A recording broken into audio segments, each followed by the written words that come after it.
Let's get a mic check on one, ladies and gentlemen. And our night in America, we're going north tonight for round number one, heading to Montreal, Canada.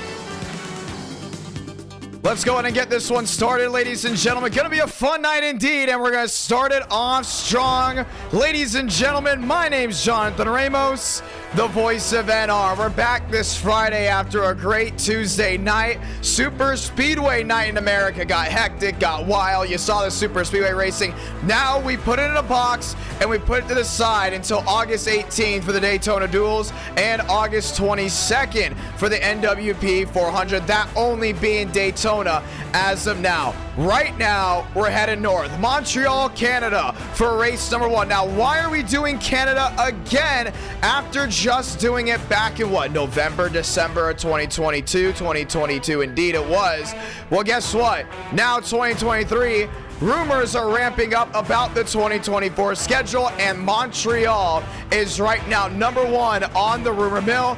Rumors continue to say NASCAR personnel have to go ahead and get their passports ready. Well, guess what? We're going to go ahead and get ours, and we're going to go at it. Race number one from Montreal. Race two, we go to New Hampshire with the Gen 4 stock car. We've only got a New Hampshire once in our night in America.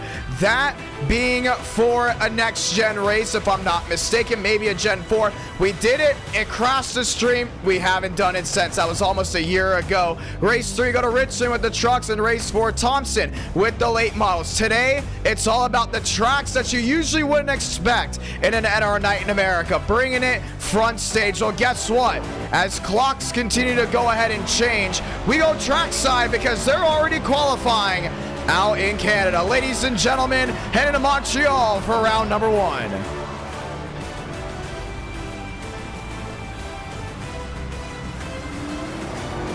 Josh Kenyon on the racing surface works his way down the backstretch. We're going to ride him board. And it's going to be a lot of fun to see what these drivers are able to go in and do. Right side of your screen, you can see that track map. Very different from different road courses you see in NASCAR, including in NR Night in America. A lot of you guys are used to the Watkins Glens of NR Night. You're probably used to maybe just a little bit of the Sonoma. Well, guess what? Tonight, it's going to feel a lot different. Kenyon back to the line. They have 10 minutes to go ahead and qualify. They're starting it off strong this time by. Turn one, turn two, it gets tight, gets narrowed just a little bit. We've seen drivers really screw it up. Kenny, one of the first to do it. How about Joseph Armstrong? Working his way through the S's.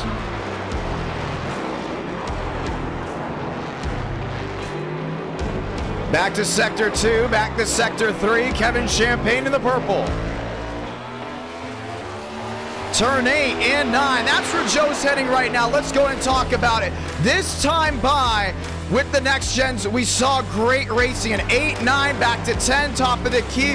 It's going to be tight tonight with the next gens. We talked about before, NR Night in America always has close quarters racing. On the road courses, it's tight, it's aesthetic, but at the same time, you could go ahead and have drivers pull away. You saw Joe, big mistake, locking up top of the key. He's getting the drive down off, heading to the Dodge Bridge, but this long back straightaway is the equalizer. This is the big make or break. We've seen a lot of drivers make up time on drafting in F1. This is a big DRS zone, and you've seen it before. You're going to see it again tonight. Drivers trying to overtake, heading down into turn 13 and 14. This little bit of a chicane right here. Drivers may overshoot it. Some kind of get it together. Joseph Armstrong, who lost that rear end, he's going to work his way back to line. Tight, narrow, long straights. Montreal, one of the best road courses in North America. Want to say hello to some viewers down in the chat below. Gavin Austin, Rasheem Hall, Virgo, Hector, and so many more. Eric W. How is everyone doing? Working 8:06 on the East Coast. More machines to go, and that might be Matthew Brower. It very much is, who has just collected the outside retaining wall. We continue to watch out. Aidan McConaughey, top of the board. A 140.16. Max Swearingen actually now just getting that as he crosses that start-finish line.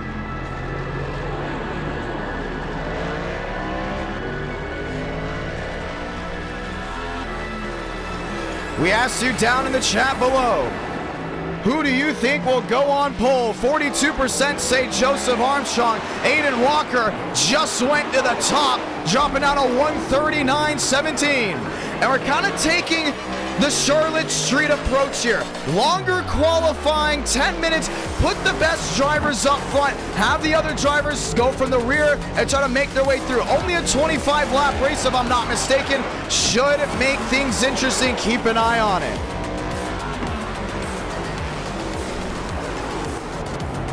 Walker rolling his way through. Justin Champagne back in 6th. Not known for being a road course specialist in NR, but right now top 6, something to go in and give up. Hibbs back there in 7th. Carson Freeman back in 8th. Drivers yet to go in and put down a time. They were waiting to go ahead and fly by. Mosteller, one of them, works his way top of the key to turn 9, 10, 11, and 12. Joseph Armstrong rolling P2.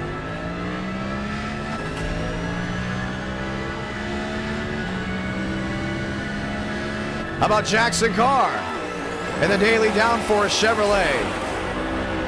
Carr back to 6th, 1 win in NR, came on Bristol dirt. Josh Kenyon back to 5th, McConaughey back in 4th, Joseph Armstrong still 2nd quickest.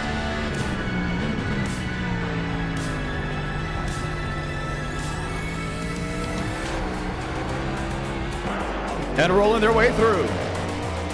Demos. 2nd on the board, a 0.6. Able to go and slot himself in.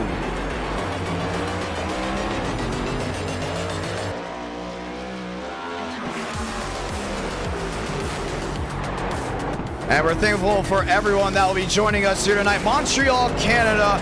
It's tough to get driver counts for races outside the United States because NR Night in America mainly based inside the U.S., but every time we come here, no matter what the count is, we've had low counts here, we've had high counts here. Tonight, it looks pretty good. Qualifying, definitely a struggle for some drivers. If you get a 1X, even a 2, it automatically takes your time away. Keep an eye on that because look at Chad Thornquist, not even on the board right now and possibly getting a good time.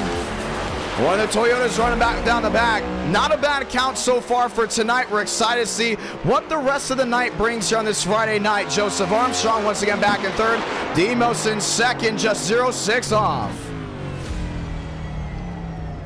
Top of the key, back to 11, back to 12 before rolling through 13 and 14. McConaughey on a flyer. He's got a purple sector 2 and wants to get a purple sector 3 here soon. He flies his way back to the line this time. He sits 5th, wants top of the board. To the start-finish line, he rolls. McConaughey with a green, rolls up the 2nd with a 36 back on Joseph Armstrong. Brake rotors are going to be glowing hot all night long.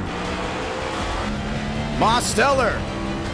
Same song, 2nd verse. Does he have the speed? Sits 4th. He's going to stay there. Max Swearingen back in 5th. And rolling his way through the woods. Champagne 12, Jackson Carr back to the 6th place position. Devins Baker, no speed just yet out of him. Look at Thornquist this time by. He's been struggling on qualifying. We saw this on the streets of Chicago. Only 15, 16, 17 drivers going to put down a time. Everyone else had to go off of iRacing to set the rest of the grid. It's very tough, very hard to go and beat. But if you look at the left side of your screen, Armstrong might be the driver to beat tonight for 25 laps. McConaughey, Walker, Mosteller, your fast 4. Max Swearingen might be an underdog rolling on in. 39% say Joe's going to stay top of the board with a 138.68. Wyatt Roberts, 11th. Josh Kenyon, 7th. He goes around. Mosteller around. McConaughey needs something big here. Armstrong, purple sector 1, yellow sector 2, yellow sector 3. Keep an eye on it. McConaughey in the green. Back to the yellow. Needs another green to have a shot, but 36 back, it's not looking likely. 13, 14, very smooth in, very smooth out, as Aiden McConaughey looks to go top of the board.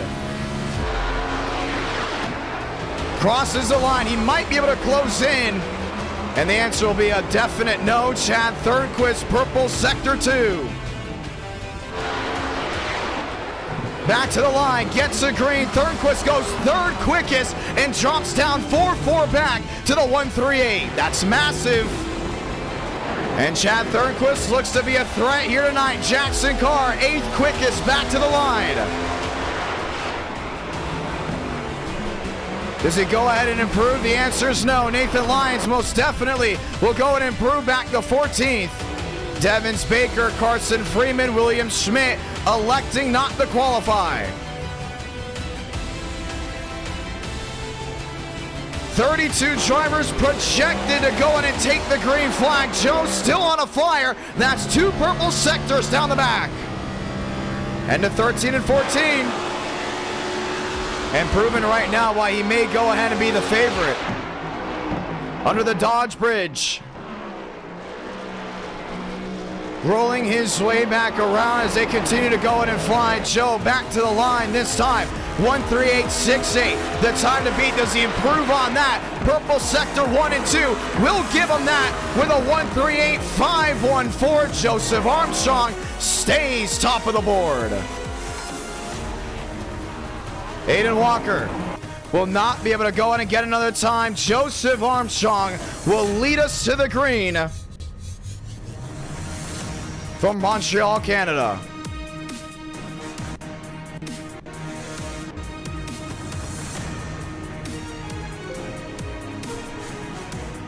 We want to say thank you to everyone that's joined on in tonight. And our night in America, feeling victories all year long. Tonight, we expect it to be no different as they have it lined down the backstretch as we get ready to roll. I might do one extra lap of pace to get these guys lined in, but nonetheless, we're going to get ready to roll. 7:13 Central, 8:13 on the East Coast. Toyota, Chevrolet, that being row number 1.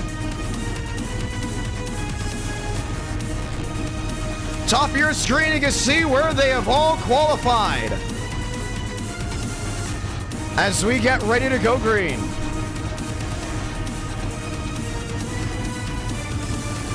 And we want to say thank you to everyone that's tuned on in so far tonight. Super Speedway night was a treat. Montreal, Canada, would you want it on the Cup schedule? That's the big question to ask you all as we get ready to go green.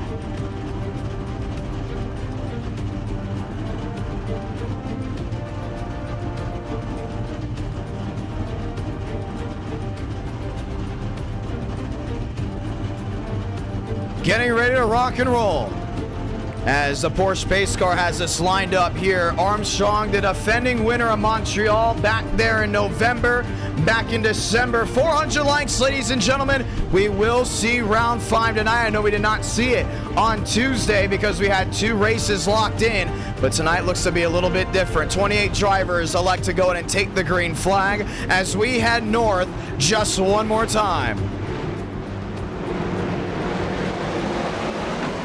McConaughey will be downstairs as we get ready to roll. Next time by, we'll see the 1 to go. And it's just a 25-lap race, a big sprint. Heading on into the night, then we go to New Hampshire, a flat track there at the Gen 4 stock cars. High horsepower, a lot of slipping and sliding. Richmond, round 3 with the trucks. We saw how impressive Truck Night in America was just 1 week ago at Kansas. We expect the same from Richmond Raceway. And round number 4, let's go grassroots racing. Bring out the stocks as we're going late model stock racing, ladies and gentlemen. Just one more time, that will go ahead and be from Thompson. Race 5, maybe race 6. Time will tell depending on if the voice is still there, if the chat gets wild throughout the night. Who's excited for the NWP 400? McConaughey looking to make his mark here. Chad Thornquist wants to go ahead and silence everyone that says he's washed. He's lost it. He's out of his prime. A shot at a Triple Crown come August 18th if he makes it through the duels. A shot at a Triple Crown come August 22nd if he's able to get it done. All the e-ticket events won from him. Indianapolis, Talladega, now just needs Daytona, and we'll look at it towards the end of the blockbuster month, August. A sight to behold. That Toyota lines up back to row number 2. Let's say those magical words. God speed drivers. You are go for throttle up. Let's get ready to roll one more time, ladies and gentlemen, the 1 to go.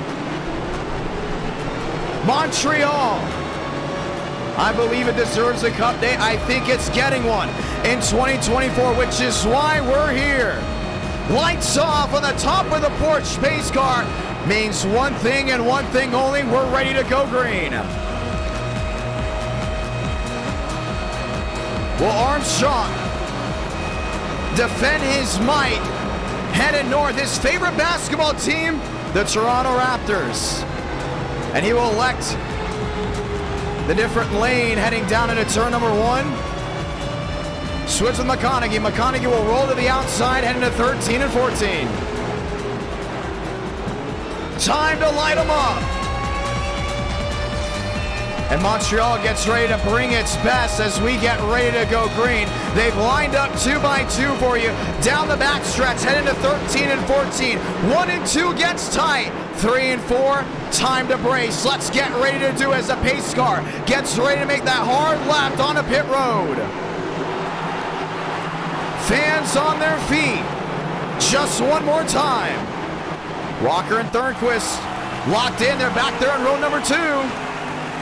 Max Swearigan locked in back to row number 3. Will Mosteller find the golden goose on the road courses? He was runner-up at Road America. Wants to do it here in Montreal. Time is ticking. 25 for the feature. Let's light the fuse as we're racing from Montreal, Canada. Thornquist 3 wide, looking for a big lockup by Joseph Armstrong. Try to split him. McConaughey downstairs. Thornquist goes wide. He's going around right in the middle of the field. Max Swearigan involved in a big stack up as Josh Kenyon and company go around, and the caution's going to wave right away.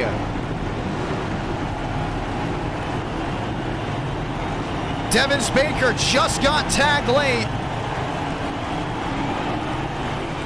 As that looks to be the 42 machine, Wyatt Roberts also going around. They couldn't hold on to it.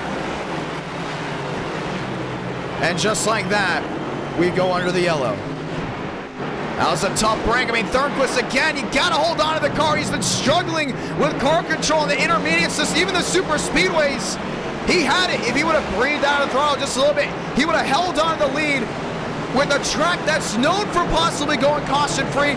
Big mistake, and it's going to cost him dearly. Bianco, Mosteller, Walker get on through. McConaughey and Joseph Armstrong will have to try it all again as we get ready to watch back. Just to point out, Chicago Street, just one caution in that race. Montreal already having to deal with it.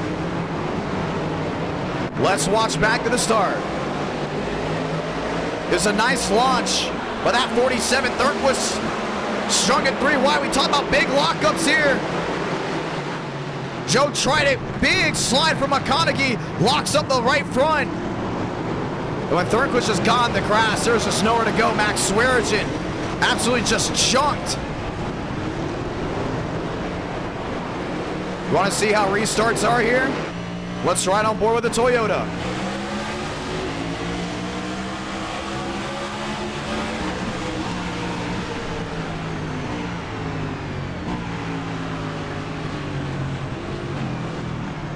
Yeah, very smooth, very consistent, not trying to make a mistake. Boom, nowhere to go. And just nailed that machine, and just like that, Chad Thornquist will bring out the first caution. Joseph Armstrong will go ahead and find the pace car that's rolling its way down towards 4 and 5. And an interesting start to Montreal as we get ready to try it again. Clearly, Joseph Armstrong might be the driver to beat tonight. No doubt about it. He's got the pace. McConaughey, though, cannot allow him to go ahead and get away again. If that 20 gets out into clear now, I very much worry about what's to come for the drivers behind. But Aiden Walker's shown speed before. Mosteller, we know William Schmidt at least has some type of speed. Well, guess what? He's out to the 16th spot. How about the Canadian, Brett Bucari? He's never won a race in our night in America. Has come very close before. He sits 15th. Almost got his first win at, I was going to say Road America, at COTA. Only back in 2021. As all these machines will try it again. Do you pit? Do you stay out? No point in coming to pit road if you don't have any damage. That's how I see it. And if you love the great race in action you're going to see tonight and you want more of it heading in towards the AM hours of Saturday, make sure you drop a like on this stream because 400 likes will go ahead and give you that. So we know Armstrong has the speed in qualifying and almost got swallowed up into turn 1 and 2. The question is, do you pick that same lane again? McConaughey's not going to go ahead and roll over from him. It's already been proven tonight. Aiden Walker, I don't think, can do the same. Now you have Mosteller restarting in 4th. You saw what happened at Road America. A very early caution up there in Wisconsin allowed Nemos to go to close on in. It's very easy to make mistakes. You got to keep yourself from locking up to go to victory lane. Going to be a lot of fun to see exactly who's able to handle with what as we get ready to see the green flag once again. We get the 1 to go here, so we'll have a 22-lap run to the finish. Thornquist in the 67 will restart in 6. As we'll go ahead and get lights off. Who's coming in? Who's staying out? Jackson Carr staying out. Chad Jeffries. Bunkari will make his way onto pit road as we get lights off this time by. Now what do? That's the real question. Walker will be back in 3rd, Demos back in 4th. Top 4 know how to win on road courses, but the speed has not been shown compared to the Yahoo 20. And that's going to be the big thing as they get ready to restart this race. It's going to be about who can stay as consistent as possible and not make mistakes. You look back to Road America, everyone thought Dylan Basin had that race locked up, and he very much did. What costed him was making mistakes heading to Canada corner. Long back straightaway down to turn 11. We know Joe is faster in Sector 1, Sector 2, but can McConaughey stay close enough to try to overtake in Sector 3? That back straightaway after the top of the key is going to be very vital for some of these drivers to go ahead and make moves, make passes. The question is, can they get it done as we get ready to restart here? Will we try it again? And they all line up back 2 by 2. Chevy, Toyota, that'll be road number 1. Chevrolet lockout back to road number 2 as we get ready to brace one more time, heading down into turns 1 and 2. We know it gets tricky from the slipping and sliding, even back in the Busch days when drivers had to go ahead and navigate through all that terrain, all that roughness. Kevin Champagne on the move. Up the 7th. William Schmidt up the 13th. And you can see on the right side of your screen who's made up time. Demos already up 2 spots. Kevin Champagne up 14 since the start. William Schmidt up 10. I think it's Schmidt and I want to say Kevin gets a big opportunity on a big restart here. Maybe another caution. They'll have a shot at winning this race. If this thing goes caution-free, it's going to be tough to beat Joe. It's going to be tough to go ahead and hold on to McConaughey. When we get ready for a big restart as they work their way down the back. 13 and 14, you're going to see that full speed next time by. We've seen bold moves made there before. We've seen races end there as well, into the tire barrier. But now we get ready to watch them try it all again. Hundreds watching back at home, sold out virtual crowd, time to dig in. 2 by 2 is gonna be big. McConaughey's gotta be on his toes. No mistakes, that's what it's about. Entering the restart zone to get it back refired. It's Toyota versus Chevrolet. Green again from Montreal, Canada.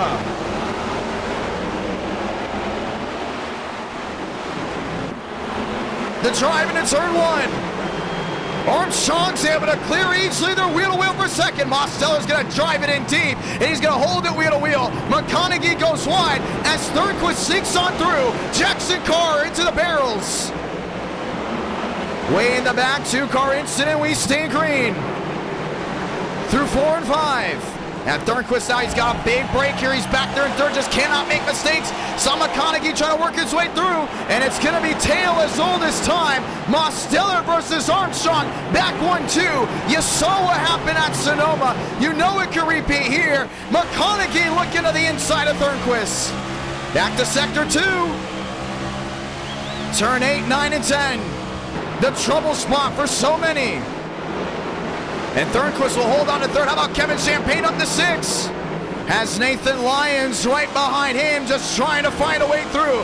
Lyons nearly into the wall, and Champagne will scoot on through, but it's a 1 second advantage there for Armstrong. Back top of the key, most drivers still single file. Big lockup by Hibbs. And Jeffries looks to go ahead and sneak on through. So we can go ahead and drop to make up time, 1 second back. Dobbs at the 10, saying hit that like button, yes indeed, turn 13 and 14. Easy in, easy out, and if you're gonna wanna win tonight, you have to be as perfect as that 20. Kevin Champagne, into the wall, Chad Thornquist, another mistake. And this one may cost him dearly, as Thornquist will drop all the way back to 10th. Champagne up to 5th, what a drive for the 94. Nathan Lyons rolling wide will lose the pressure from behind, and Kevin Champagne now becomes a value target for drivers to possibly go ahead and mirror his driving skills. Walker's all over McConaughey. Back to 3, 4, back to 5 into the S's. Demos losing a lot of time, back to a 1, 2, 3. Makes it all up, heading back into sector 2, a 1 second deficit. Definitely not far on a road course. You might see some things change here as this race rolls on. It's 21 laps to go. Nathan Lyons, Chad Jeffries. Jeffries in the mix. Up to 9th. Under fire, underneath, that's Gavin Hibbs. Hibbs might get him downstairs. Oh, but it's all about how corner exit rolls. Silva to hold that wheel to wheel. This is the battle for 9th. The drive in deep, back to the top of the key. Nathan Lyons, contact with the 91. That's going to be Jeffries looking for a way through. Josh Kenyon just dirt tracked it through, and he's able to keep it on rolling straight. Mosteller a 1-2-1 the difference. Joe had trouble. You see those brake rotors glowing nearly into those barriers. The tire barriers having a big problem there on the right side. And a bad sector 3 has allowed Mosteller to close in. Back to an 8-4. This is still the battle for 3rd as Aiden Walker's able to find his way through. A lot of braking, a lot of differences on each part of this racetrack.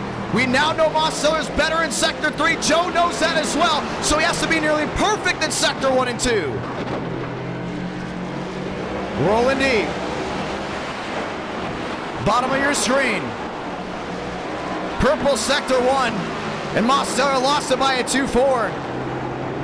Big slide by Joe, and the lockups are gonna be crucial here. Mosteller versus Walker. Walker losing a ton of time, as Demo should very easily make up time here in sector 2. It most definitely will be a green light as he's down to a 7-4. And it's gonna be one of those classic NR Night in America road course races that just never disappoint. Top of the key, sector 2, green light, up by a 3. Rolls his way through, brake rotors glowing on all ends. Demos watching back behind. Joe's trying to roll off well, but it's not able to. 8 the difference, looking in 8-7 and 8-6. Something's gotta give as these two continue to go ahead and play cat and mouse on the time trials.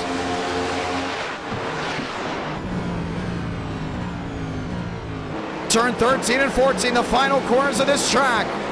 Joe, great exit. Mosteller has one better, and the cap's down to half a second. The fan favorite lined up in second. Look how hot those brake rotors are glowing on every end of this car. 25 laps may not do the justice on how many laps we could go ahead and have with a big dogfight, but 19 laps to go. This is far, far from over. Oh, he may catch the grass. He will. Joe off. Mosteller closing in.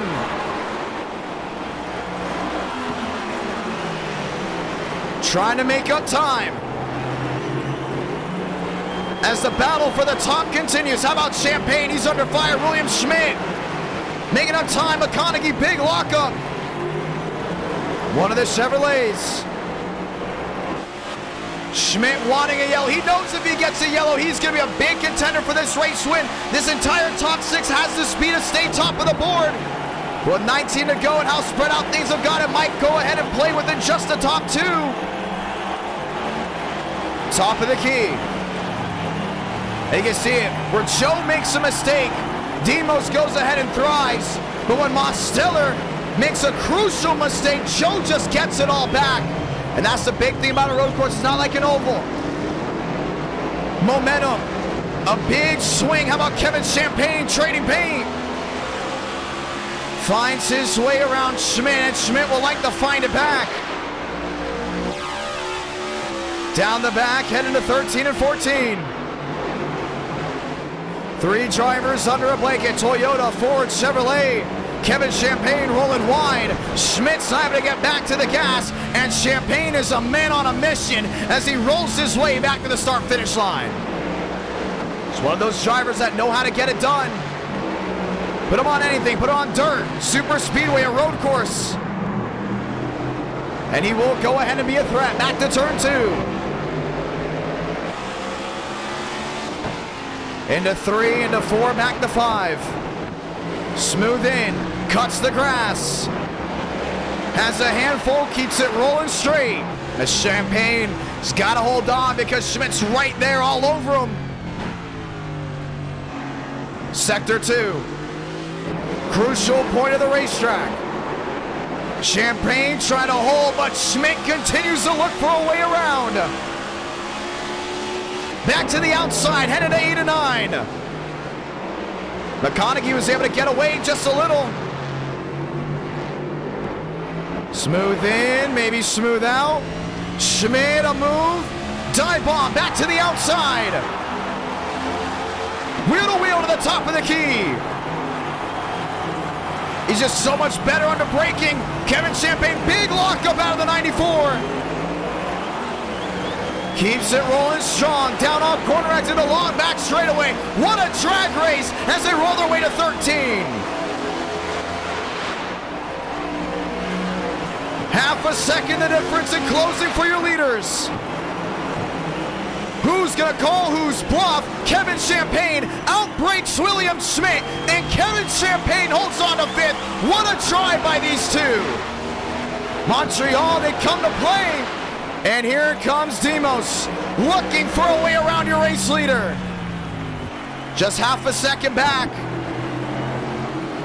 3, 4, 5, big slide, and now he'll lose time. Kevin Champagne is not out of the doghouse just yet. Schmidt will continue to hunt his way down as the Ford Toyota continue to go and reign back to the S's.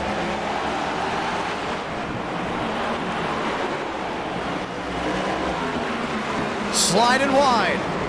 We know that 94 will use the entire braking pad on that car, every single inch.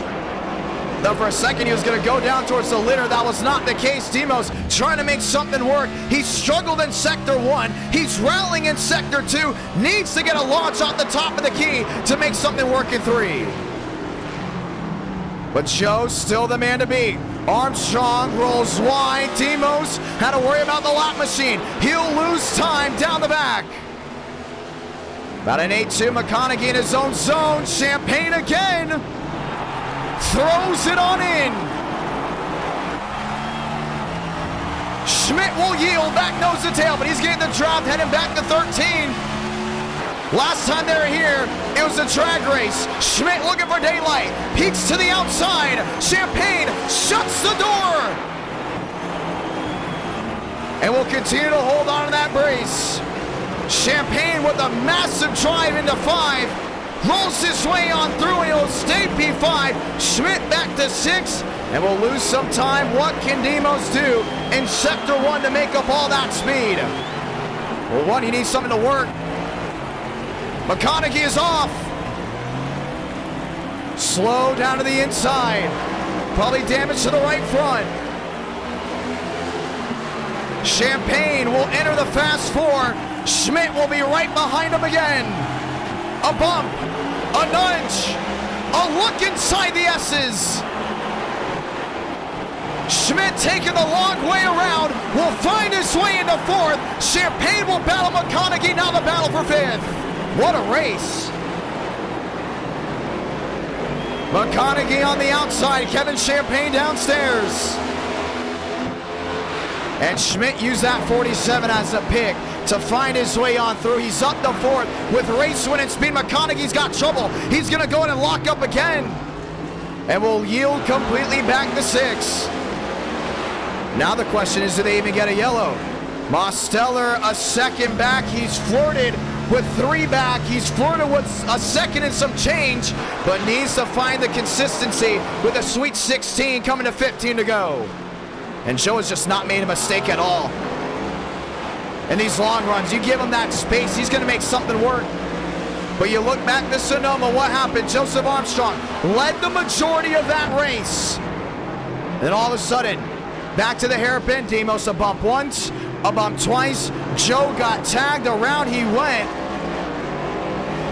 And Mosteau is able to walk it off. Look back to Coda, turn 20. Demos to the rear end, tap once, twice. Joe goes wide. And Demos won that one as well. It's never over till the last lap. Keep an eye on it. Hey, you got 15 to go here, and things continue to change back to the rear end of this pack. Wyatt Roberts, massive drive back down on 14. 3 drivers under a blanket. Josh Kenyon up to 9th. Kevin Champagne back in 5th. McConaughey is struggling. Back there in 8th. Schmidt, Walker in his own zip code, as 120 seems to be the difference now between the top 2.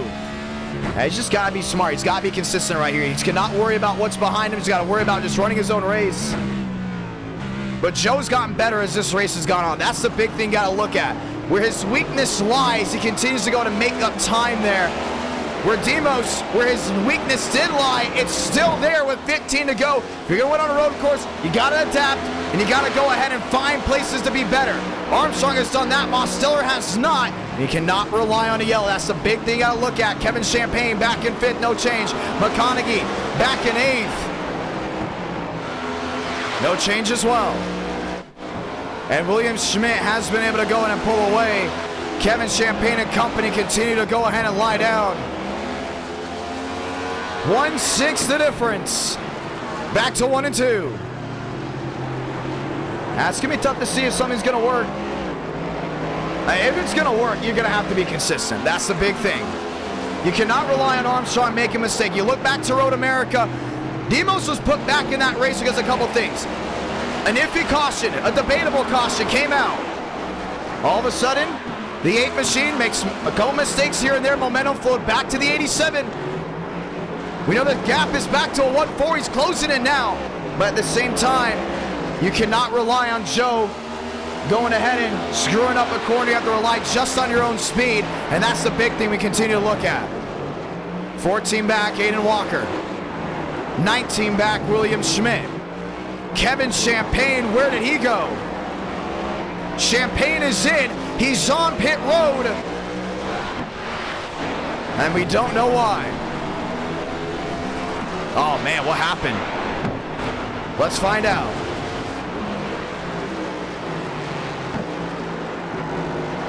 Down to 1 and 2, no change. Lined up with Schmidt, we're watching the replay.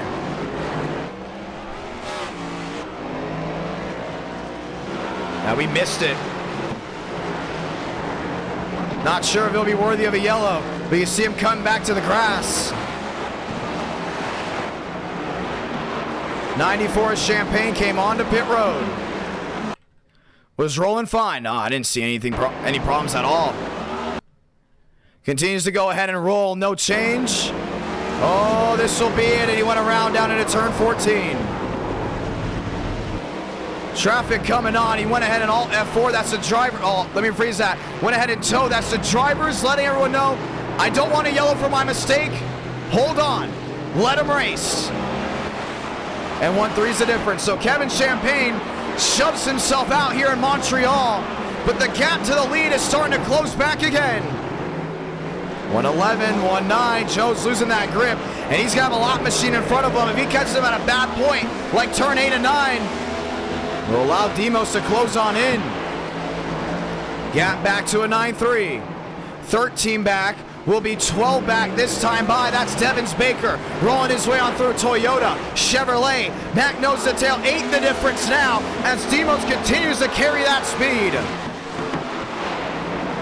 Top of the key. Devin going wide, allowing the top 2 to sneak on through. And that's driver's etiquette right there. Devins Baker's won it at our night in America before, got it done at Bristol for the first time. But one of the most respected drivers on this sim. We applaud him for the move as we look for a possible fight for the lead heading to 12 to go. Lock up by Joseph Armstrong, and it's going to send him wide. Armstrong cut 13 and 14, he's got a slowdown. Here comes Mosteller. To slow it down, he's going to do it in the braking zone. Smart move. Demos around the outside, looks to take the lead down off turn 2. Joe back on the throttle. Braking point. Looks wide. To turn 3, 4, and 5.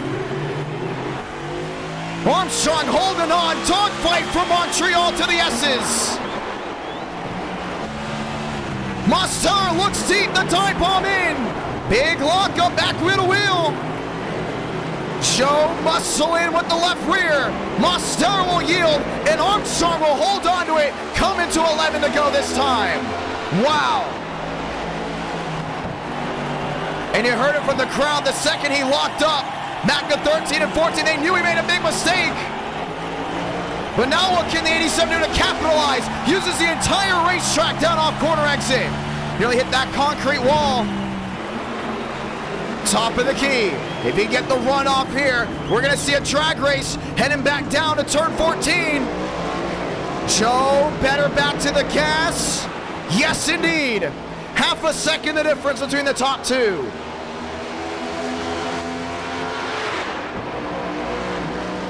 Wow. Walker 14 seconds back, and these two have once again dueled before. Does Armstrong make the same mistake? He doesn't. He's better on the pads, nearly finds the wall, and a big mistake off 14. Mosteller is able to close in once again. Continues to make mistakes into sector 3. And now what does Demos do? Does he use the bumper? A tap into turn 2. Thought about another lap machine right in front of him. And he's going to have to get aggressive. He wants to find a way around. Touching the grass. With sticks on the board. Back to the S's. Ending sector 1. Heading back to sector 2. And this fight will not go anywhere, as Demos will just not get off that rear end. Back to 5. Heading to 6 and 7. He's got the straight line speed. We know the 87 is able to get it done there. Joe holding on. Finding his way through. He's got to be smart. Crucial part of the racetrack right here. Turn 10 and 11. Mosteller's just all over him. If he can just go ahead and hold on for a drive off corner exit. Joe better back to the gas. Maybe, maybe not. Demos is able to get something out of it.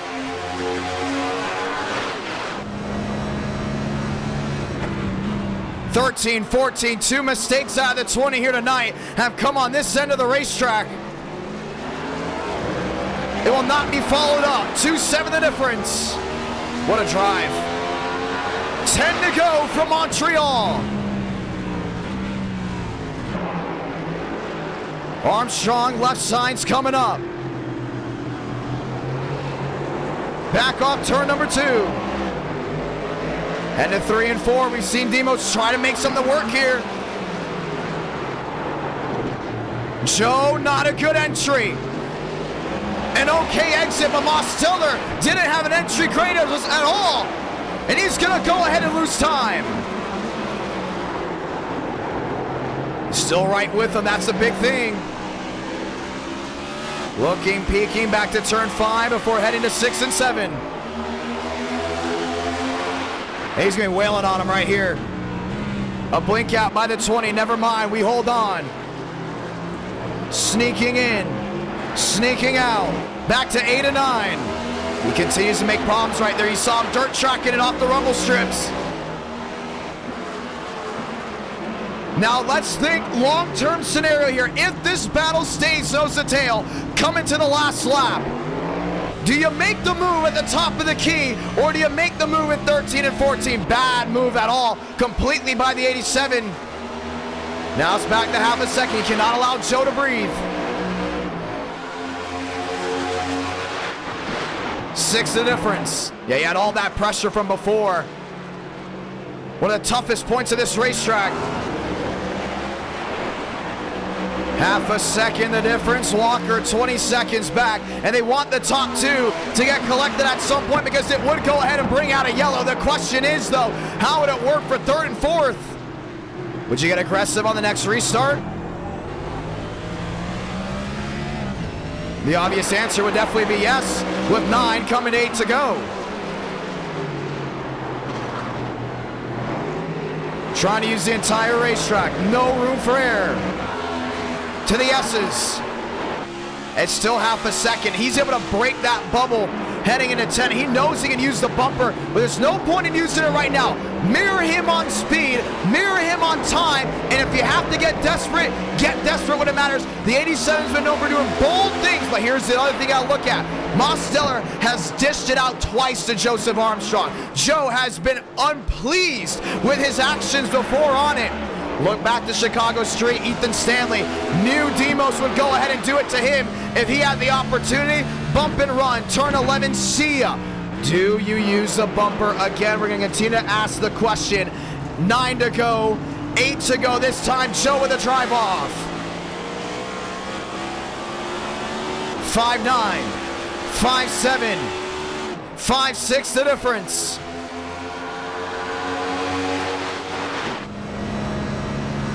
Half a second, heading to 13 and 14.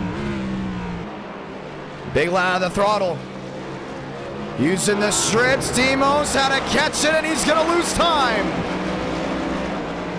Hibbs up the 5th, battle with McConaughey. As way back. Heading back to turn 10. And McConaughey will look to have race-winning speed. Has now lost it completely back in 6, and Demos is now losing a lot of time. 1-2 the difference. He has to minimize the mistakes. Can't expect Joe to make another one. And you see how tough it is to go and work your way through this racetrack. Very tight, very narrow corners. 1 second back again. Joe, a little loose. To the left side, able to get the drive off.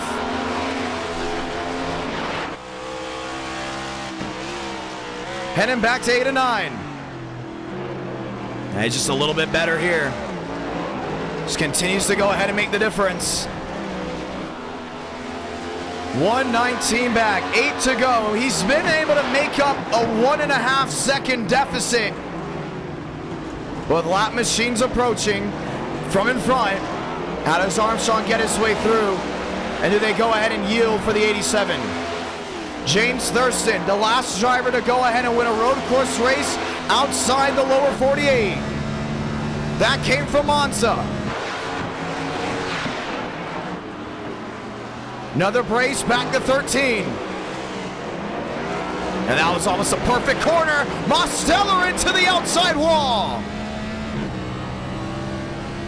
Now he's just losing it. He's got to go ahead and refocus. Too many mistakes. 7 laps to go for the driver of the 20, Aiden Walker. Back in 3rd, William Schmidt back in 4th. Hibbs, McConaughey, Kenyon. Chad Jeffries. All lined up. Joe once again rolling his way through. Now nearly a 2-second advantage on the driver of the 87.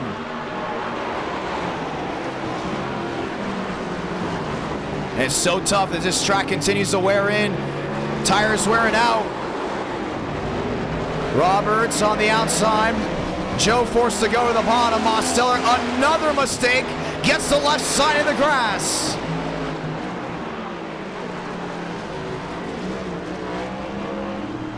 That's going to continue to go ahead and be a problem for him until he's able to go ahead and do something about it. 1-7 back. Roberts, does he yield? That's the real question. Demos to the inside. 2.5 the difference. Yeah, he had a big lunge in. That's where he at the time. He might lose it off exit. Oh, never mind. 1-6-8. Battle back for 5th. McConaughey. Hibbs trying to go ahead and make something work. After this, we go to New Hampshire, staying in the Northeast most of the night. The most south we'll go is Richmond, Virginia. Joe is back, no change. Demos, 1-7 back, 6 to go. McConaughey, Hibbs back wheel to wheel. Hibbs to the inside of turn 10. McConaughey on the outside, they'll drag race again, and this time Aiden McConaughey will go ahead and hold on the spot, but Hibbs will go back to the outside. The drag race to 13 as the battle for 5th continues.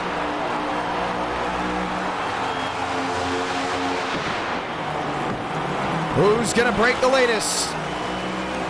Muscling, oh, wheel to 13 and 14. That usually doesn't work out with a driver on the outside, and it won't this time. Gavin Hibbs back into P5. Can you make something work as time starts running out?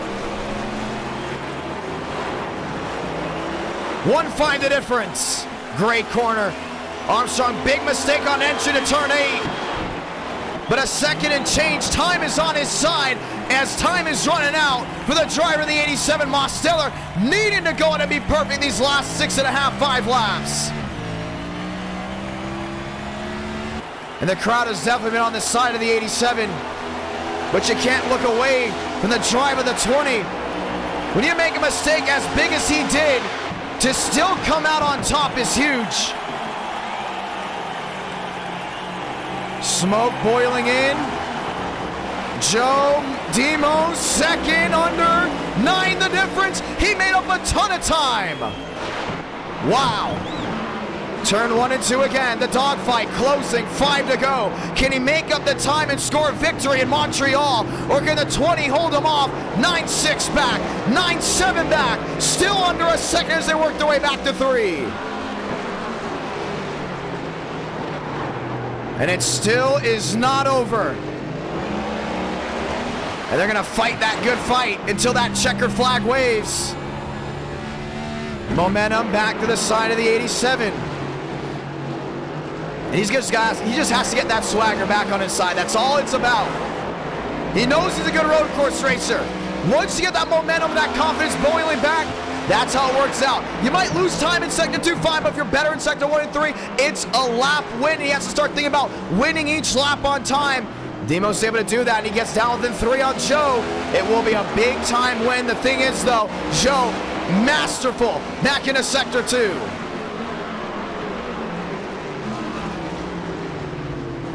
Looking at the sectors again.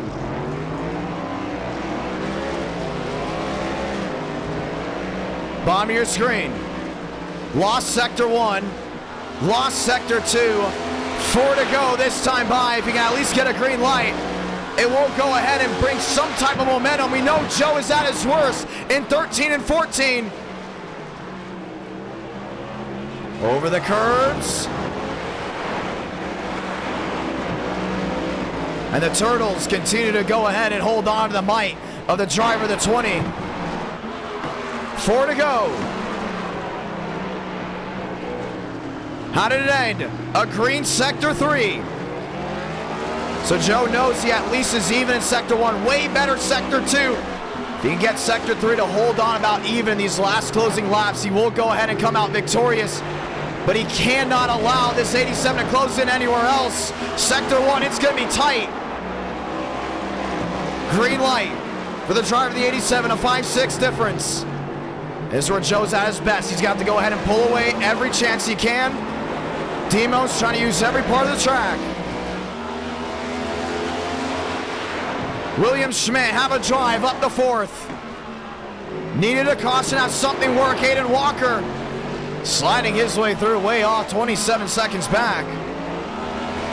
4 to go, comes to 3 to go this time by. Turn 10. And the question is momentum. Coming down off. 1-2, 1-3. A 1-2-4. Joe back into gear way before the 87. Should make the difference. Yeah, he's got a massive advantage here. I wouldn't be surprised if he takes it easy. Back to that final chicane. Looking for something to work. A blink out. Doesn't make the difference. You see Demo's putting so much pressure on himself to perform now in Sector 3. It's costing him 3 to go. Another drive down into turn 1 and 2. A left-hander back to a right. 2nd and a half, that's the difference. Back to 3 and 4. You're gonna win, you're gonna have to win here. Against the 20. Demo's up near the wall. And it's gonna cost him again, 1-7. Now Joe doesn't have to make a mistake at all now. He's got it made. 1-6-9 the difference.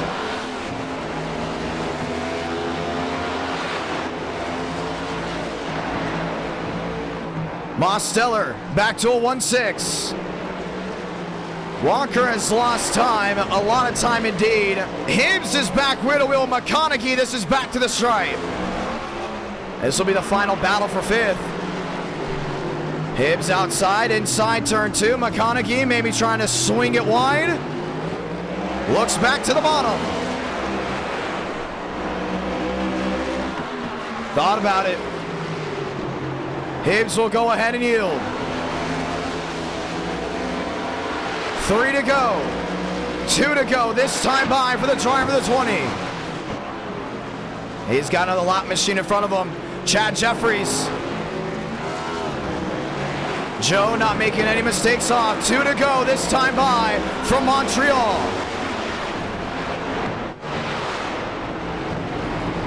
1-9 back. Yeah, his best opportunity to go in and overtake the 20 by far was when he absolutely just botched that turn ahead of him. 2 seconds the difference. Hibbs, McConaughey again. This is a turn 10. This will be the last battle of the night. McConaughey able to find his way back through. Hibbs will get the drive off of the wider arc. Very much will. This is going to go back wheel to wheel.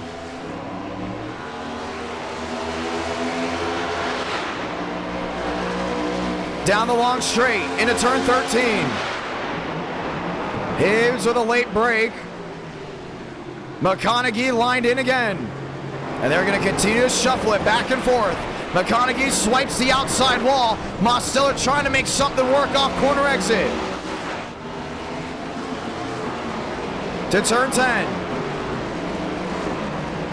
And have a night, Joseph Armstrong. Continues to hold on. We'll see the white flag this time by. Chevrolet threw everything at him tonight. And as long as he stays perfect, he's going to go to victory lane. Max Swearinger next in front of him. Sliding his way on through. Wide out, smooth in. Back to the start-finish line. Salamanca, 1 to go from Montreal. Emos losing more time. What was his best sector has now become one of his worst. Navigating turns 1 and 2 for the final time. And it's just a night he needed to have. Easy in, easy out. Turn 3, turn 4. Mosteller in the wall, throwing this race away. Max Swearinger, next lap machine. Back to the outside, continuing through the S's.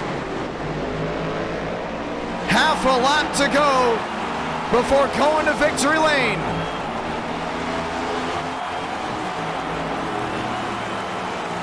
After this, we head back to the lower 48, New Hampshire with the Gen 4.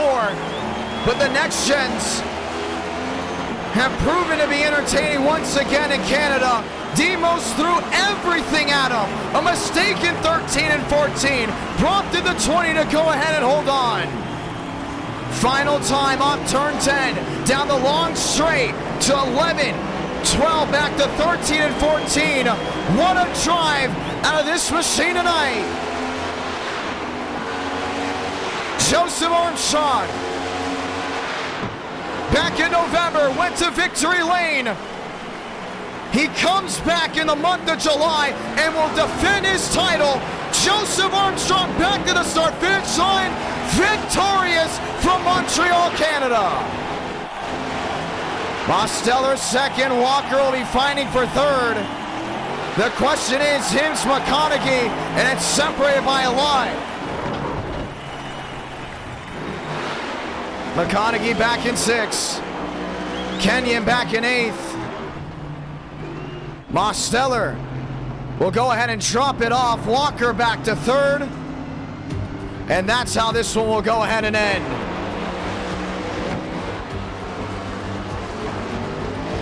Final time to the top of the key for Hids.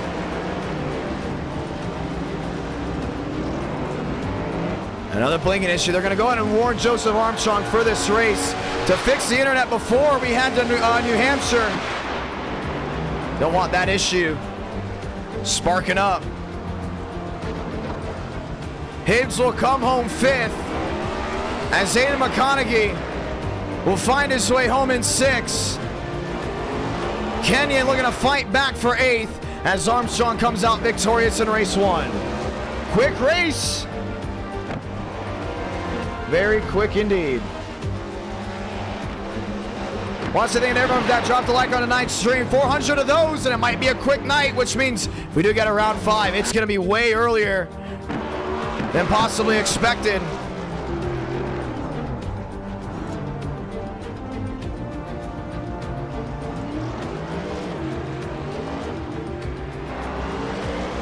As we have to go ahead and talk to your race winner. And as usual, after race 4, we'll have voting on who is driver of the night. Braden Movick, the first person to ever win driver of the night. New Hampshire. Gonna be interesting indeed, and once again, the viewers vote on who that would be. Joseph Armstrong said, John, you got a copy? Yeah, I got you. Well, a lot of fun. Walk me back all the way from lap 1, having to basically do the restart again to the lockup of 13 and 14, and then able to hold off the 87 the entire race. It's been a struggle, and then all of a sudden towards the end, you just got the grip hold. Yeah, I got doored, or going on green kind of screwed me because I didn't get a good jump on the first start, and Aiden got into one deeper and then obviously missed the corner and door to me. And then I was like, I got the lead back, and after that it was just all right. I honestly took that personal. I got door and I was like, I'm not gonna go through all this, so it was just better to try to drive away from everybody. And I made the mistake in the last corner, and I was like, all right, that's literally all I needed to be like to lock back in, and drove away. So so do you think that affected your race?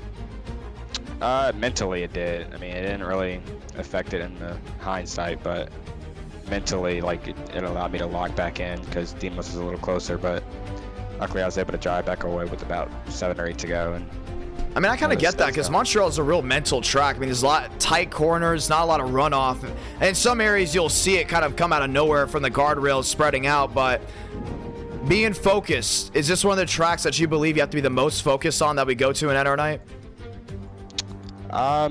Road courses, besides like the street courses, yeah, because it's like you said, it's just not a lot of space to make mistakes. Like everywhere you go is either a slow down or you're in the grass, and it's kind of tight compared to some of the other road courses we go to. So you do have to really be focused and on your A game at all times to really be fast here. So obviously you saw I was not on my A game once or twice, and almost lost the lead because of it. So yeah, I'd say you got to be pretty mentally locked in.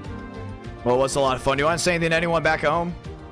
Shout out to everybody for tuning in. I try to go 2 for 2, 3 for 3, 4 for 4. Shout out Wendy's for real. And yeah, see y'all next race. Gonna be a lot of fun. Hey, good luck out there.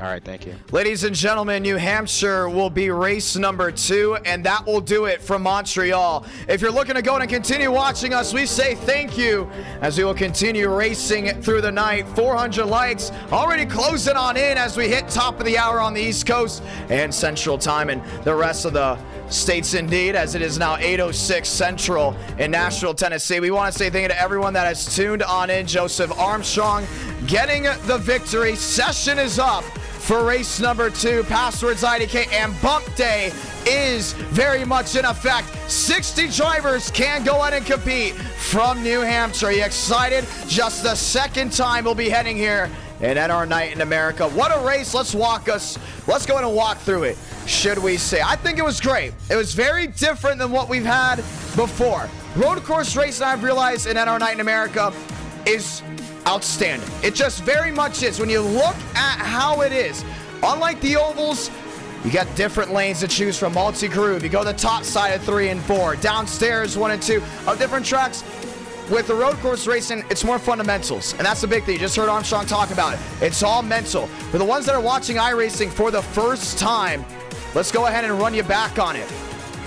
Lap 1, early on. Hi, Joe. Wanted to go ahead and say hello to him. Lap 1, early on, you saw what happened. He went ahead and did that on purpose. I'm pretty sure he did. Lap 1, early on, into McConaughey, got doored, got him off his A game. Mistake in 13 and 14. Moss still had the opportunity to make up that time, find his way through, fight back, and he was there. But Joe locked in mentally, finding his way through the S's. It's almost like a street course, I want to say. I want to say this circuit would be considered a street course. I really wouldn't consider it a street course at all. But very tight, very narrow. Then all of a sudden you got the wide open area where there's grass on each end.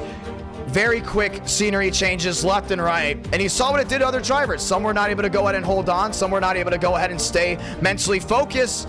And they made mistakes, but nonetheless, the top 2 showed that they were going to be the class of the field. I think Schmidt and Kevin Champagne, they didn't make mistakes. They went ahead and qualify a little bit better.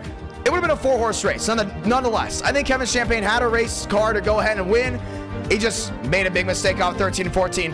Thought we were going to throw the yellow for it. He went ahead and did a quick switch, got off the racetrack. We stayed green. 1 caution race. Nonetheless, fundamental.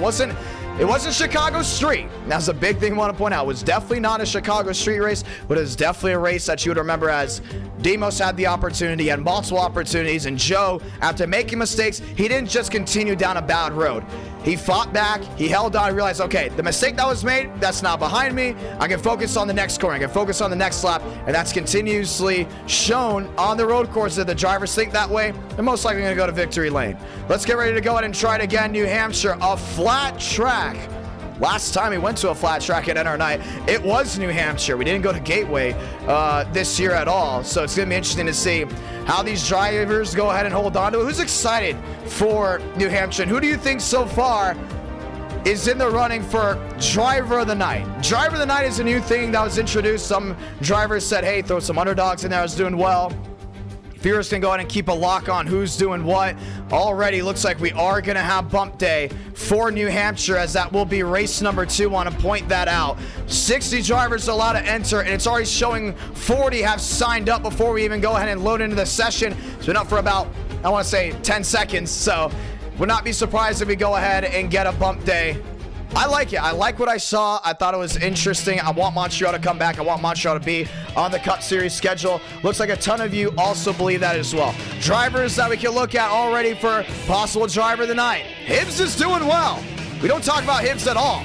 Ran up front. Very consistent. I thought I could see a little bit more out of Punkari.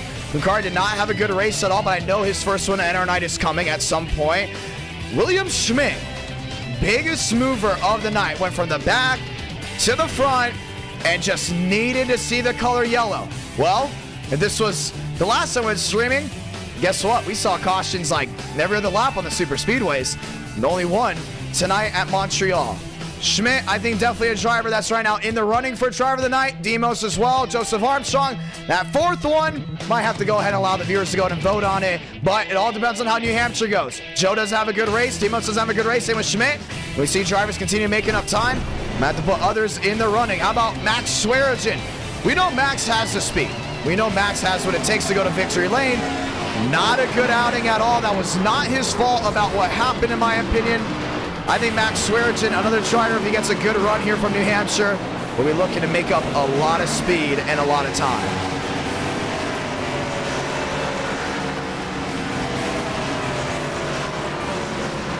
Drivers loading on in.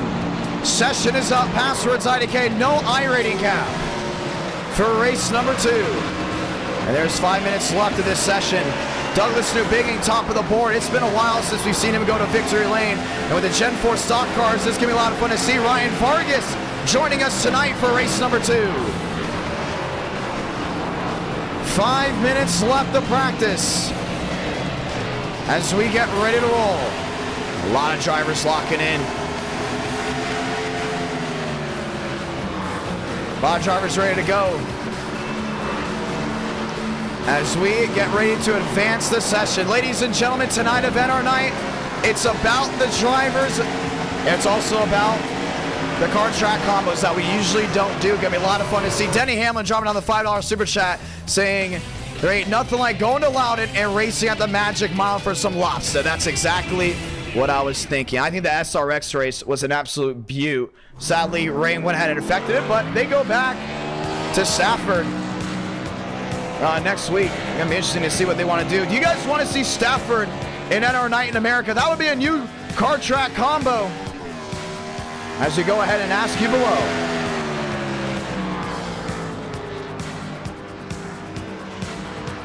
Let's just go for the yes or no.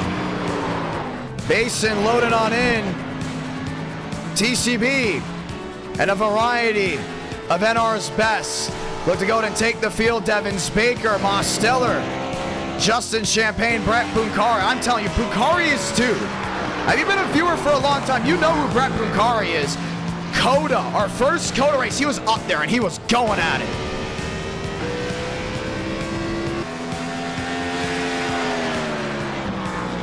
Hayden Walker in the 93. Wide as he rolls his way through, as there is some type of PJ1 up there, if I'm not mistaken. Josh Kenyon, top of the board, 29.65. Dylan Basin takes it right back. Ryan Vargas down by a 13. He's got real world experience. And today we get to see if it's going to pay off.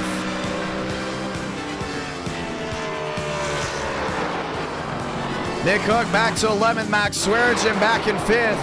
Way, way wide down off corner exit. Vargas sliding his way back to the line.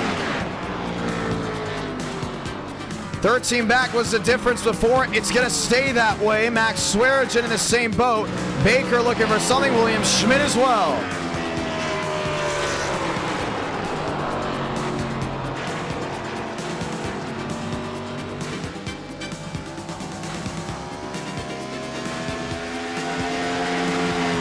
Will Shack in the 35. Armstrong up the second.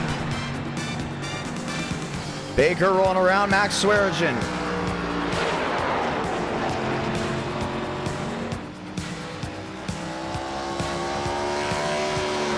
New Hampshire not known for being a track to have a lot of cautions. Same with Montreal, same with Richmond in that case.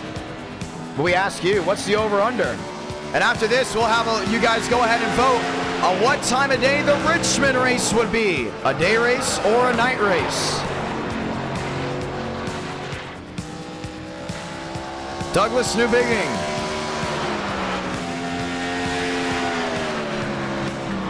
Down the back and into 3.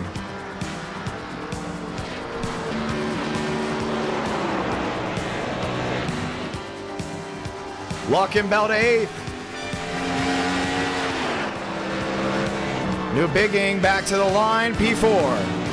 Frank DeAngelis. New scheme for him. Took him 5 minutes possibly to make, and he rolls his way back to 3. Schmidt, an unsponsored Toyota.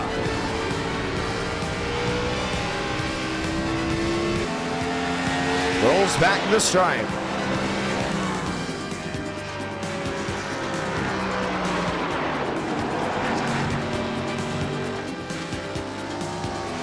Vargas still third quickest. Does he go ahead and make up time? He does. Vargas up to second.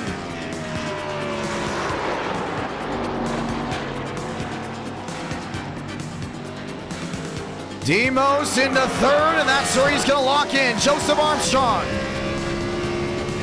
looking for something one better. 31 drivers now slated to go ahead and take the green flag. Want to go ahead and point that one out, ladies and gentlemen, as we get ready to go ahead and set them all off. New Hampshire, always a delight, always a lot of fun. Douglas Newbiggin back to 5th. William Schmidt back in 12th. Frank DeAngelis back in the 18th spot. Just an update.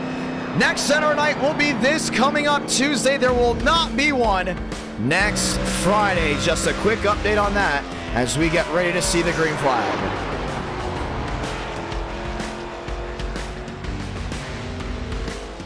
Armstrong in the Toyota, down off corner exit, slides that right rear.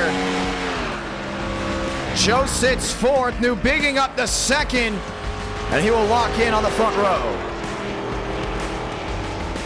Qualifying comes to a close, ladies and gentlemen. Let's get ready to go green.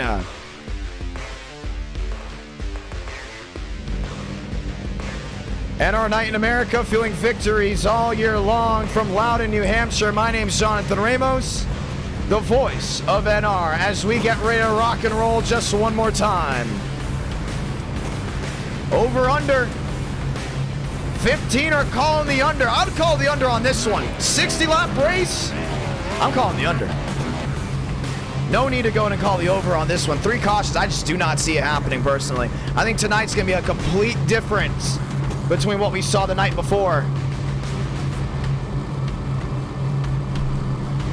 Douglas Newbiggin on the outside. Dylan Basin starting on pole. Ford Chevrolet, row number 1.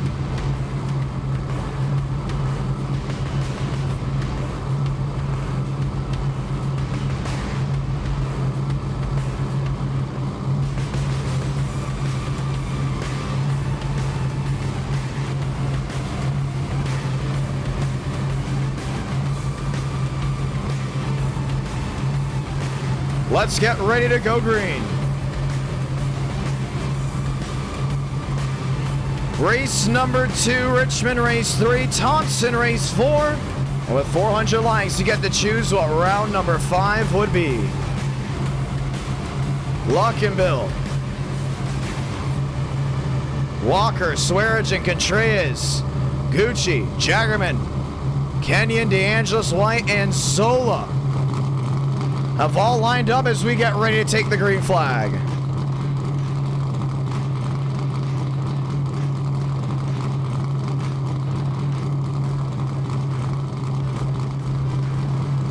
Time to go ahead and get it done.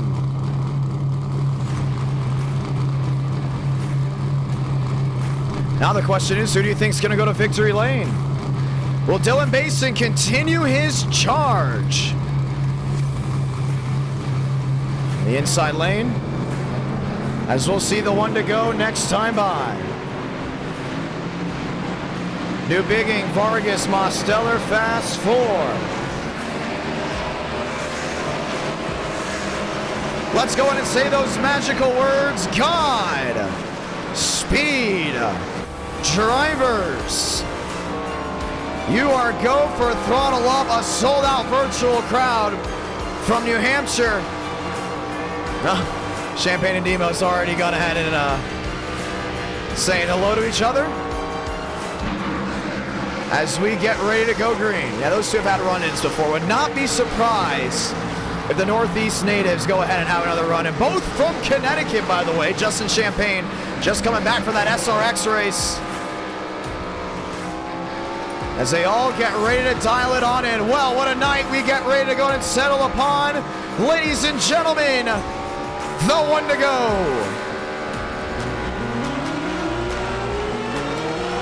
Time to go from Loudon.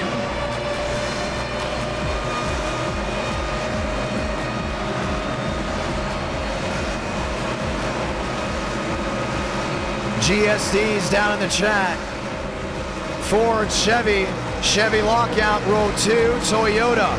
Chevrolet, Toyota with 1 win on the night already. would like to go ahead and make it 2. Does Ryan Vargas get his first win on a non-super speedway? And then our night in America, does Dylan Basin continue his strength with the Gen 4s? Last time he went racing around 2, he went to victory lane. Trying it again, looks to go 2 for 2. Time to lock and load. Pace car makes a hard left on the pit road, this time by as the crowd rises to their feet. Just the second time we're going racing from Loudon. So without further ado, let's light the fuse from New Hampshire.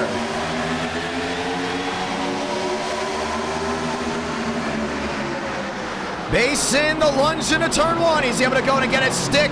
And going to go ahead and drive off corner exit. That's New Bigging on the outside. That just will not give in. He's going to have to yield now. Mosteller to third. It's Vargas in fourth. Joseph Armstrong already on the move to the inside. He's able to make things work up to fifth. Kevin Champagne, Justin Champagne. That's the 38 on the outside. Dylan Basin will lead lap number 1. And very easily, too. Demos has company. Ryan Vargas did not come here to wait around. Down on the flat goes the 87 as Vargas looked for the drive off. William Schmidt to the inside of Champagne. Does he make it stick? Looking to slot on through. Very much does. William Schmidt up inside the top 5, top 6. New Bigging down by a 3-5. Vargas closing in on Demos, but pressure from behind on the 20. We got one sideways way in the back. Nick Hook upside down TCB, and the caution's gonna wave for the first time. A flip in New Hampshire. I don't think I've ever seen it. Frank DeAngelis also involved in this one, as Baker goes for a wild ride down the backstretch. And they will go ahead and come to a standstill,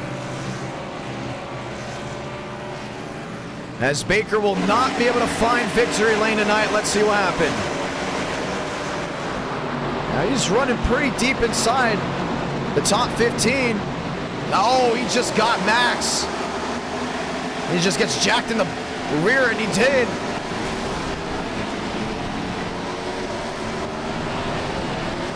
And just did not stop.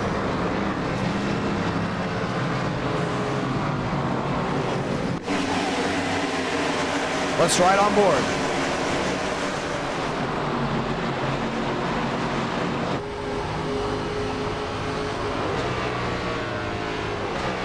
This is on the gyro.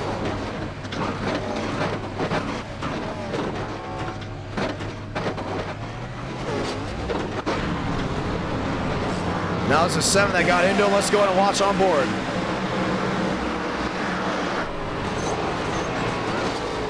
There's an incident to begin with McCarthy.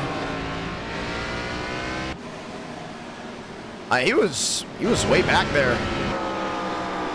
McCarthy, one of the other drivers that did go ahead and get into him.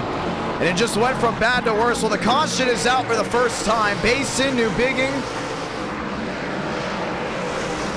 Lined up 1-2, Mosteller, Vargas 3-4. Pit road, it's open. And Basin will go ahead and hug down on the apron. The question now is going to be fuel. Some of these guys looking to go ahead and make it to the end. Lap's going to go ahead and wind down as there'll be lights off once again. Last win for Dylan Basin, Homestead Miami Speedway a week ago. As now he gets ready to go ahead and set his sights on going to victory lane from New Hampshire. Why do they call it the Magic Mile? Well, they got employees from Disney World to help work on this racetrack. And they went ahead and just brought the tagline. That's at least from what I've heard. Chevy, Ford, row 1, Chevrolet Lockout, row 2, Toyota will lock out row 3 as we will get ready to try it all again. That roll back to turn 1 is going to be interesting. Vargas back there in 4th and be able to go ahead and see who's been the biggest mover so far. Zola up 10 spots. Nick Hook up 8. as they get ready to fight the good fight just one more time.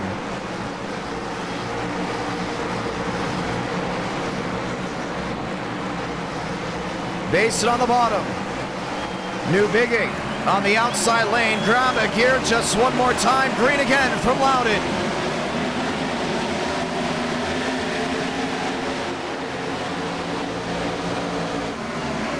New Bigging, top side, Vargas in tow.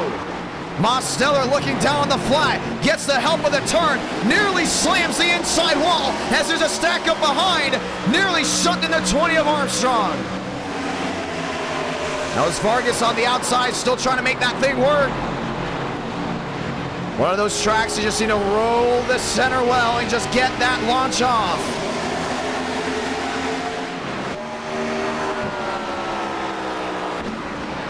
Demos on the outside, creeping in. Basin down the flat. And they're almost taking a book out of Phoenix, trying to make that work. You see Joe all the way down the inside, trying to find his way around Vargas. Looking, peeking once again. Dylan Basin will not give up. Back to the bottom, half a second the difference. 9 out of 60. I'm curious to see what Armstrong's able to do once again. He's gotten to Vargas. He wasn't able to pass him. See Ryan going a wider arc, trying to get the launch off. Closes on in at the back end of the 87. 9 out of 60. Will turn 10 this time by. As he's kind of struggling. Now off corner exit, Demos just a little bit of a better launch. New Bigging nearly has a full second deficit on the driver of the 99, that being Dylan Basin. New Bigging soon to be under fire. Demos trying to slot himself into second.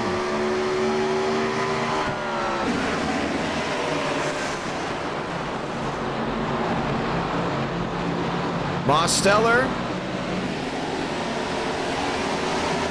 lined up and loaded.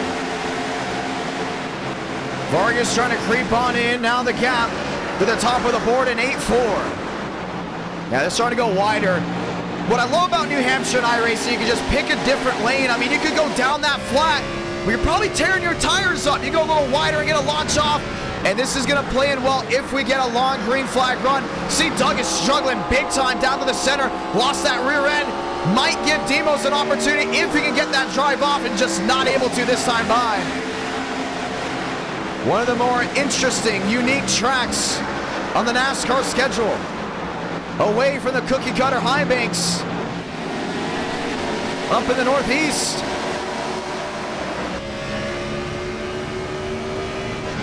Massive drive right here. Another roll down to turn 3. 9 back. New Bigging losing time. Demos on the outside. Vargas still there, back nose to tail.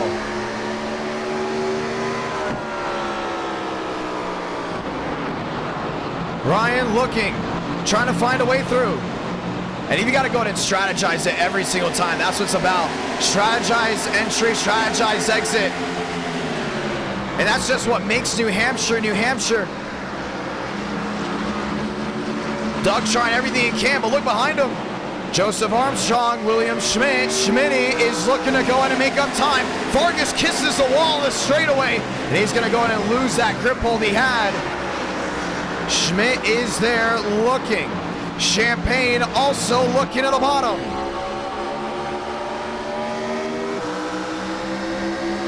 Vargas still trying everything he can. For William Schmidt, I think he's doing a great job right here. Being smart, being consistent. You can see third on back, all under a bubble.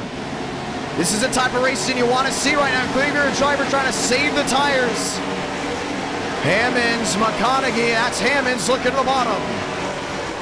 Might get a Luckenbell here. Luckenbell rolling wide. Off the inside groove. Hammond's been struggling. I mean, even his first win kind of just caught lightning in a bottle. That was Bristol a couple streams ago. Dylan Basin is a man on rails and will continue to go and fly away. Here comes Vargas to the inside of Demos.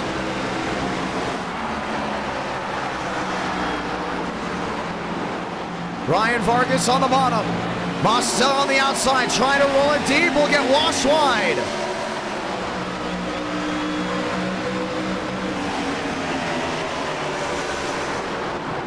Ryan's back down that flat.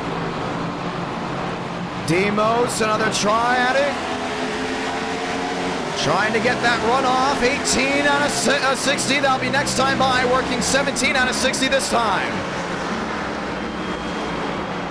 He's just smart on that bottom. If he can clear him down off 2, it'll be absolutely perfect for him. Ryan Vargas locks in. He's going third.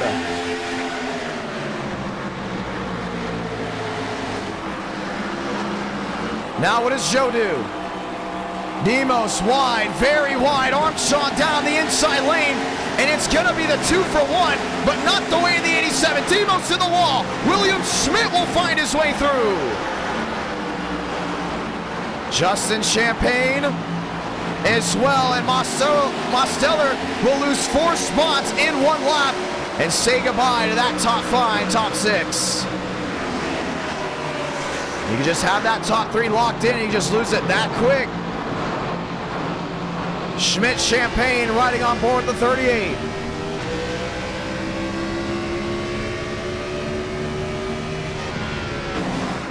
He's another one that's just wanting something to work. Vargas wanting to make up time. I think he's making it up to New Bigging, not Dylan Basin. Basin's in a zip code of his own. As Champagne, Schmidt, and Demos have got it all lined up. Back 1, 2, 3, all in a tail as they work their way to 3 and 4. Next time by, 40 to go. A lot of you guys are expecting over 3 cautions. New Bigging, oh, making up a ton of time now. That was just on entry, a horrible exit. Allows Basin to go in and pull away. 2-5 the difference. And you just see the line he's taking wide down the flat. Drive it off, no problem. New Bigging, not even close on the flat, just holding on to the top. Fastest way around right now seems to be cutting the corner. We get that long green flag run. Will it work out long term for Dylan Basin?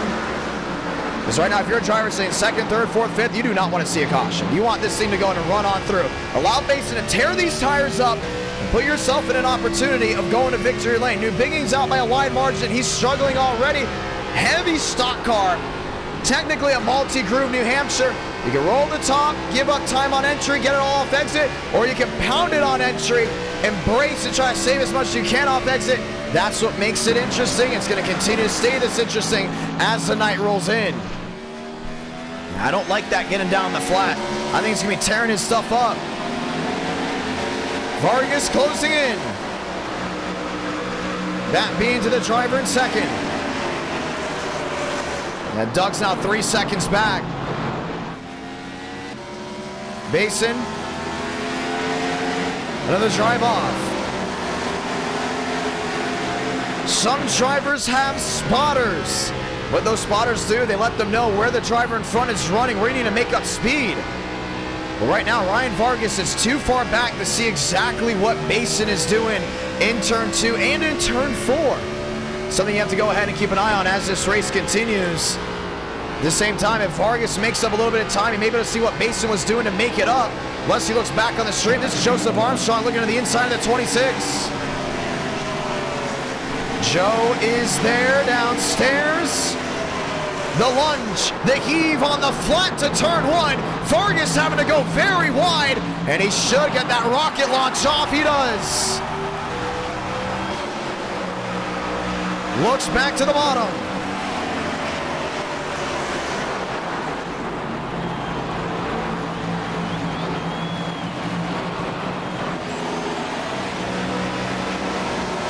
Joe on the outside, Vargas on the bottom. Here comes Schmidt.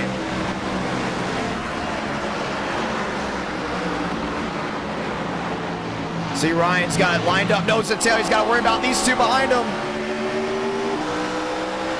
Schmitty on the outside. Justin is looking and peeking, and there's the bite to the inside of turn 3. A lot of these drivers are figuring out the flat.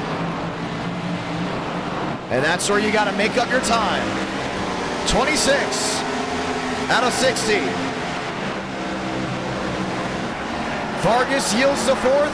Joseph Armstrong takes back third.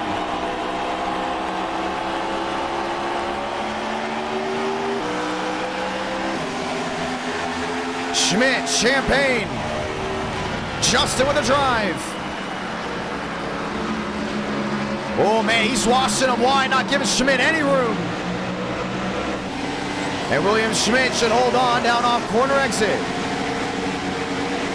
Nearly 4 seconds the advantage for Dylan Basin.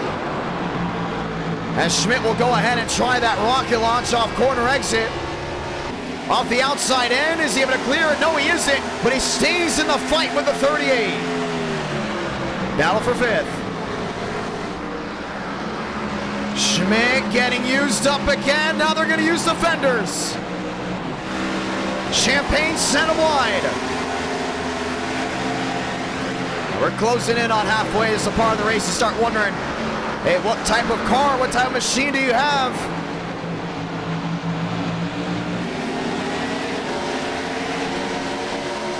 Trying it again. To the inside of turn 3. Justin in the middle, Schmidt still on the bottom. Vargas trying to give it back to that 20 machine as New Bigging way off from Basin. That's down to turn 1. As Schmidt continues to try something to work. Trying to get it rolling. Not working out at all. 29 out of 60. Champagne's got it locked in.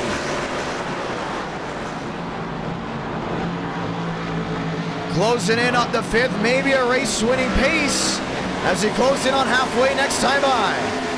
And there's Demos again back there in seventh, a one caution race. A lot of spread out racing. Bukhari, McConaughey back wheel to wheel. That's with Aiden Walker down on the inside. Battle for 10th. Trying to get a drive. Oh, nearly lost the rear end again. Ladies and gentlemen, welcome to halfway. Douglas New Bigging now nearly losing even more time, almost 5 seconds of difference. Yeah, you can see Basin has not changed up this line. Look at how low he goes. Now watch New Bigging. None of that. Joe, none of that. Vargas in the same boat. Mosteller to the inside of Schmidt.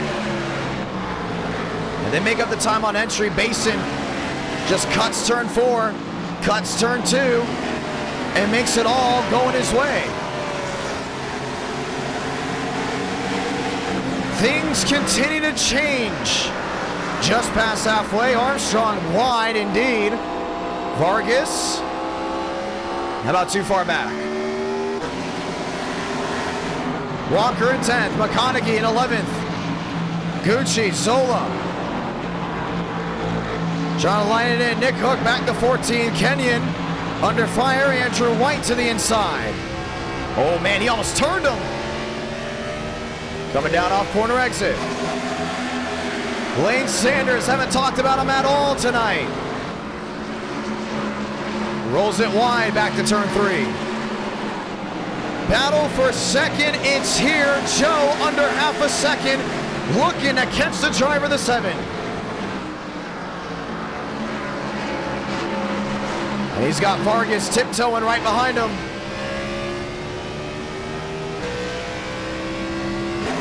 Lap 34.60. Demos. We're going to make up time. He'll be lined up with Champagne once again. Joe loose to the outside. And you can tell tire wear is already becoming a factor. New Bigging, different line, a little bit lower to the center of the corner versus off of exit. He's just struggling with that right rear. No grip on the right side. And for Dylan Basin, it's right now just looking like a walk in the park as the battles continue for second, third, and fourth. Armstrong in the middle looking to go 2 for 2 on fast 4 finishes. Vargas had a handful down off corner exit. Looking, peaking, second, third, and fourth. Look to come back together. Joe is there. but so is Vargas and soon to be Champagne. 25 to go from Loudon. Vargas on the flat. Trying to make something work. I don't know how Bason's just able to do it every single time. You just saw Ryan try it down there. Doug Diamond in the corner. Drive off, and he loses it by a country mile, nearly 6 seconds. The advantage for Dylan Bason. Now, if they got a restart, they give me a gimme. They're going to have to be almost perfect. I'm trying to hold him back. 24 laps to go. Vargas still in fourth.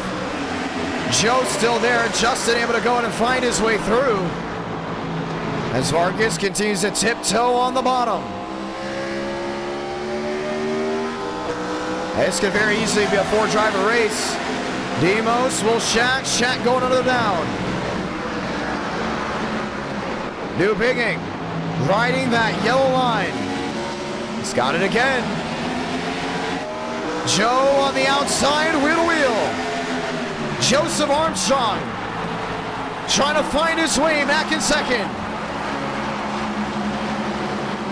What can Doug do? Drive off, yes indeed. 22 laps to go. Vargas wide. Armstrong able to clear. The question now is he able to close on in? Vargas will find his way back in tow, and New Bigging will lose 2 spots in 1 lap. Maybe 3. Armstrong. No drive off. Vargas is there.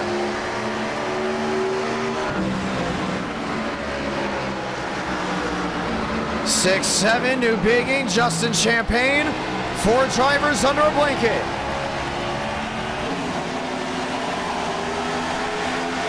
Vargas to the inside. A lunge back to turn 3. Joe's gonna roll that top, coming off corner exit. Oh, he got loose. Still gonna take it back, 20 to go. And what a fight it's been from second on back. Justin Champagne rolling Douglas New Bigging up the track. Vargas on the bottom, Armstrong in the wall. Justin finds his way through. Now the launch for the 20. Oh, he's gonna make contact with him. And he's been muscling guys out of his way all night. Armstrong will now chop back to 4th. Oh, he's gonna turn him. Justin Champagne on the wall, the caution will wave with 19 laps to go.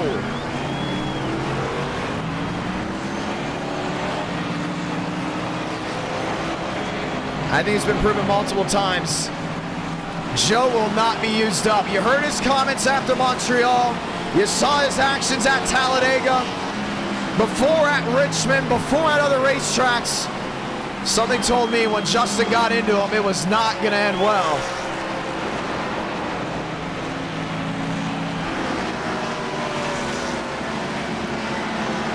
And he just turned him.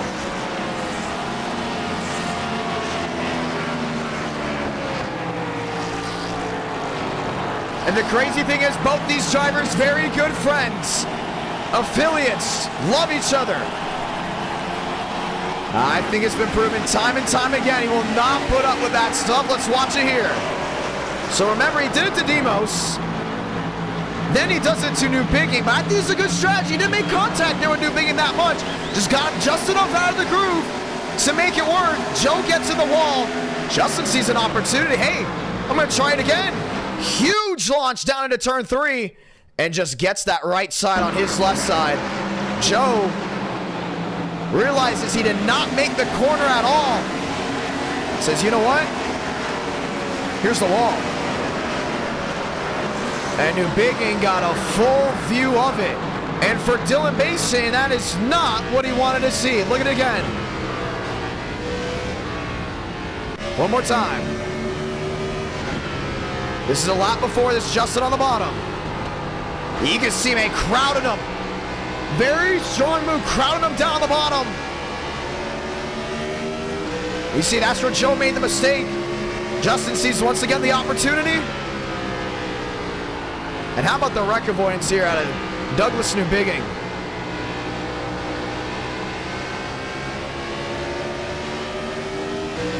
Joe chases him down the track, and see ya. Caution is out for the second time here from New Hampshire with 17 to go.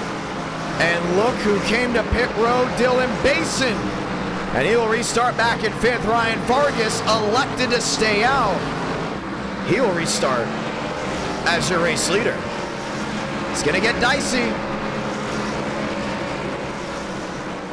16 remaining.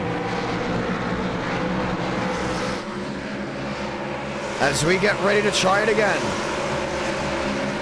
We'll get the 1 to go next time by as we'll restart with 14 laps to go. The question now is, does staying out work?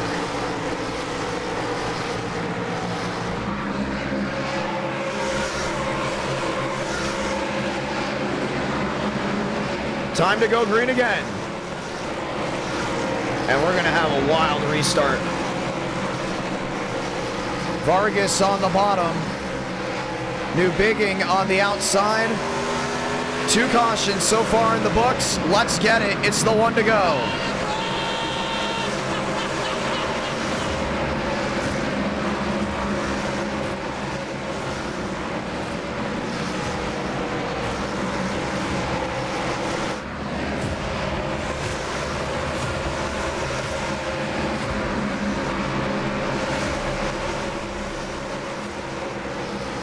Time to go green.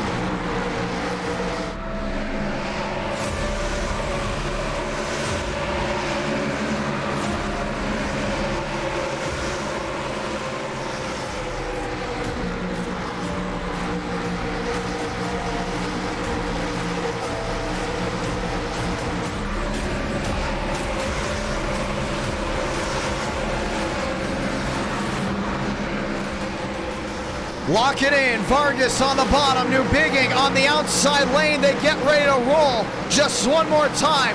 That magic from Loudon continues to go ahead and fly as the Chevrolet bow ties lead us back down. 14 to go from Loudon, New Hampshire.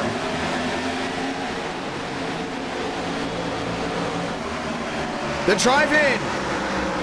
Schmidt downstairs. Demos in the middle. Mason's using that flat all the way down to the inside. Schmidt trying to make it work. The 99 thread of the needle.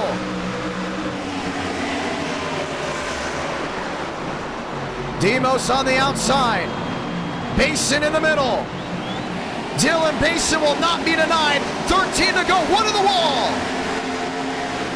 Nicholas Hook way in the back. Gets it refired. We stay green. Question is, does Basin have the time to close on in? And what do you do if you're Ryan Vargas? How wide do you make it? Basin's led the most laps tonight. But that doesn't mean you go to victory lane. 12 to go. Mosteller's loose. Very loose. Down to the inside. Great save. Vargas is there, holding on under half a second. Mason on the flat. The drive down off. Sticks on the board, this time by 11 to go. See him all the way down there making up that time. What a move by this 99.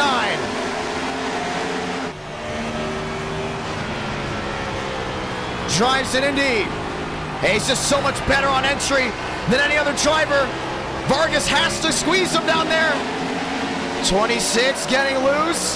An opportunity for a crossover. Mason in the lead, the lunge in. Vargas with the daylight on the inside. He could get into him right here. Back to the bottom. 10 laps remaining. He may have to use the bumper right here if he's going to want to make this thing work. A wide arc. Basin, shortcut in the corner. Vargas is going to follow him.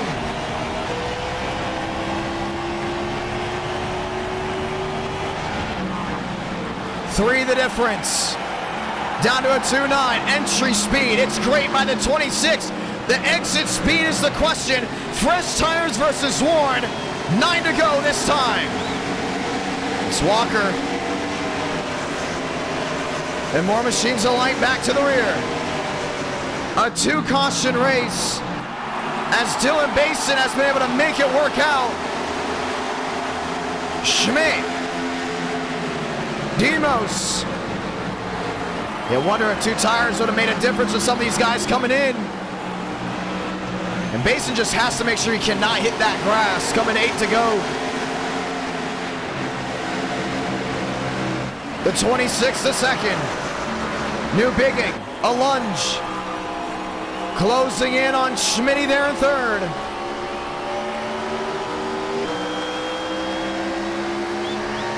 Two cautions in the books. A blowout early on. And then the strategy call by the 99 Taurus to bring it to 7 to go here in Loudon.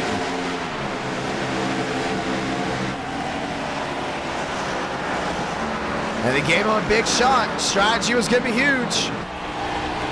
Possibly need another caution. Demos, Contreras lined up. Vargas still there watching on. Basin. Downstairs, 7 to go. 6 to go this time behind for the 99. Demos, Contreras. Contreras wants a shot. And this will be the battle for 6. Walker right in front of the 87.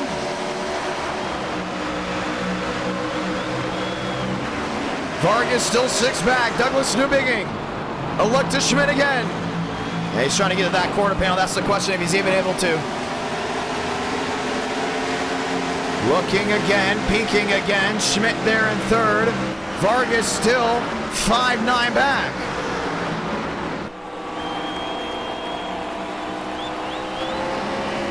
Demos down on the bottom.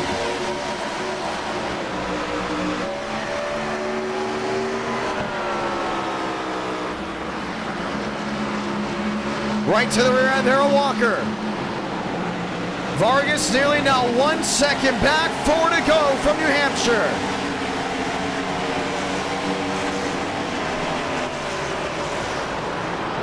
Now these tires are glowing hot.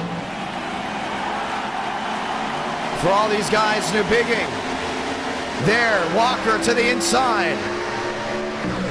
Another look back to turn 3. The question is also, I know it's late. No one's probably thinking of it. But if we happen to get one again, do you pit? 3 to go. Contreras back up inside the top 10, one of the PBR drivers. Demos still trying to make the rounds. Oh, Luck and Bill loose on the bottom. Walker to the outside, New Bigging trying to make it work. Schmidt looking to cut the inside. And Justin Champagne up near the outside wall as his night will most definitely come to a close here with not a good finish. Looking to hopefully see him at Richmond, 2 to go. What a race, Dylan Basin. Led early on, no one could go ahead and match the speed of the 99. An untimely yellow put him against the 8 ball. Drove his way back up. Salarenka, 1 to go from Loudon. And now here at the Magic Mile, he's been able to navigate his way back under the white, back to the lead and looking for the checkered flag. Cuts turn 1. Slides down off to 3 and 4 for the final time.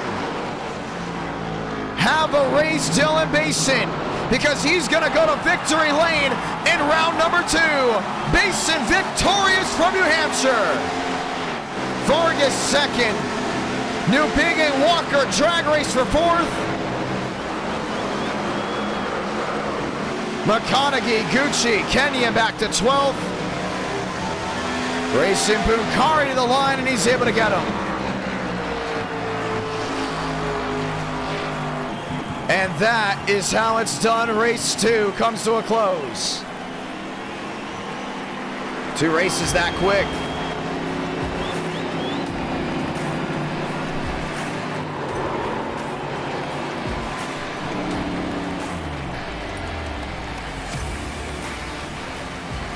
Race 1 at Montreal went to Toyota.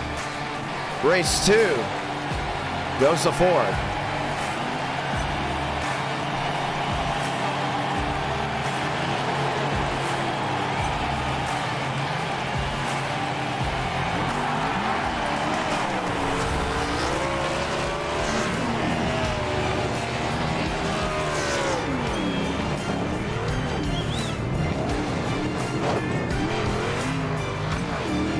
Richmond and its truck night in America for round number 3.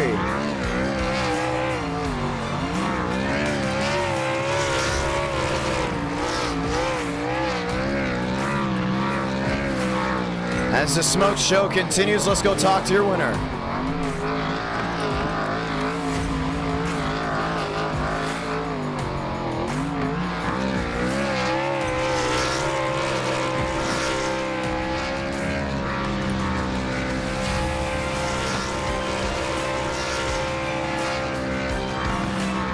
Dylan Basin victorious. Basin, it's the John. You got a copy. As his minute will go in and wait for him. Goes ahead and does the burnout once again. What a drive we saw tonight by him. We'll try it again. Basin, it's the John. You got a copy. Yes, sir. Bingo. Walk me through that one.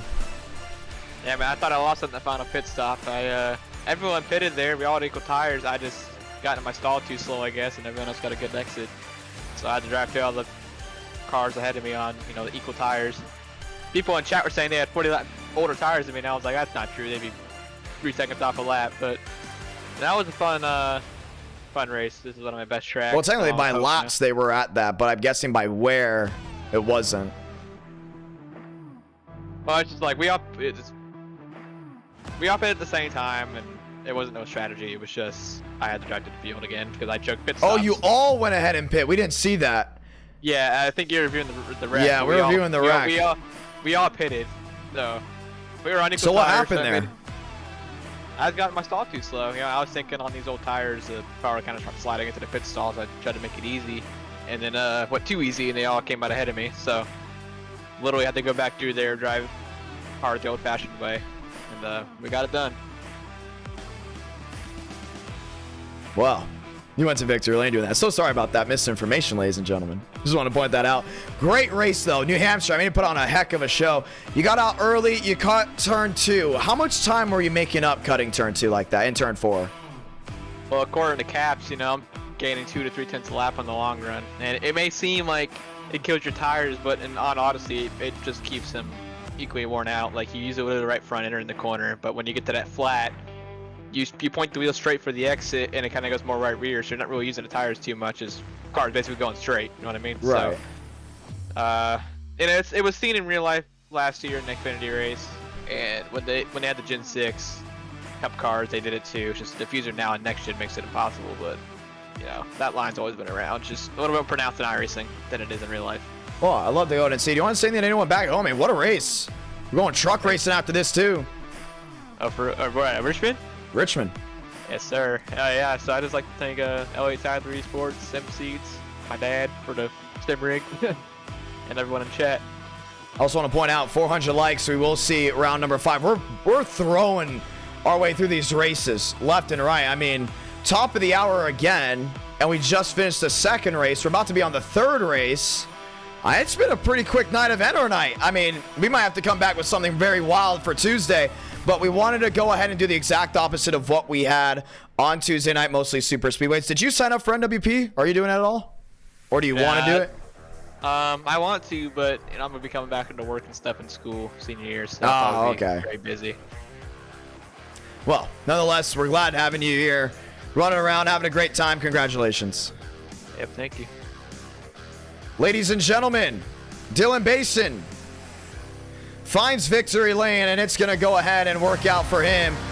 Race 2 already to a close. Let's go ahead and roll our way to Richmond. Truck Night in America. Race number 3. You know, let's go in and talk to Vargas while I have time. I've not been able to go in and talk to Ryan. It's been a while since we've been able to go ahead and hear from Ryan Vargas.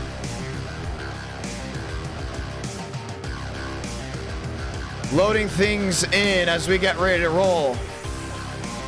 El Rhino, it's a John. You got a copy? Good morning. How are we? Good afternoon. Should we say goodnight? Well, hey, you raced race number 2. How was New Hampshire? I did not expect you to come in for New Hampshire. I didn't expect to come in for any of these races, but hey, we're here. No, that was awesome. Basin was untouchable tonight. He did a phenomenal job. I started trying to copy his line, and I felt like I was able to keep pace with him a little, but there was no catching him. Once he passed me, it was all over. Were you just in Chattanooga? I was in Chattanooga. Wow. What were you there for? I was attending a FACES camp for the National Craniofacial Association. Cool. Hanging out with a bunch of kids with craniofacial differences, so that was a really cool thing. But cool thing that you're putting on here tonight as well. I see you guys. Oh, thank you. There's a lot of people. I say there's a lot of people watching. Hope y'all enjoyed the show. This was my only race tonight, and I just wanted to pop in, at least do one race, and yeah, this is pretty damn cool. Yeah, I want to point this out. We did Montreal. We were trying to talk about how technical and how mental that track is on iRacing for New Hampshire. We don't usually do flat tracks. How mental is it when you see one driver gaining, one driver not, some drivers worried about saving tires? How do you go ahead and take all that into account with 60 laps, and then all of a sudden drivers also using you up, trying to diamond the corner or try to swipe you on exit or entry? I mean, the biggest thing is just like making sure that you keep the momentum up, right? And I think Basin did a fantastic job of that. He'd run in that second lane, kind of hug that seam, and then cut it straight down on the exit and get a straight drive off. And there was a lot of grip down there. So once I was able to get a good read of that, I realized, I mean, I was probably carrying another maybe 2 or 3 miles per hour on the exit of the corner, and that just extends all the way down that straightaway. And it's basically 2 drag strips for straightaways here. So, no, but it was just an impressive drive by Basin. My Lyrgus security, Monte Carlo could hardly keep up. Oh, it was a lot of fun to go ahead and watch you do that. You want to say anything to anyone back at home? And when's your next race? Yeah, my next race is Richmond, coming up in 2 weeks in the NASCAR Craftsman truck. That'll be fun. We got Williamsburg Contracting coming back on. Stay tuned for the paint scheme reveal. But no, it's just really cool. Always fun to run this Lyrgus security paint scheme. This is normally the paint scheme I run in core and stuff, and it was always fun hopping in these races and racing with these guys. That was a very fun and respectful race up front with Basin, so just really enjoyed myself. Well, it was a lot of fun to go ahead and watch you go ahead and roll around New Hampshire. Congratulations on second. It was a heck of a drive. Oh, heck yeah. I'll take it. I'll take that all day. We'll go ahead and talk to you later. Rolling into race 3. You go ahead and do that. Have fun. Ladies and gentlemen, Ryan Vargas, driver of the NASCAR Craftsman Truck Series. Let's go in and see how this goes. I mean, this is going to be a big race. I think this is going to be interesting. Richmond, another technical racetrack, another technical track to go ahead and try to master. It should be interesting, honestly. It should be very interesting to see how these guys go ahead and hold on to it. I'm more focused on, okay, 2 technical races. Montreal, I think, has been the hardest race of the night. New Hampshire, an oval. Very hard to go and come by with the Gen 4. 2 cautions, so the under one. I knew it. I said the under was going to win. Probably should have been an even with the Nick Hook wreck. Thought about throwing it. Thought about it, you know, in the head. And just like, don't throw it. Keep it rolling. But at the end of the day, I mean, it's been a great night of racing. We're going to race 3 now at Richmond. I think Richmond's going to be very interesting, very strategic to see how that one rolls out. Truck racing. You all love truck racing. I love truck racing as well. And then we go to race number 4. It's going to be a lot of fun. Thompson with the late model stocks. For the ones that don't know, I call pro late model racing in person. Live on Racing America at the National Fairgrounds Speedway and other racetracks around the United States. I think it's going to be fun to see what they do. And when we get a race 5, we might, because of how quick tonight is going, I might force a race 5 just because usually to get 400 likes, like we usually just get it at the end of a long night. We're going by pretty quick. I mean, we're less than 200 away. I still think we can go ahead and get it. Don't get me wrong. But I think at the same time, you know, with how quick this night is going, 2 races done, and we just hit the 2-hour mark of the stream. That's quick, man. These races are just flying on through. Let's go racing. Round number 3. We're going to Richmond. It's a night race. And then we go to Thompson. You get to vote on Thompson either being a day or a night race. I think personally Thompson's better at a night. A day race looks better on sim. So totally up to you all. As we get ready to go ahead and try it again. As Justin Champagne and Joseph Armstrong have a civil conversation down in the chat below. We go ahead and load on in, lock in one more time. Session's up, passwords Idk, and a lot more viewers are joining this one. A lot more have Richmond, but we've done Richmond also a lot more in NR. You know, that's the big thing too. We love going here. I love Richmond because it kind of satisfies both parties. Richmond is technically a short track, just like Iowa. But it also kind of gives you that intermediate vibe, and that's what I really like, that intermediate feel. Should we say, I should say feel a little bit better. I think feel is a better word for it. And I like it. I like the camera angles we have at Richmond. I don't think we've had a bad Richmond race, to be honest. I think we're going to have another great Richmond race. I think it's going to be an absolutely fantastic night of racing as it has been up to this point. But at the same time, it's going to be a lot of fun to see how this goes. 85% voted a night race. Guess what we're getting? A night race. Now, if you're a viewer, I just want to point out, if you get to the stream early, we start at 7 Central, 8 Eastern. Put the stream up at 5 Central, 6 Eastern. And we usually put out the format for you guys to go ahead and vote. Montreal was 25 laps because most of you voted 25 laps. An hour before the stream at one point, 35 laps were winning. Let's say we did 35 laps and a caution came out.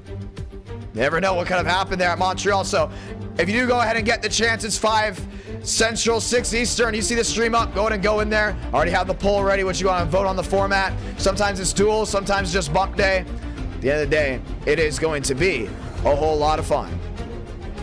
Let's get ready to try it again. Loading on into the session as it looks to be a very, very full session indeed as we get ready to try this one again. I think Richmond's going to be interesting. Richmond's going to be the very interesting one. Caden Rush coming back. That's going to be one to watch. Driver of the night. What are you guys thinking right now? 2 races in. This will be race 3. We'll start the voting in race 4. So that means this will be the last vote to exactly get who was driver of the night. Right now, I'm thinking of the top 4, unless viewers think of someone else. I think William Schmidt's got to be in there. He's made up a lot of time from Montreal to the finish of that race. From New Hampshire to the finish of that race, I think if William Schmidt has another good outing, he'll be there. Joe, I still think, has a shot at driver of the night, but the actions at New Hampshire does not help out. Demos kind of felt the same way. Didn't go ahead and wow me at New Hampshire. We could probably throw Vargas in there. I think Dylan Basin, if he has a great outing as well, go ahead and see what he can go ahead and do. I think Basin has another shot at driver of the night. I know a lot of viewers are loving what Dylan Basin is able to bring to the table, but all depends on how this goes. Armstrong wins for sure. He's gonna have a best shot at driver of the night. Only 4 drivers are there for the vote. It all comes down to what you, the viewers, think as we get ready to roll. Loading onto the session this time by Truck Night in America. Bump day, question mark? Oh, yes, we are. And only 40 trucks will go ahead and take the green flag. Loading on in to Richmond, Virginia. Make sure everything is lined in, no problems. Jackson Carr. Loading on in, trading paints. As we go ahead and line everything in. Let's go trackside as we go qualifying for race number 3.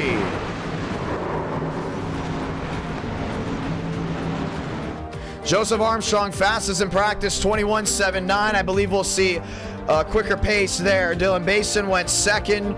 Justin Champagne, remember, I don't think you forgot about the actions of what happened there in race number 2. Something to watch on, something to keep on your shoulder heading on into qualifying. Let's ride. Vincent Gucci in the 09. I believe that's William Schmidt in the 6. Yes, it is. Truck 9 in America, Kevin Austin.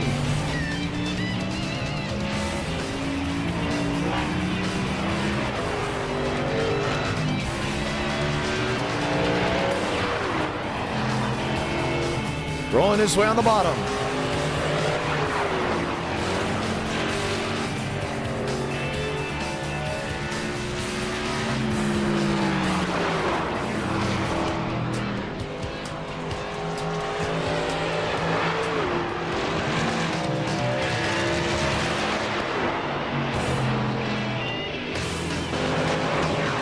35 rolling around.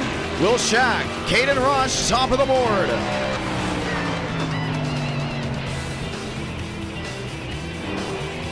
Demos goes number 1 in his tin can machine. Gavin Austin back to 14. Jackson Carr back in 8th. Frank DeAngelis has had a horrible night, just as bad as his paint schemes as he rolls his way to the inside.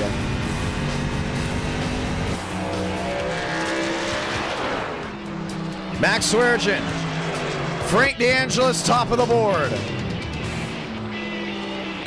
Caden Rush second. Aiden Walker right to the top. Joey back 8, Dylan Basin. Still able to hold on to it.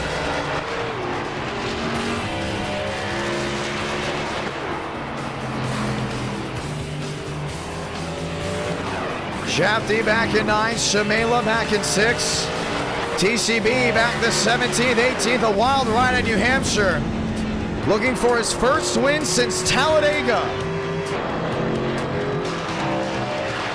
Alexander Hammonds slides across the line. First win for him was at Bristol just a couple streams ago. Demos 8th quickest. If you can beat Basin, that's going to be huge. But Dylan Basin looks to hold on to his slot. Walker back in 2nd as the trucks come rolling through Richmond, Virginia just one more time.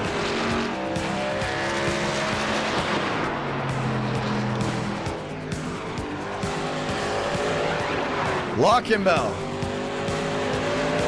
Joe up to 4th. And the hometown driver in the Sonic Chevrolet looks to lock it on in. Mosteller. Jackson Carr. William Schmidt back to 15th. Looking to do Norm proud, and that's what we love about him. As qualifying comes to the tail end.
You are go for throttle up. Joseph Armstrong might be going to the tail end. Now put Walker on the front row.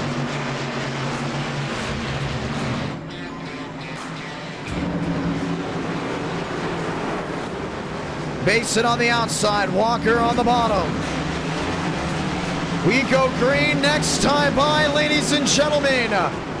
Let's roll as we get ready to go green from Richmond Raceway. The one to go. Short track Friday night.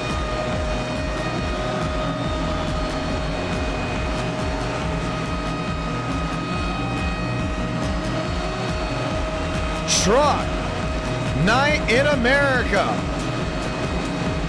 And Joseph Armstrong will get an EOL for what happened in the last race.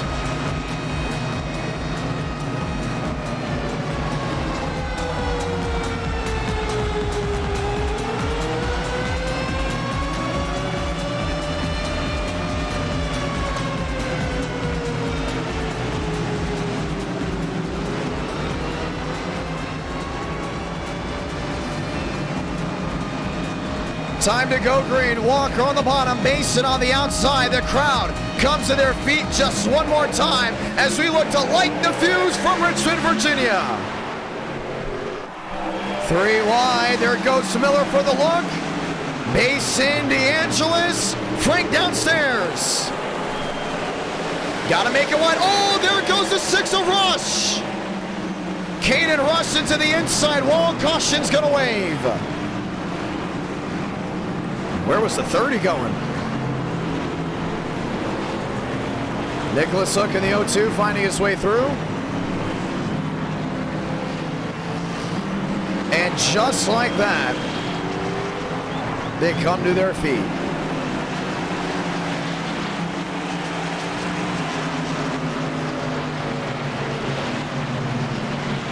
First caution there as Surzak and Freeman seem to have also gotten into it. Douglas Newbigging, Daniel Mosteller, Hammond, Swearengin, all lined in, and just as quick as we got started, we're under pacing.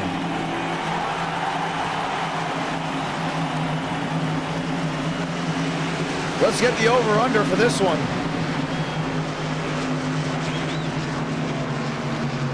As we go ahead and take a look back to it.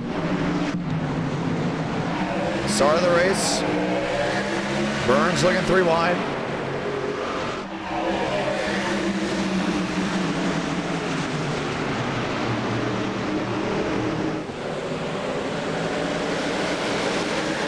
Yow.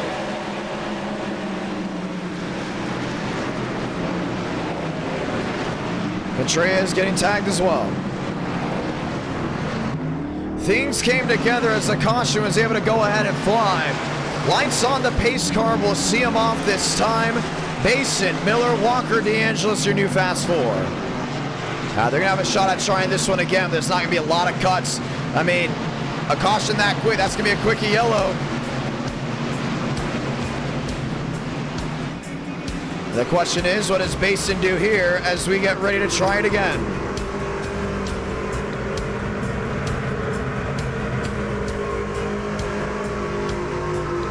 Time to roll.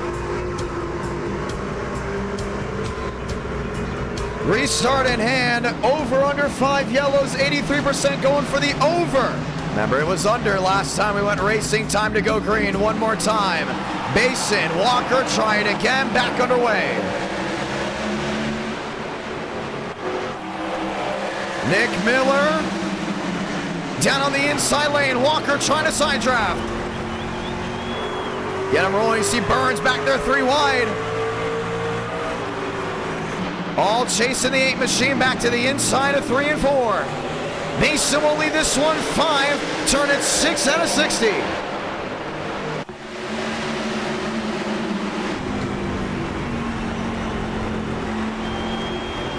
Frank on the bottom. Trying to go ahead and make up time, and right now it's just a big clog jam up front. A lot of these guys trying to go to make something work. See Walker about 4-3, 4-5 back. Miller, Luckenbell. Luckenbell to the inside. He's got Burns right in tow with him. Spencer might go ahead and force this 3 wide. Big step out on the 19.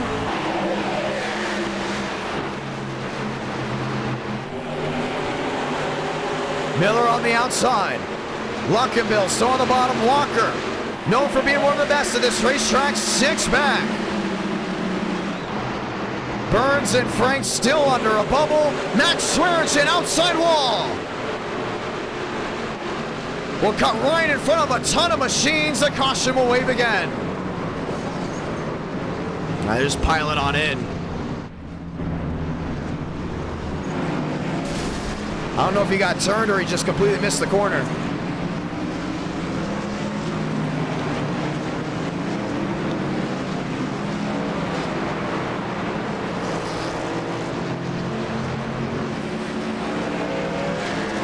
Let's watch back to it.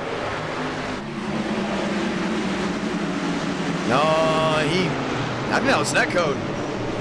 Not the best look of it. And just start logging in machines. And Contreras didn't even try to break for the corner. He just drove on through people.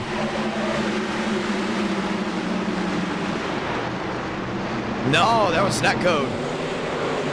Netcode brings out the next caution. That's the 88. Up the track, Connor Zola. Nick Hook. Damage on the right side of his Home Depot for Toyota. Pit road, it's wide open. Basin. Go ahead and hold on that top spot. Walker, Miller, Luckenbill, DeAngelis, White, Baker, Burns, Schmitty, back to Shabela, Mosteller, Champagne as we get ready to go back green.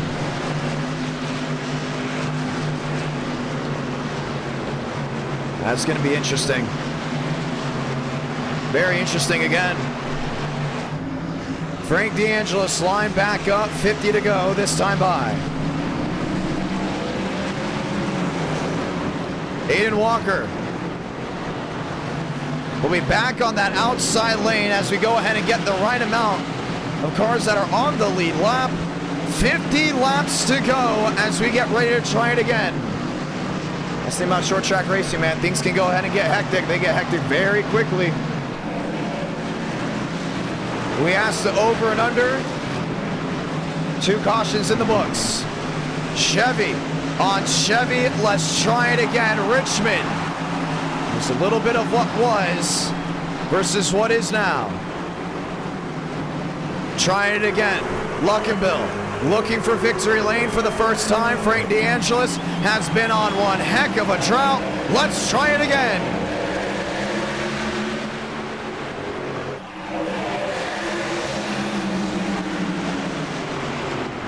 Walker, top side, a lunge to the bottom.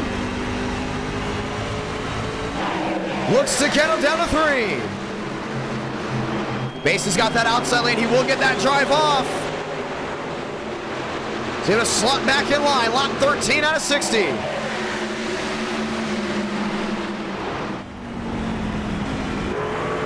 Luckenbill, what a truck he's brought here tonight. Up to 3rd. Machines around him looking to make up time. Andrew White, Nick A. Miller. Miller up the 4th, working lap 14. Does anyone have anything for Dylan Basin? Burns is there. Champagne nearly got thrown 3 wide. Trying to slot the middle, Frank on the bottom.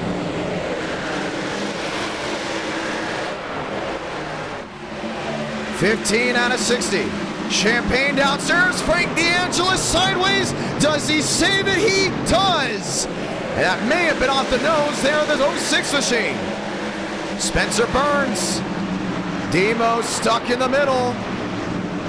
Claw jam way in the back. Baker on the bottom. New Bigging on the outside. Frank gives the shove, the nudge, and see it to Spencer Burns. The eye for the eye, and that's the 06 trying to make something work. Vincent Gucci around. Frank DeAngelis involved, Spencer Burns as well. And the caution will wave again.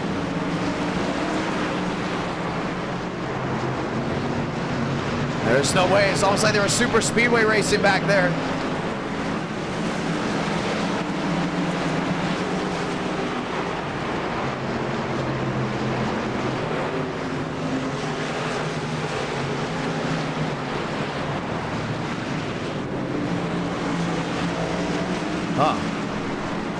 And we will go back under the yellow. Let's watch it again.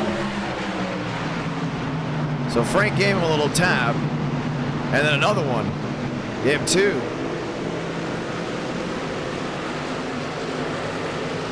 And I think Spencer didn't like that at all. Got right on his right rear. Frank DeAngelis has had a horrible year in 2023 for NR Night. Made famous on NBC just last week at Atlanta. Made the rounds on TikTok, Twitter, and Instagram. You know, let's go ahead and dial in Frank DeAngelis as we go ahead and get ready for a restart. Pit road, it's open.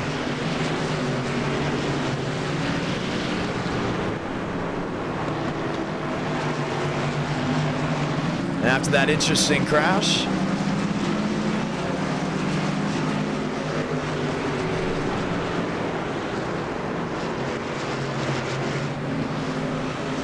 oh, moving to the wrong chat. We're going to go ahead and see if we can go ahead and chat with them.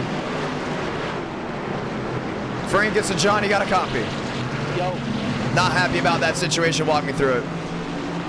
He full throttled me going into one the lap before. Tried to repay the favor.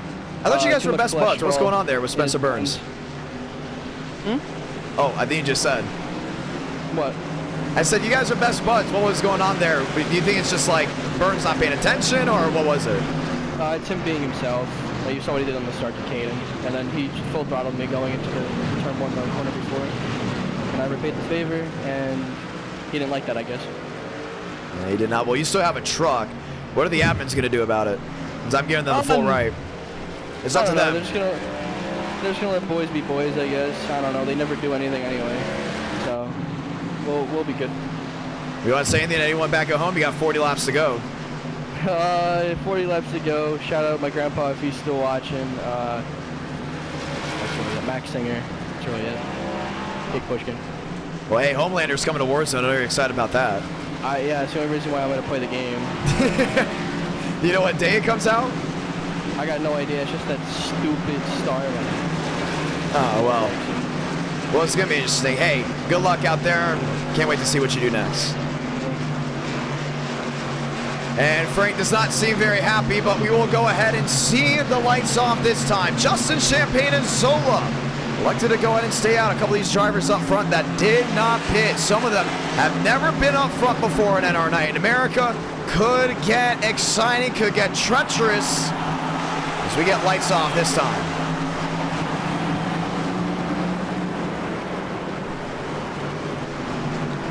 Time to try it again. And they'll throw lights back on.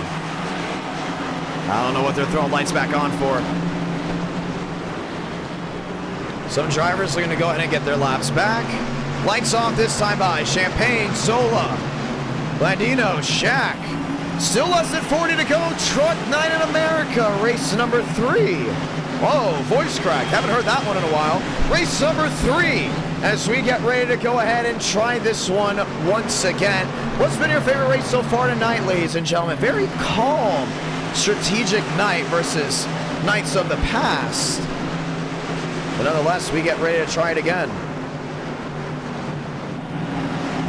Time to ride for Toyota.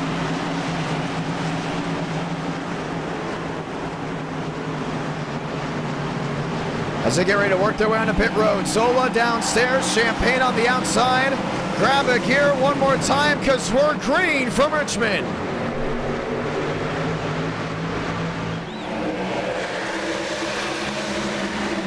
Four wide down to 1. Is that going to work? Walker on the bottom goes back to 3. Oh, up to Miller. Mason stuck in the clog jam. Champagne will lead this one 24 out of 60. I see Basin making a lot of time out. Miller down the inside lane. Great drive for the 19. Some machines coming back on the track. 24 out of 60, and Miller's just got a gun downstairs. Bullet fast down to 3 and 4. They have shut the door on Mason. Mason opens it up on the bottom, 25 laps in. Miller can just keep him on that quarter panel. He won't get the drive off. What a run by that Toyota, trading paint down the back. And Justin's gonna be mirror driving. Miller, bonsai move to the bottom.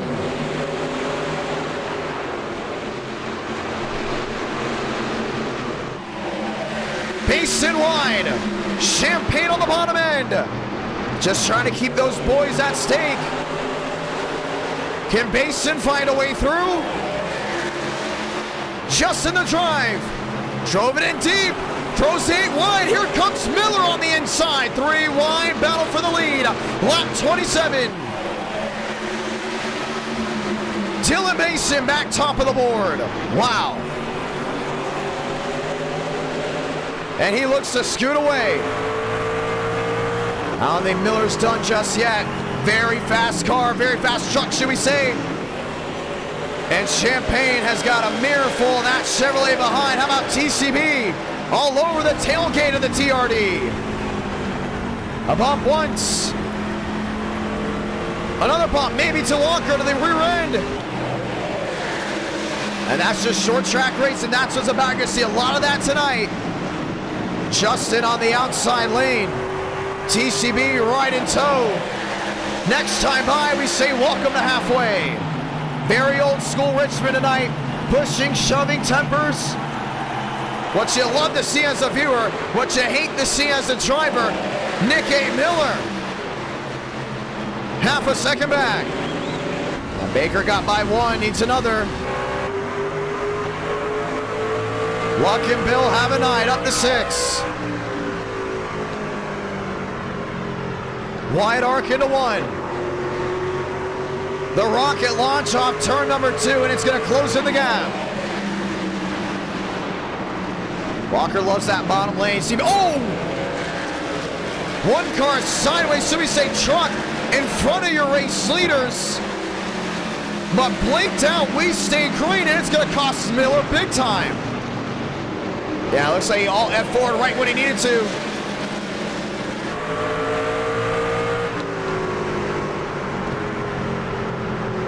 Champagne all over the back end, and now there's Caden Rush. Rush to the inside, another incident, but off the racing surface.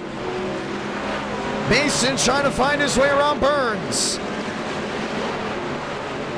Wow. And things are spread out masterfully with Walker on the outside. Here comes Baker back downstairs. Burns, a lot of damage, so not be surprised if that was because of Caden Rush. Walker on the outside. Baker on the bottom, wheel to wheel.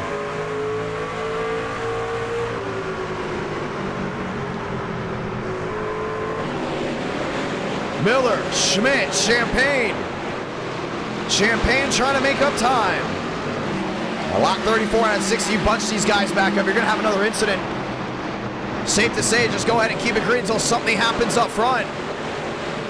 Walker wanted to make up time. Dylan Basin finds his way through. I don't think this is over between Caden Rush as he's crab walking. Rush all the way to the outside. Yeah, that's a lot of damage. Walker, Baker, can they squeeze around Burns? Burns in the wall, 3 wide. And Baker just gets that drive off again. Walker the send down into 1. Baker rolling the outside. Miller closing on in big time. Walker getting loose down off 2, and Baker is able to go ahead and defend. TCB into 2nd. And it's 25 laps to go. Miller back to 4th. Downstairs looking again. Ooh, catches the wall. As Schmidt's made his way up to fifth, too. That's another big look. Walker on the outside, Miller on the bottom.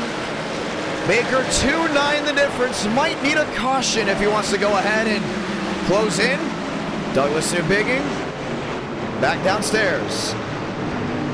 And Newbigging will slot on in. Luckenbill. Joseph Armstrong. Joe to the inside, another blink. Now he has not fixed that internet at all. Champagne there, right to the rear end of the 22. Payback for the race before, maybe, but he's gonna nudge him out of the way. 3 wide, Hammonds. Hammonds using up the 22. It's a matter of time before someone's fuse lights and it goes off. With 21 laps to go, you can see 22 just holding it down there. Caden rush around again. But way far back, we stay green. Champagne. Push to the back end of the 22. Remember what happened at New Hampshire. Shoving Joseph Armstrong down into turn 1. That's twice now.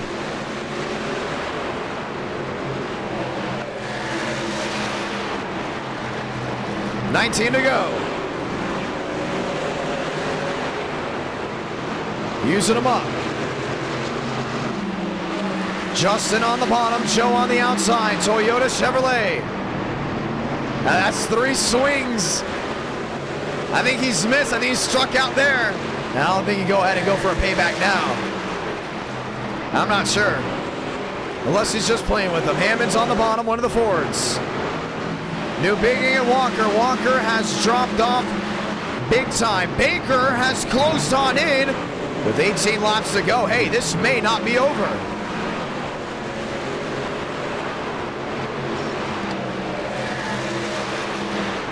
Two 8 back. Shamela. Company. All the way back down to the inside. Miller is there and closing in. Now we know Miller's always had the speed to go to victory lane. He'll have the speed to catch Basin. Basin going for 2 tonight.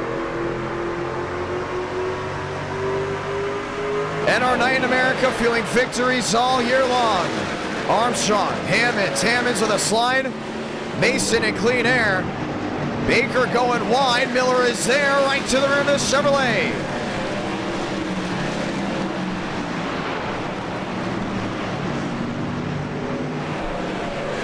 Baker on the outside. Trying to get something to work. The only thing is Miller's been blinking a lot. Able to slide in front of the Toyota. 15 to go. 3 seconds the difference. As your race leader has caught a lot of traffic with 14 remaining. Frank DeAngelis with Spencer Burns right in front of him. Basin looking for a way around. Gavin Austin down on the apron. Burns on the outside lane, 13 laps to go this time. You gotta watch out, your race leader is right there. A feud has been boiling between these 3 drivers under a blanket. Your race leader just wants to get through the pit.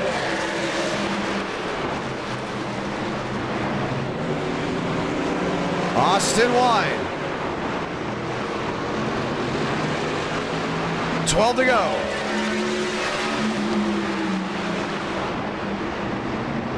Trying to find a way around Basin. Swearingen again up near the outside wall. The steel car incident keeping it green.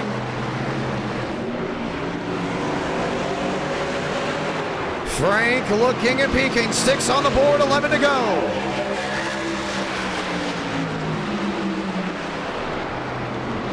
Not worried about Basin this move. Gavin Austin in the outside wall. A lot of mistakes being made. Frank cutting down Spencer Burns.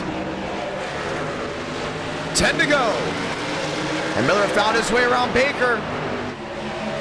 With time running out, you got to wonder if he has any time at all. Frank to the rear end. 10 to go, coming to 9 to go. A lot of single car incidents. Here's second and third. A look, a peek, 9 remaining.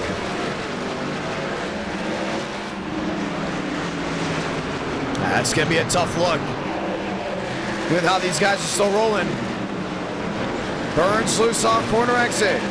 DeAngelis, the shot to the back end of the 06. I think he's going to get him right here. It's a matter of time. We all know the payback's coming. Mason knows the payback's coming. Bunch one's right in front of your leaders behind. Burns the look to the bottom. Does he run him up?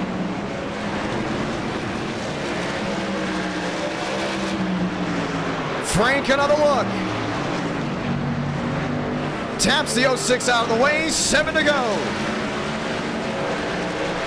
Miller 3-7 back.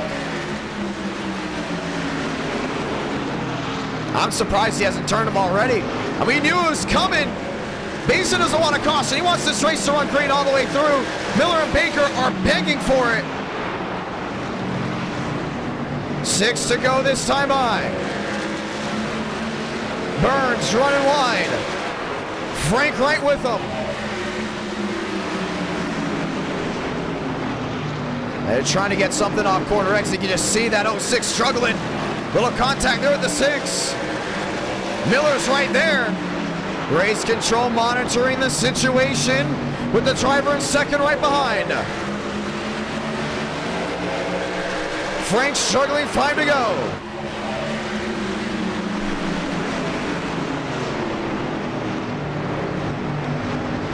Miller looking to go the long way around. Can't find his way through, allows Baker on the bottom. Miller turning Frank DeAngelis to the wall. He did not go fully around as we were quick to the trigger. Caution's gonna wave with 4 to go. We were watching it. We thought something bad was gonna happen. Last thing we want is second on back to be involved in an incident.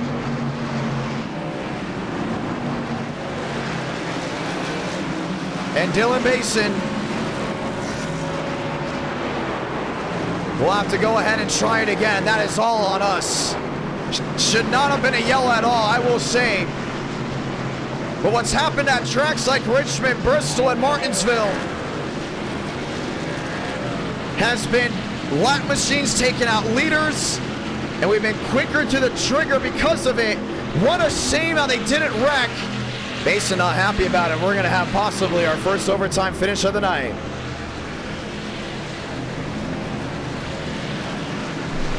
Three to go, money stop time. We'll review it in a moment. Wow. Talk about knowing the situation.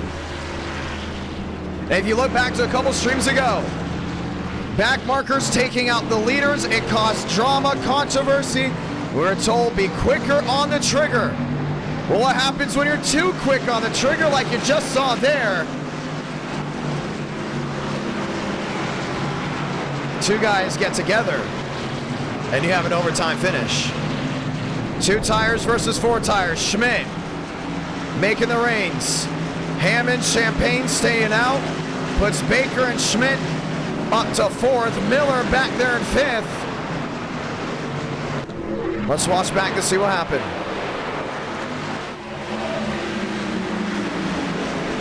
Not sure what they're going to do about Miller.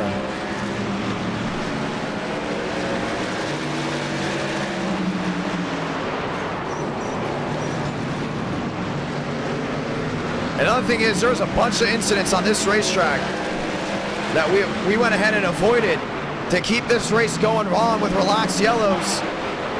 But you can see the reason why. What do you got right here? You got 3 lap machines in front of 2nd and 3rd. Race control watching it. They know Burns and Frank have already gone into it before. Miller not happy about it. Got the nose swipe. Sent him on in. I don't get this one at all. But we're going to have a restart, and we're going to have an overtime finish. Hammond's one win at NR Night in America came from Bristol.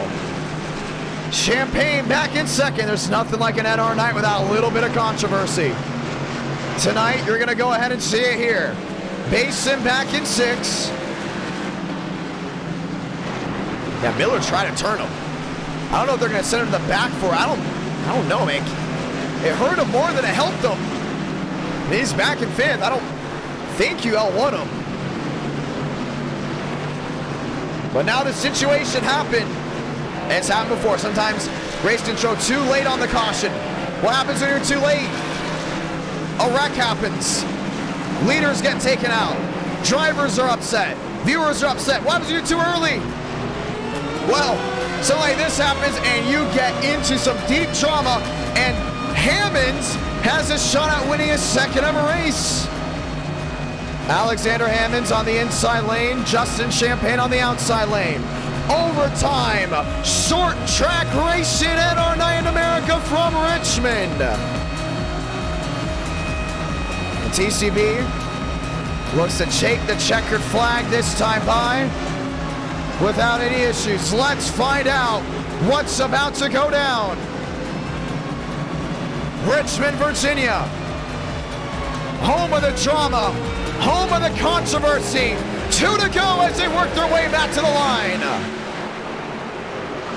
Hammond's on the bottom, lined up with Baker. Baker, the shot in the rear. Miller sideways in the middle of the field. There goes no bigging, and caution's gonna wave again. Not a great restart. And they're gonna let him blow it back together. Maybe quick a second time.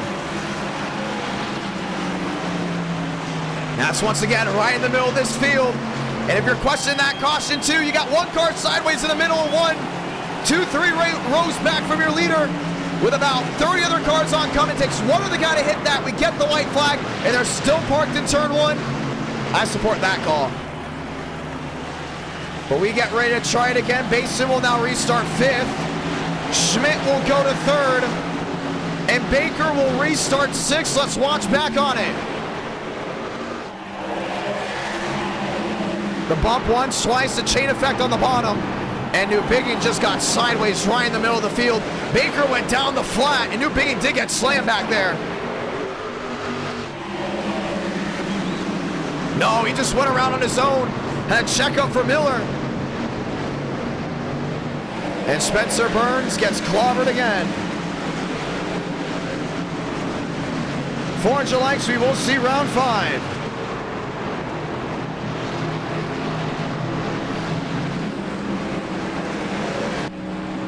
Hammonds, Champagne, lines up and loaded again. And we will try this one more time. Dylan Basin's back there, watching on.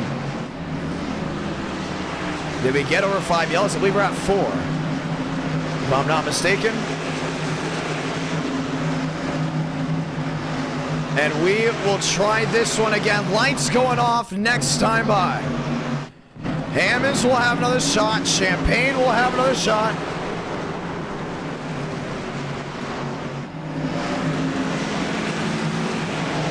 As the 7 truck goes around, let's get ready to try it again. Well, it's been an interesting night. Very calm and smooth in the first 2 races. We're going short track racing. And we're going short track racing again after this, and this time grassroots short track racing. So I don't think it's over. As we get to see what happens next, ladies and gentlemen, the 1 to go again. Hammonds, Champagne lined up behind, and now they'll call it relaxed yellows to get this race in. Mason will restart 4th. On the outside lane, Schmidt will restart 3rd. Armstrong, Baker, back to row number 3. Miller once again on the bottom.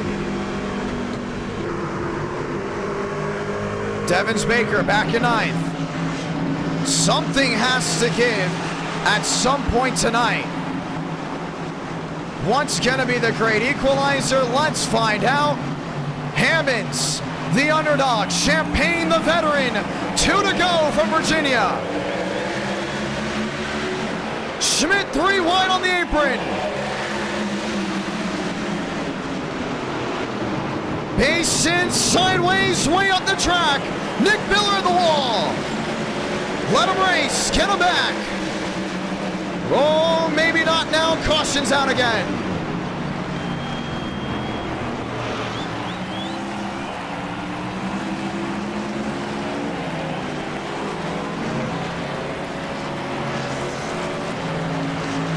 Even with relaxed yellows, you got to go ahead and throw it. Spencer Burns. All chewed up, and I think William Schmidt just took this lead. Joseph Armstrong, after an EOL to start, will be second. And they ganged up on him to 1. Champagne just hooked that 19. I think Baker thought it was Miller's fault. Let's look back. Basin get help? Yes, he did. Miller turned him around near the wall. Spencer Burns met up with him. And then there was just nowhere to go.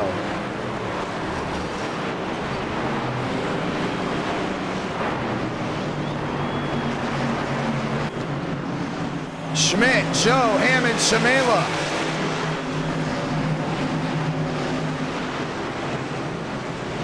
And then we will have another attempt. Now we're going to make this one quick. We're going to get the 1 to go here. You're involved in that incident. That's it for you. Joseph Armstrong now versus William Schmidt. This is what it's going to come down to one more time. What are they able to do? 3rd attempt at an overtime finish.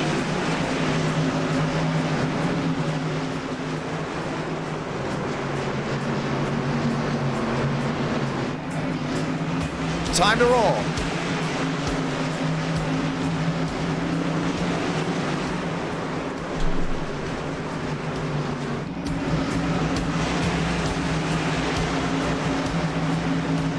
Things have gotten dicey in Richmond. And the question is, will we see them get back? Let's find out one more time. Schmidt, Armstrong, 2x2, back to the restart zone, back underway. Joe in the wall, let him race. And now you can.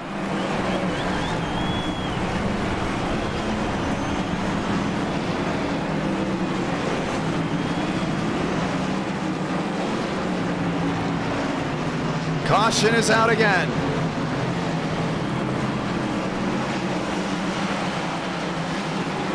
And we will have a 4th attempt at an overtime finish. This was almost the cleanest night.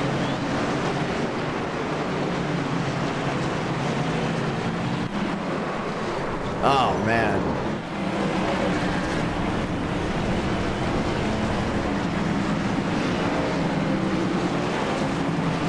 And the wrecks continue.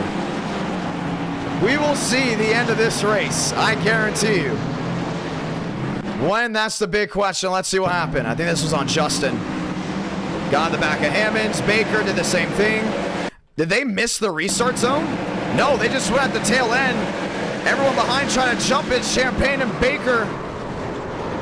And then you got the big one.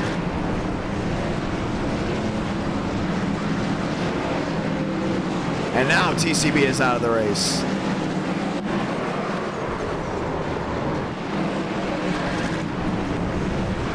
Basin involved again.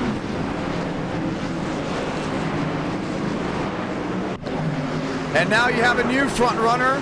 Contreras, the driver for PBR. Zola, Champagne, Burns, and White. William Schmidt might get his first win from Richmond. After all, this has gone down.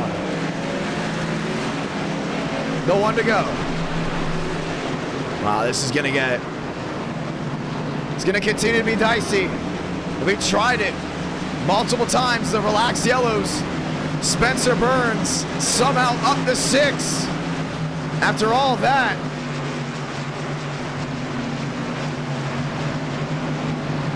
And we we'll try this again. 363 watching live. We go grassroots short track racing after this. 4th attempt at an overtime finish. They wreck in the back. We keep it going.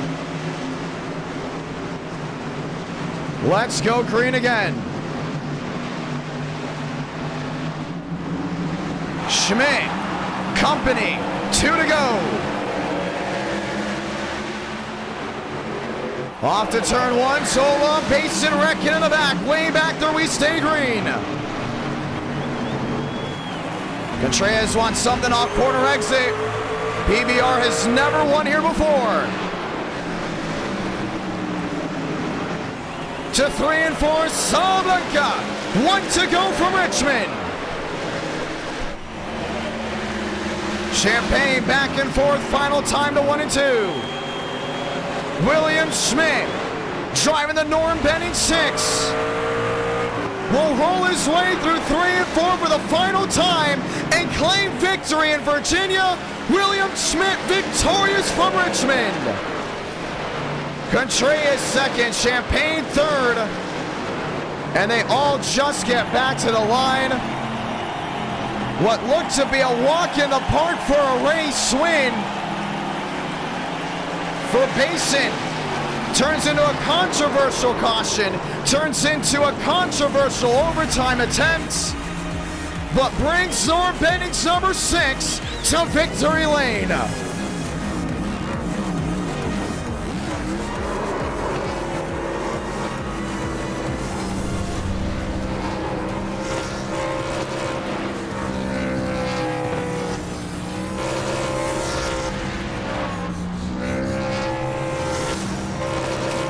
Norm would be proud, William. Schmitty was number 1. Wow. You know, tonight was way too calm. It's weird to say, right? Tonight was way too calm for the first 2 races. You knew something had to give.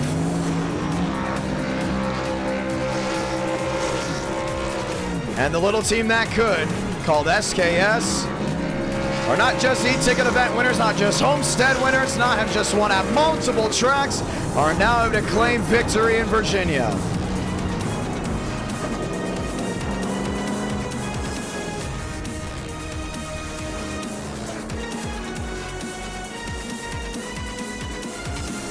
Schmitty, it's a John, you got a copy. Yes, I do. Yes, you do. Norm, baby, Norm! Oh my god. I'm gonna repeat what Frank said in the voice call. Those last 2 restarts need to be studied. I don't know what happened, but oh my god. Well, they very much need to be studied. I don't know how some of those guys jumped the start, but you know, that was the most cautions we've had in a Richmond race, and the longest Richmond race we've had, I think, was 200 laps. Yeah, I don't know what to say about that. I'm not a caution entrepreneur, or I'm not even good at Richmond, so I don't even know how this happened, but yeah, I'll definitely take it. How many tracks have you won at now, and how many races have you won at NR? I think this might be number 14. I think my only duplicates are Michigan. Yeah, maybe Michigan and Homestead. No, I've won at Daytona and Talladega twice each. Okay, and so yeah, 4 duplicates, but this has got to be like what, your 6th track? Definitely more than, or maybe 8. Maybe 8. Maybe 8. I don't know. Too many to count. Well, I want to point this out. That was, how do we say it? A weird way to end that one. Some saying it's the best race of the year just because of how it went, but we had a lot of classic racing, a lot of etiquette. Do you worry how the rest of the night may go because of the wildness at the end, or are you thinking, no, we're going to Thompson, we're going short track racing, it shouldn't be that big of a deal? I mean, regarding etiquette, I mean, it's always, and I definitely feel like it's kind of been fading a little bit over the last couple weeks. Not a whole lot of respect being shown. And I mean, tonight's definitely no different. Well, I don't know. That first 2 races, the first 2 races were different. Race 3, Race 3, I can definitely go ahead and argue that one. But the first 2 races, the etiquette was wild.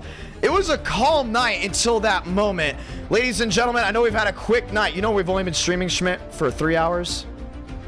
Yeah, I mean, I can tell normally by, you know, race 3 be night out where I am, but the sun is still out. Wow, still out on the West barely. Coast. So it was not even NR night in America for you. It was NR day in America.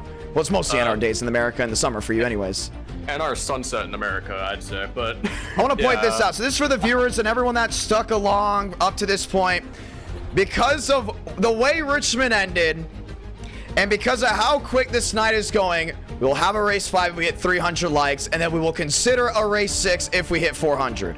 Just because of how Richmond went and how quick this night is going, and we're starting to go ahead and get speed a little bit later on as you go to Thompson. We're going grassroots race, man. You can't get any better than this. Schmitty, do you want to say anything to anyone back at home?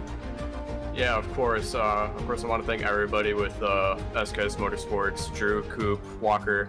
Walker had a pretty good run for the first bit of the race. Darby, he tried entering a couple streams ago, but he didn't meet the iRating requirement. But yeah, he's getting there though. He's getting there. He'll make a start eventually.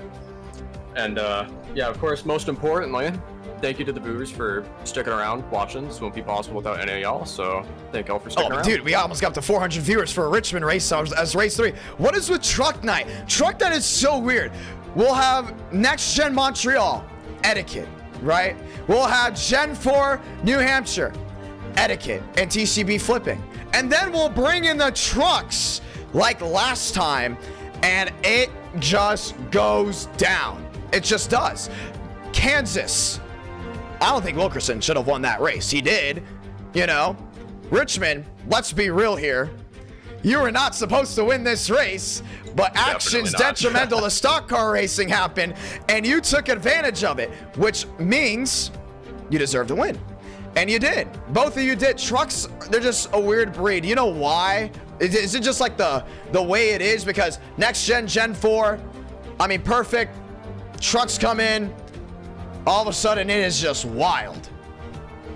Yeah, it is something with these trucks. Session's up, by the way. Bump day is on.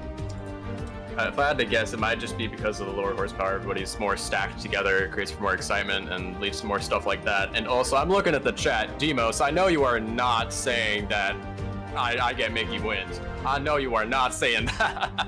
But Max Surge with the $5 super chat. Scheduled comment. I apologize for my incidents tonight. I'm just kidding. I'm kidding. It's all good. It's all good. I'm just kidding. That was a fun. I'm not gonna lie. Richmond, it felt. I did not expect that. I did not expect that from Richmond. Usually, after there's like a lot of cautions in the race, I'm like, oh, you gotta be serious. Like this cannot be happening. Including it, like I would say Tuesday it was different. We weeded out drivers that we know we could trust for NWP or not. So having Tuesday be wild and chaotic, I guess it's kind of. I don't want to say it's okay because it's not okay, but it was a long-term success because now we know, okay, we can't trust this guy for NWP. We can't trust this guy in the duels. We can't trust this guy. Tonight, it was a complete opposite, but a surprising ending makes you feel, okay, what is next, okay? For instance, Joe almost lost Montreal. A big lockup, and he said it before, that incident right there got him focused back, took the win.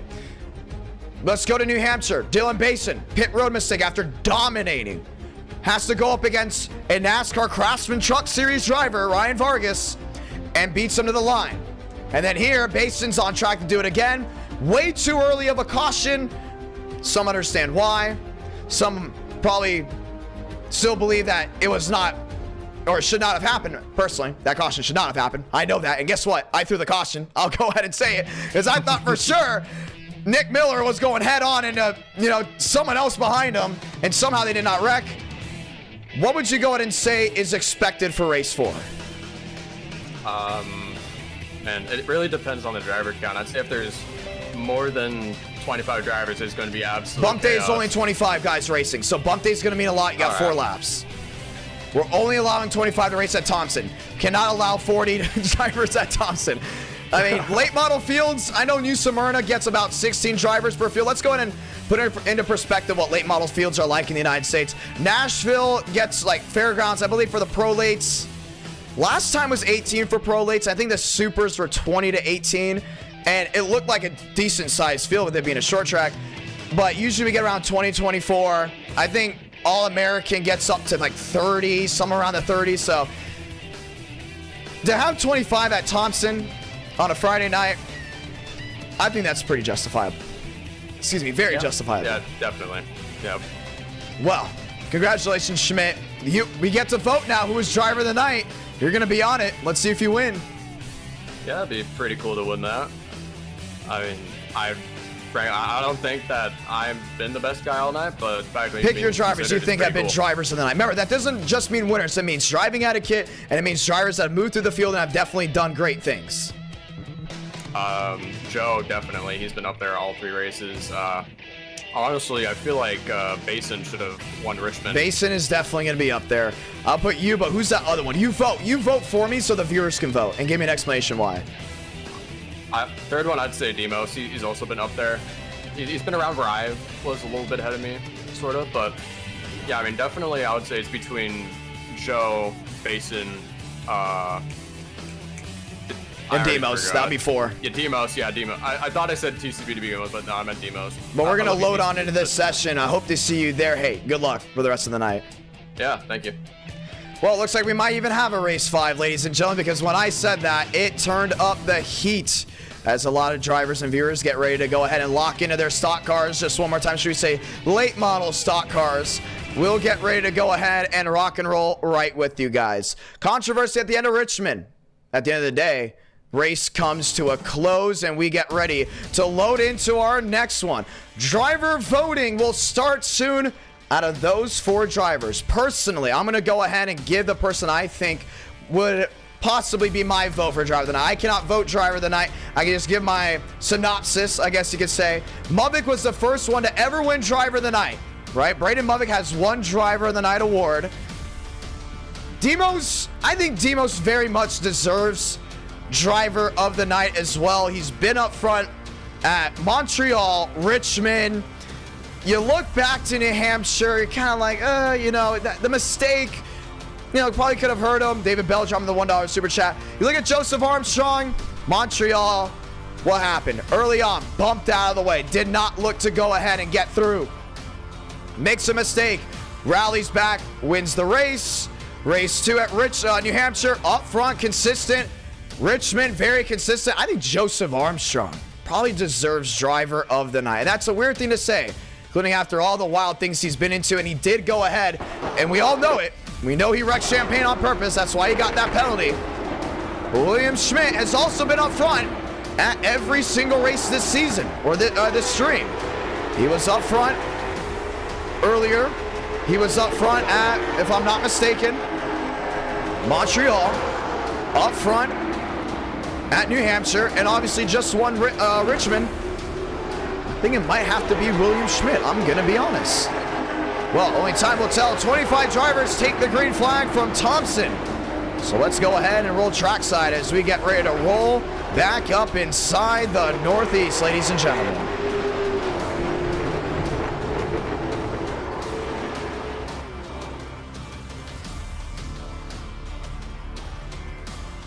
Let's go green.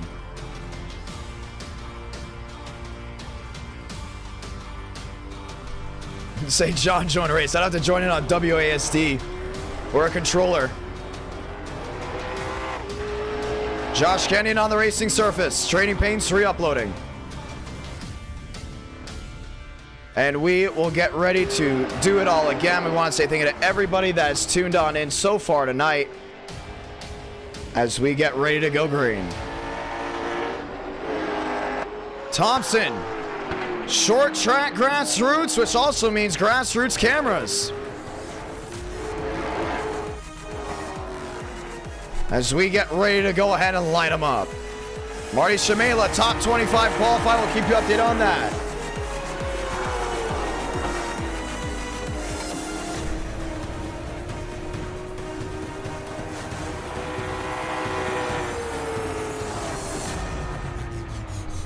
And the voting starts. Basin probably would earn driver of the night, but he did not race one. That's another thing you gotta look at. Walker top of the board.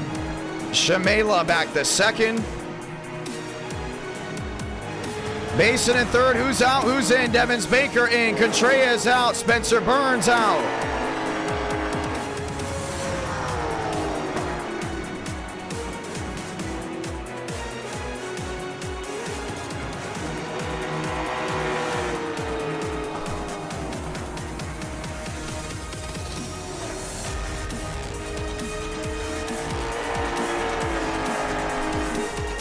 How about Colby 26? He's out. Petlinker. Hook in. Howard in 23rd. Grassroots Racing. Bring it to the forefront. Luckenbill in. Mosteller in. He's 3rd.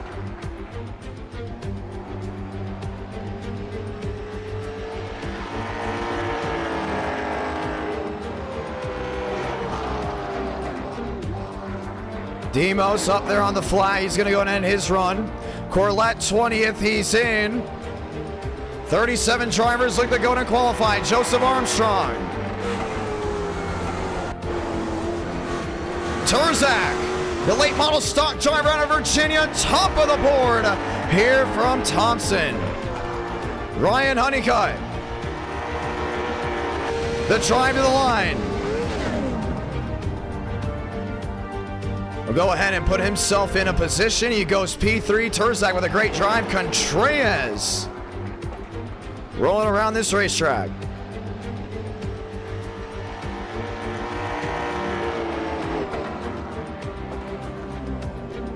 Cameron Hurts 17th.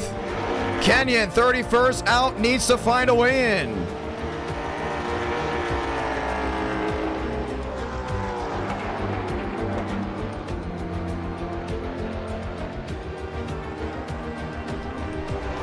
Hammonds 21st. Joseph Armstrong back to 9th.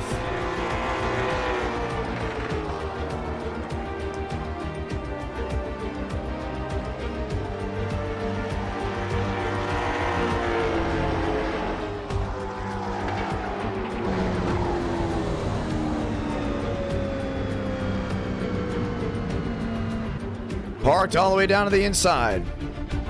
And that looks to go ahead and finish off qualifying. Walker still there in second.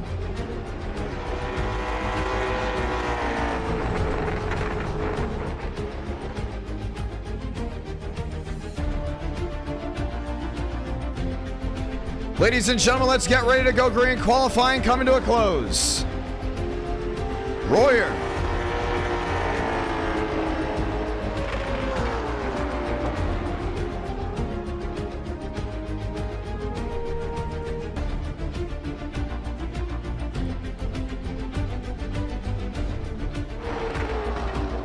How about the 26, one of the Rackley machines?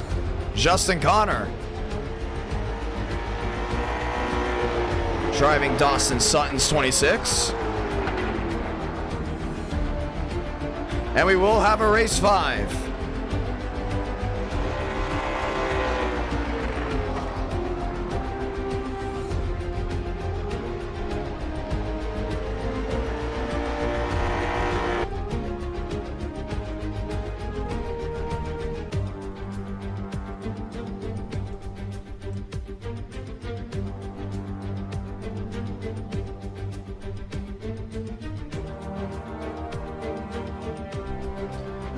Let's get ready to go green. Turzak, Walker, Honeycutt, Burns. That's your fast 4 as we go green from Thompson.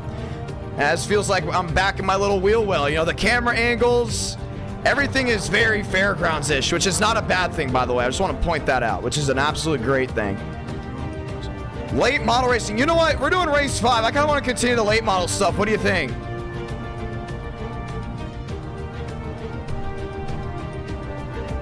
As we get ready to go green.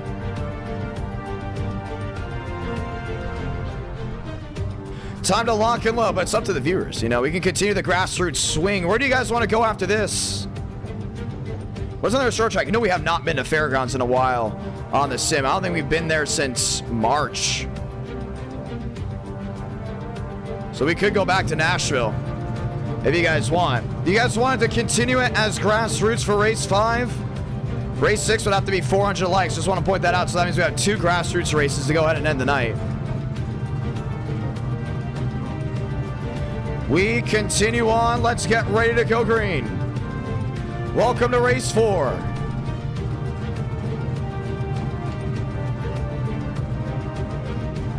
Chevrolet's locked out row 1. I'm really curious. Where would we go? I mean, Nashville is definitely the obvious choice, but I don't want to go ahead and overdo Nashville, including when I call races at Nashville consistently. We have not gone to Irwindale. We've gone to Hickory before. The car count for Hickory isn't that great for us. I don't think Myrtle Beach would be that bad of an idea. Another one would say USA, but I don't know. Questions to be answered. Let's go green. 60 lap feature. Walker, Turzak, Honeycutt and Burns. Fast forward. Let's say those magical words. God speed drivers. You're a go for throttle up.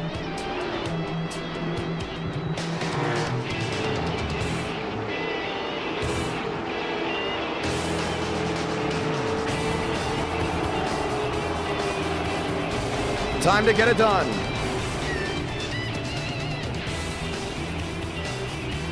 You got the one to go this time by. Chevy's locked in, loaded.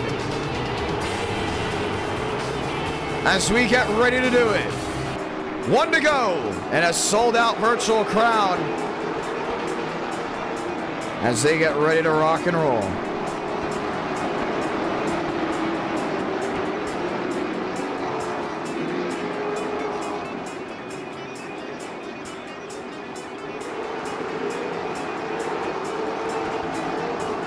Turzak and Walker.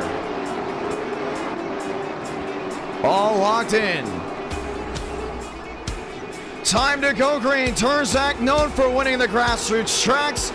Walker races at the grounds. Light the fuse from Thompson. Turzak on the outside lane runs the high side well. Gets the drive off corner exit. That's Burns right behind Walker. Trying to squeeze on through. Gonna find a way around. Honeycutt is there. Schmidt on the outside. Turzak will lead lap number 1. Schmidt looking for room on the outside lane. Another big drive. Down off that 13. That's Joey Beck to the bottom. Walker, Burns with a wheel 1 way up on the flat. Dylan Basin making some headway on that outside lane. He's making up a lot of time. We're going to go ahead and ride on with him. Burns has got a lot of time to go ahead and make up.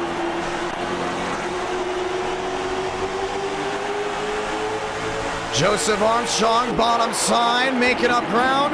William Schmidt to the inside. Walker on the outside, just fighting his way down off corner exit.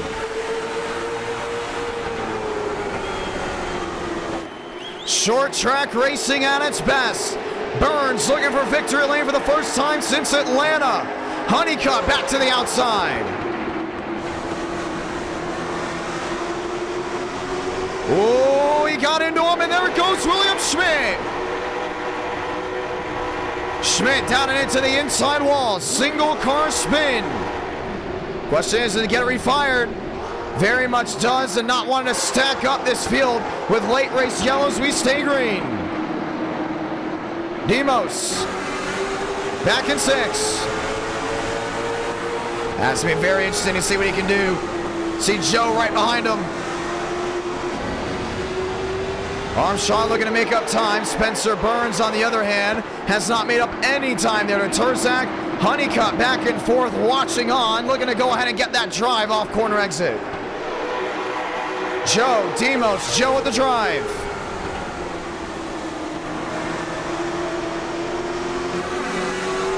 Shove back to the rear. Mosteller looking to fight his way through.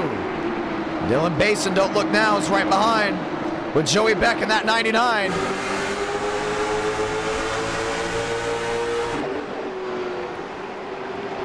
Joseph Armstrong. With lap traffic in front, everyone looks to go ahead and jostle around. Turzak's just loving what he sees. All these guys way, way back. Once again, only 25 drivers will go ahead and take the green flag for this race. Spencer Burns under a second and closing on in. Gavin Austin up to 10th. Lines up on that outside lane.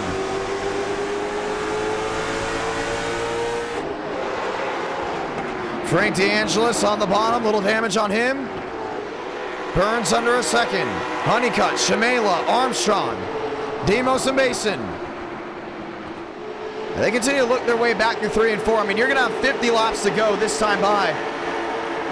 It's all about being consistent. It's all about not making mistakes.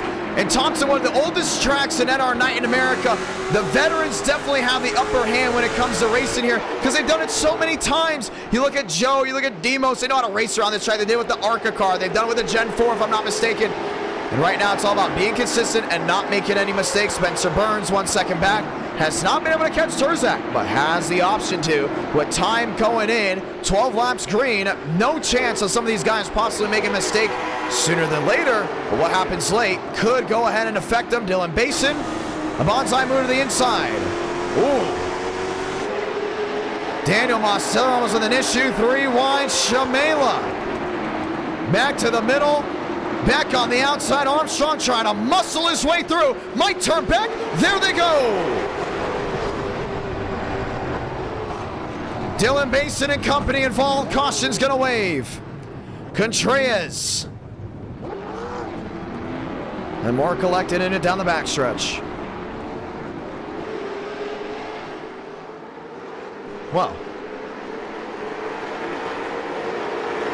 That will go ahead and bring them back together, nonetheless.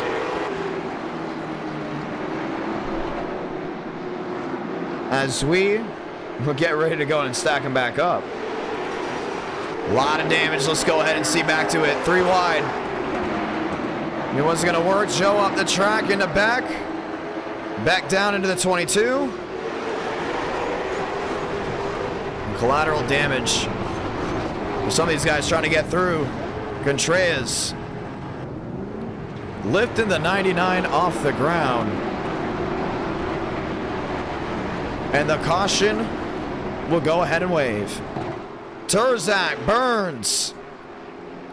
Well, we lined up 1-2 down the inside lane. You know, let's go ahead and see if we can talk to Spencer. Some of these other guys before we go ahead and get back underway. And 1 caution back to the books. You're guaranteed a 5th race because of how quick this night has gone. You're a driver, you got to keep that in mind that you don't want to go ahead and overdrive, over-destroy anything. As we get, you know what, let's go and talk to Turzak. We have not talked to Turzak in a while. Turzak, it's the John, you got a copy. Yes, sir. And our favorite late model stock driver out of Virginia. You are just killing it right now, man. I mean, you're bullet fast. Burns and these boys have not been able to catch you. What's the secret? Actually, don't say the secret, but how you feeling? Yeah, I'm feeling pretty good, you know. I'm just saving tires as much as I can, you know, just trying not to burn the right rear. That's the biggest thing in these cars, even RL, dude. You just got to roll that throttle, and you cannot burn that right rear. You cannot smoke it or anything. So, you know, I'm saving tires, just hanging on the top. I saw Spencer keeping pace with me a little bit right there, but I was just riding, see what I could do. You know, we had a couple lap cars really early there, and I think I'm gonna choose the top if that's possible. Yeah, the leader can choose the outside or the inside lane. Everyone else lines up 2 by 2. Yeah. Frank is trying to unlap himself. Anyways, yeah, I'm gonna choose the top here because you know this top is so dominant here. You know, you gotta enter high, get the car rotated early, and just drive straight off the bottom. So, yeah, hopefully we can get that race 5. I think we are. We are. You raced at Old Dominion, right? Yeah. Dominion. I gotta head out there one day. That track looks really cool. And Langley. Say it again. That and Langley. Those are 2 tracks I really want to go ahead and see at some point. Langley is really good racing. I guess we're going this time. We are. Yeah, Spencer's not going to the low side, so. We're gonna get the 1 to go. Hey, good luck out there. Yeah, thank you. Let's go ahead and see how this one goes. Turzak has been the man to beat. As Burns will go ahead and elect that inside lane, line him up, crowd comes back to their feet. Racing again from Thompson Speedway. Turzak shot out of the cannon once more. Honeycutt on the outside. Burns down that flat downstairs. Walker on the outside lane, wheel to wheel. Walker, another racer that runs in person. One of the Tennessee natives works his way up to third. Honeycutt in second, lined up, trying to go ahead and spoil the party and catch up to that 51. What's great about NR Night is you ask the question, who are these drivers? What do they do? Are they just drivers that race at home and have normal lives, or do they go ahead and run in person? Let's go ahead and talk about it. We just talked about Turzak, runs at Old Dominion, maybe even Langley. Walker runs at Fairgrounds. And other drivers alike are late model drivers. So when we do the late models, keep an eye on certain names out there. You might see them on Racing America or Flow Racing at some point. Turzak just loving it. 8-6, 8-7 the lead. Spencer Burns back and forth.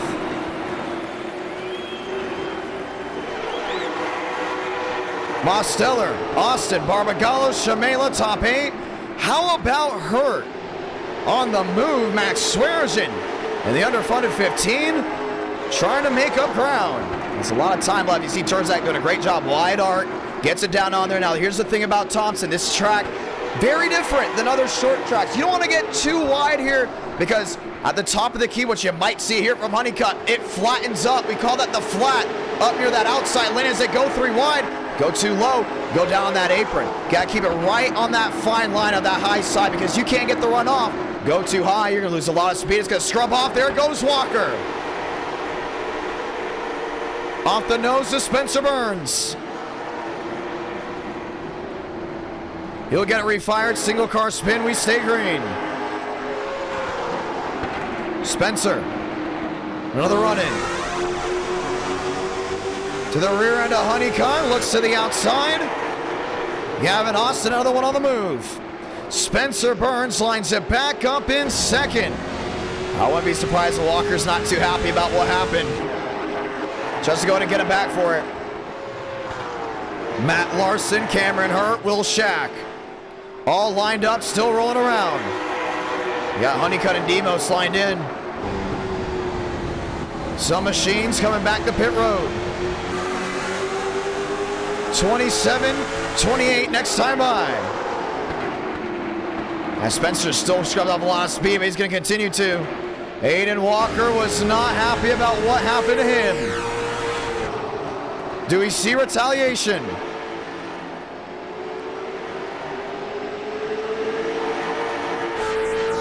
Burns is there. Way up the track. Nah, he's going to hold them back. Now 2 seconds the difference.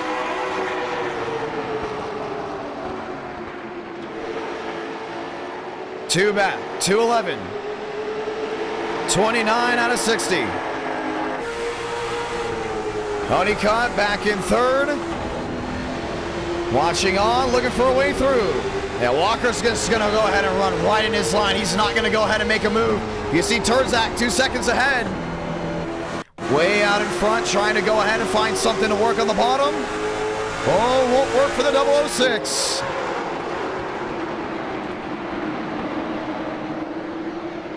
Burns on the drive off, 2-5 the difference. Yeah, it's not been a good run for him whatsoever. Ladies and gentlemen, welcome to halfway. Burns sideways down and into the grass. And nails the inside wall. That engine will expire and the caution's gonna wave. And we will go ahead and try it again. But for Spencer Burns, it will be the end of his race.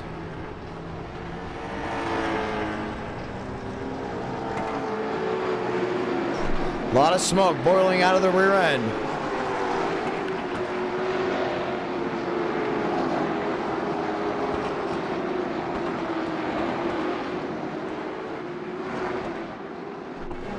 Let's watch back.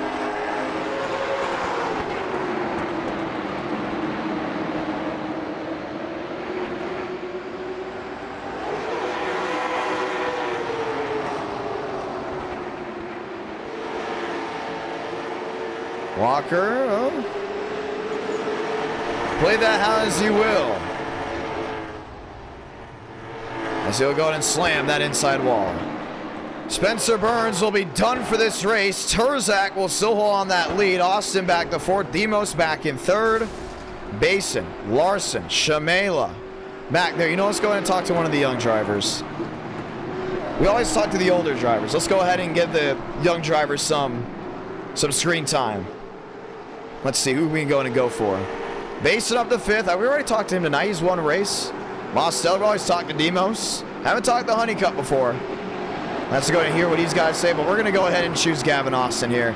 See what he's got to go ahead and say. Austin, so John, you got a copy? Yeah, I do. What's up? What's up, man? You're running up front. Yeah, honestly, I'm kind of shocked because, you know, I'm currently racing with one arm. I hurt my arm earlier today, so... Yeah, what'd you do? I fell off a wall. I want you to go ahead and explain that to me. You fell off a wall? Yeah. So were you like Spider-Man? Like, were you like on the wall, or? No, I was just climbing up to the wall in my backyard. It isn't really high, but like I fell over.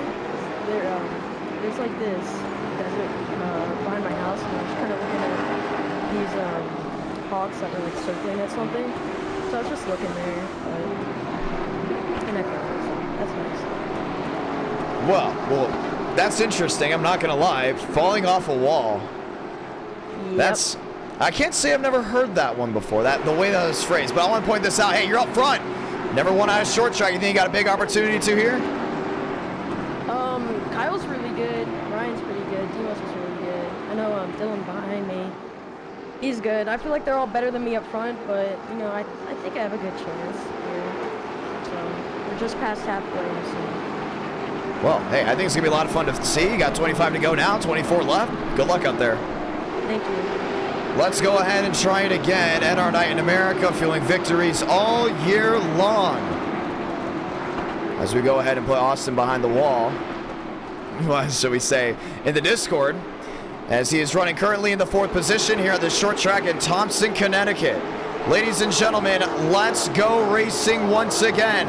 Turzak, the driver to beat on that outside lane. Lined up with Honeycutt on the inside lane. They line up all 2x2 to swing again. 24 to go.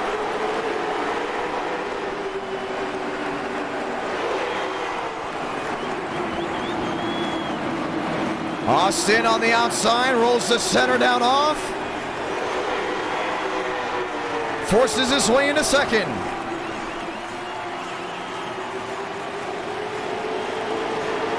.23 laps to go. One on the wall, Joseph Armstrong. The 9 gets collected as well. Joe on his side, and we're going to throw the yellow again. We will have a 5th race after this. A 6th race, that is still a big TBD. Joe goes around, let's watch back on it. Now all these guys back there start crunching each other together. Barbagala, the 17 went through. Oh, he put Hurt in the wall the first time.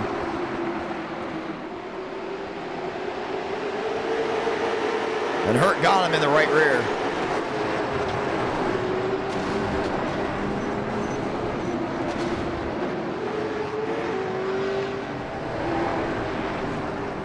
And goes right back around.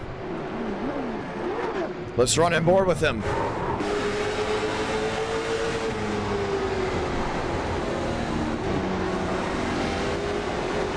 He's all the way down the flat trying to go ahead and wheel it. Went up. Probably didn't see Hurt.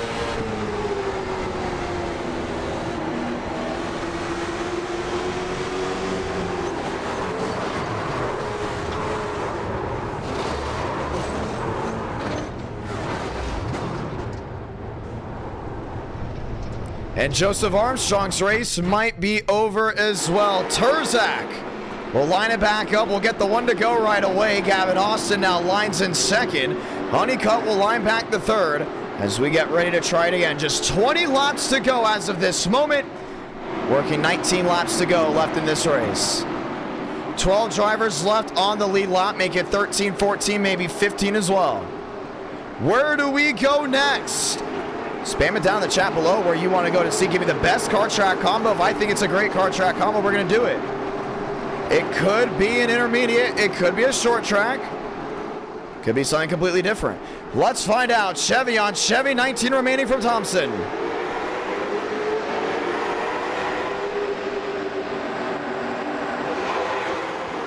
Turzak down to 1. Basin off the outside lane, wheel to wheel. Demos, Honeycutt. Basin with Gavin Austin down on the inside. Austin got jacked in the rear, and that puts Basin in a second.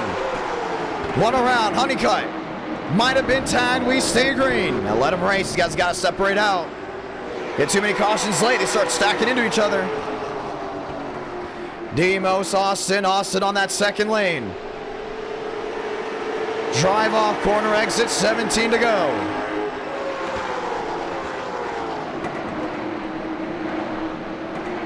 Mose needing something to stick. 8-2 the difference. Basin has closed on in. Nobody has been able to touch Turzak tonight. That top three's got something to say about it.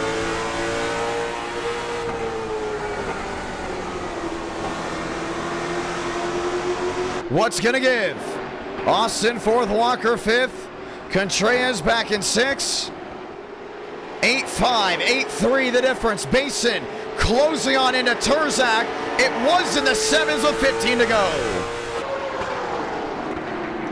Sparks out of the right front. Mose trying to get something here from Thompson Speedway. Connecticut has never disappointed in NR Night in America. 14 to go. He's losing a little bit of time. He's going to try to get something off corner exit. That's how Basin likes to work. He likes to work the entire track. Lap machines in front. 14 remaining. 1 second the difference. Joseph Armstrong down the flat. Turzak on that outside lane will go in and find his way through, but Basin makes up time. 12 to go. It's going to be tough to see. Not the best in Sector 1. Made up time Sector 2. More lap machines. Going to make it crucial. Basin almost even down into 1. The other side of the racetrack. So much quicker. Even with a lap machine in front, still makes up time. 12 to go. Yeah, we can see a battle for the win. Next lap machine, maybe Frank DeAngelis. Turzak. Lined in. Now Frank's got to go ahead and get out of the way. 6 on the board. 11 to go. Turzak a little bit higher down to 1 and 2. Gets that launch down off corner exit. Basin a little bit better down to 3 and 4. Yeah, he's all the way down that inside lane. You can see him dotting that line. 10 to go. Nearly a full second now. Mosteller closing in, back in third. 1 second back.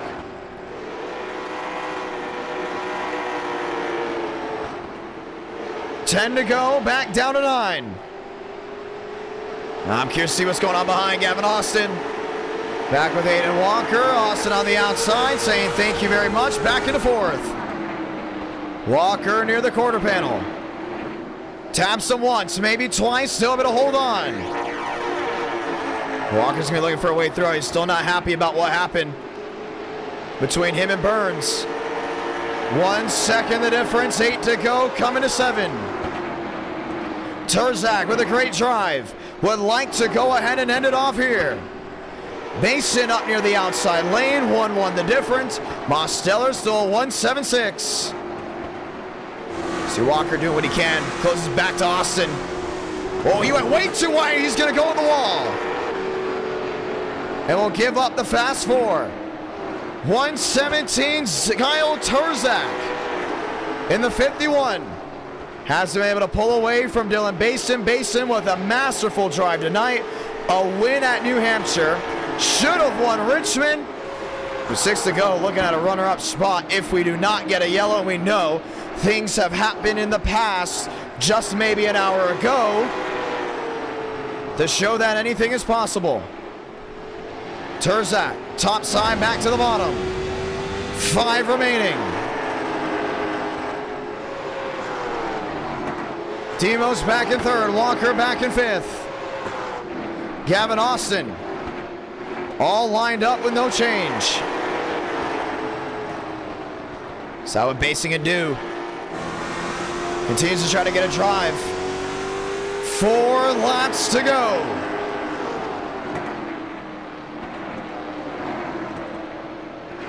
Terzak. Massive lead. Basin still second. Mosteller back to third. Gavin Austin. No pressure behind when they come to 3 to go. They separate so much. See William Schmidt. Your Richmond winner down on the bottom. Terzak going right around him.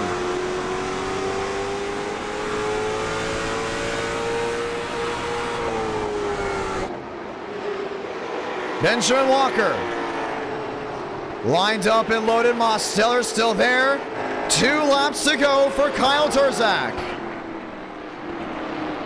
Fun drive tonight for him. Austin, Walker, all looking for a top 5 finish. Kyle Terzak is going to come on turn 4. Salamanca, 1 to go from Thompson Speedway. Basin had a shot, went under a second. Was not able to go ahead and close it off. Burns was thrown at him. Walker was thrown at him. Put Mose and Austin in the mix. Nobody could touch Kyle Terzak as he goes to victory lane from Thompson Speedway. Mose third, Austin fourth, Walker top 5. And the late model specialist that runs late model races up there in Virginia goes to victory lane in Thompson. Connecticut ruled by 1, and it goes the way of Otai. Not mistaken, that's Toyota's first win of the Chevrolet's first win of the night.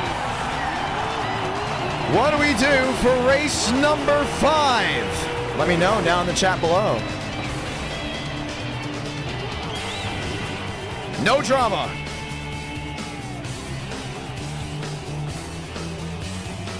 I'd say we have a good race 5. And Joseph Armstrong will win driver of the night.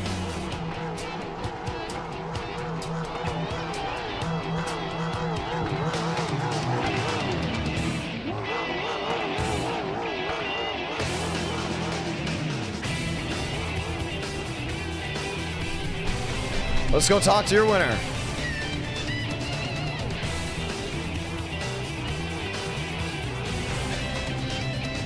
Where do we go for race number 5?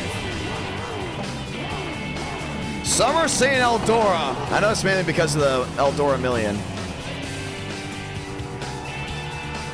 But we do not have the 410s on iRacing. Well, they're on iRacing. None of the drivers, if I'm not mistaken, or most of the drivers own them. Kyle Terzak walked it off. How's it going? Good, how are you, man? Great win all the way through. I mean, ran away, did not look back. Walk me through it. Yeah, once again, I just saved the tires, you know. Just kept that right rear on it, get the straight drive off. Just kept doing lap after lap after lap. Yeah, you know, I just did that, and as soon as that caution came out there with Spencer going around, dude, I just put my head down for 3 laps. I knocked off I think a 1990, and then I just backed off because I already knew that they already burned the stuff off. I didn't think I was going to pit because, you know, I already had the track position, and I feel like if I did pit, you know, I probably would be killed because I'd go so much deeper, I feel like, in the corner than these guys. Because, you know, I know my limits, because I race this track basically every day with officials and hosts, everything, just trying to get laps on every track I can with these cars. Do you use iRacing to practice for in person? Yes, yeah, I do. How much of a difference does it make on speed? Or at least on practice, should we say? Obviously, speed doesn't make the big difference. It's about experience. Mm-hmm. How much does it add to the experience? Pretty good. You know, iRacing has taught me a lot, passing and everything like that. The only difference in real life is, man, your arms get tired. Oh, yeah. You just, yeah, with the force feedback and everything. I have it on my wheel just like real life, so I can, you know, get in shape and everything for the racing. So, unfortunately, we're not racing tomorrow because our motor blew on the 4-cylinder. Oh, no. And late model motors blew up. So, yeah. Did you wreck it, or did you just like pop it out of gear? No, what happened was actually the rocker or the valve broke, and it broke the timing chain, a rocker, a whole bunch of stuff on the late model, and on the 4-cylinder. I lost power steering a lap 2, and the belt came off, which is connected to the water pump, and yeah, it just boiled itself to death. Wow. Yeah, so hey, if you want to see some short track racing, tomorrow, South Boston, they have a national championship battle going on there. Do you race at Sobo? No, my dad has. Yeah. So what tracks do you race at so people can go in and find you? Usually Dominion. We might make a trip out to Langley once in a while, but yeah, I'm just trying to learn from my dad. He used to be in the truck series, so I just got to keep Really? learning. And What year? Yeah, 2014. He raced at Iowa. I think he ran 4 races. It was Iowa, I think Richmond, Martinsville, and a couple others. So yeah, hopefully. So I'm thinking about race 5. What about you? I'm thinking about race 5, and I got the crowd excited, or the viewers excited for Michigan, so we're going to put a vote out there. We're going to put trucks, Gen 4, Next Gen, or Gen 6. See what they go ahead and vote on. We'll see if we have a race 6. If we have 400 likes, maybe. Just because of how quick this night has gone on. I mean, it's not even 11 o'clock Central Time right now. I mean, usually by now, we're just, rolling into race 4. So we're looking at it. I want to point something out. I'm glad you said that you use iRacing to get experience, because for broadcasting, for the ones that do not know, I use iRacing to get experience as well, depending on what track I'm going to broadcast at. So what I did was, if I'm going to Five Flags, if I'm going to Fairgrounds, I'll get the driver lineup early, or try to, and from there, put it in the AI, and then commentate like I would commentate an NR, or I would like to be there. So iRacing's helped out a lot of drivers, and it's helped people like me out as well. So it's crazy what it's done for people. Very blessed for it. Yeah, also, if you need any coaching, just you can DM me on Discord. If you are in the IDK Player Discord, you can you can DM me. I can help you out or anything with late model, short track in general. I'm not good with eNASCAR, but I know some things with it. I tried to race Richmond, but they had that huge pileup on the back, and Demos and me got involved, so that sucks. But yeah, we need to go ahead and investigate whatever the heck that was at the end. I mean, that was horrendous, but it was. Yeah. I know. And people were messaging me. They're like, "You need to investigate that, because I don't know how that happens." And it's never happened really to us. Like, we never had 4 overtime attempts, and like the last time I had 4 overtime attempts, I think it was like 2021, maybe, or maybe early 2022. So. Yeah, that's the most attempts we've ever had an overtime finish. Do want to point that out? That is the most. Yeah, I just want to thank you for hosting, all the viewers. Get us to 400 likes. I would like to race number 6, even though John doesn't want to do it, but I do. Oh, I never said I didn't want to do it. It all depends on the voice. That's the big thing. It's about the voice. You can't go ahead and lose it. A couple of nice people are like, "Is your voice gone?" I'm like, "Yeah, but we just continue. We do what we can. We try to minimize the cracks." I've never lost the voice in person, which I'm very thankful for. Maybe because I have a co-commentator and it's on a short track.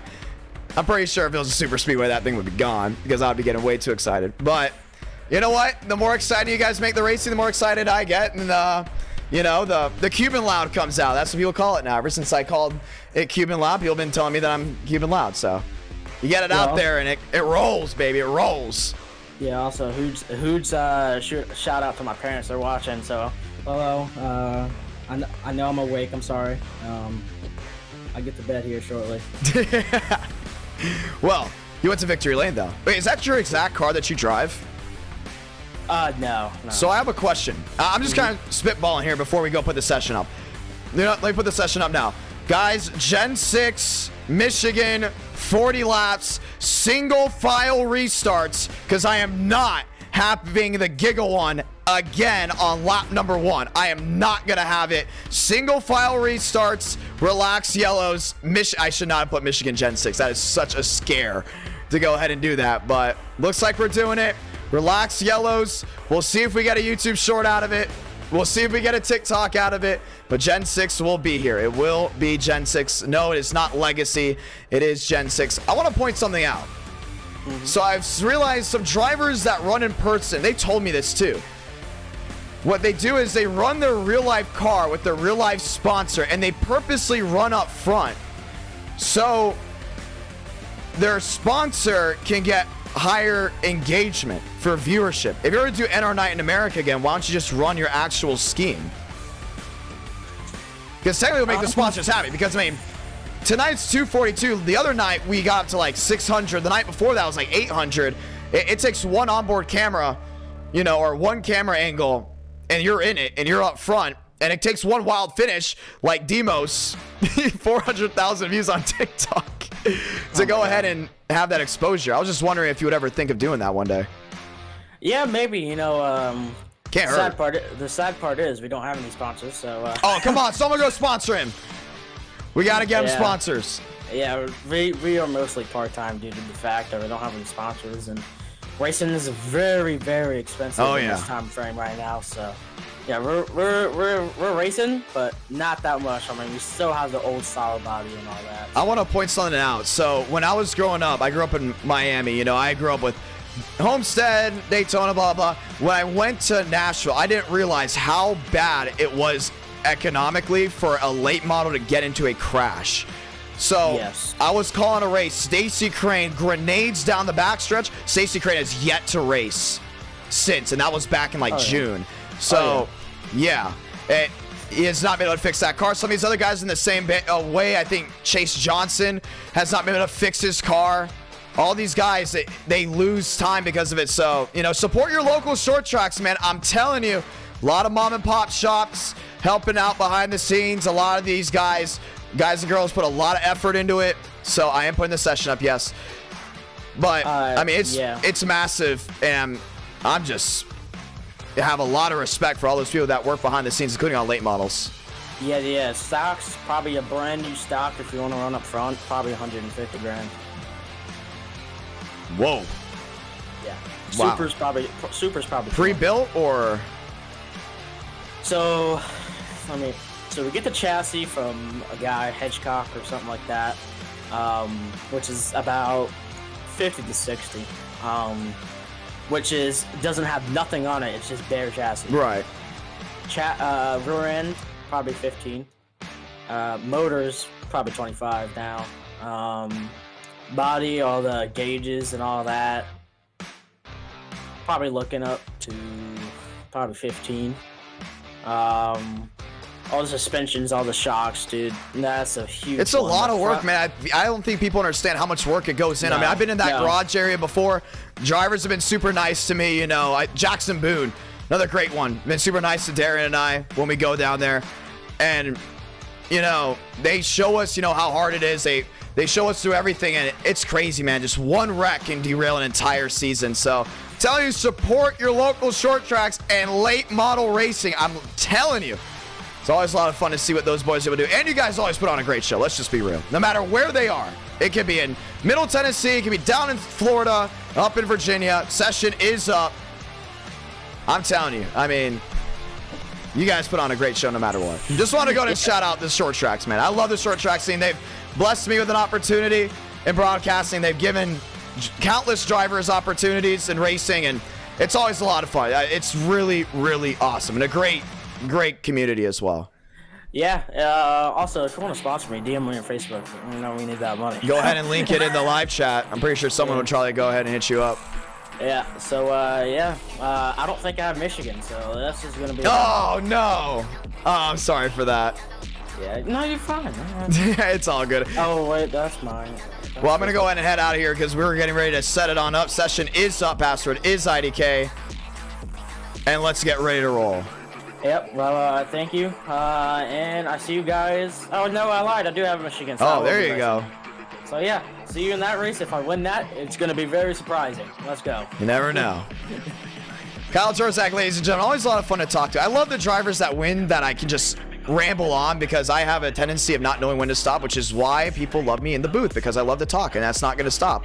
Ladies and gentlemen, let's get ready to try it again. Session is up. Password is IDK. We are loading on in Michigan. Single file starts and restarts. We're doing both of them because we need to prevent half the field going kapoof before lap 5. I really do want to go ahead and prevent that. I think we're going to have a great race. I'm going to be honest. I think it's going to be a lot of fun.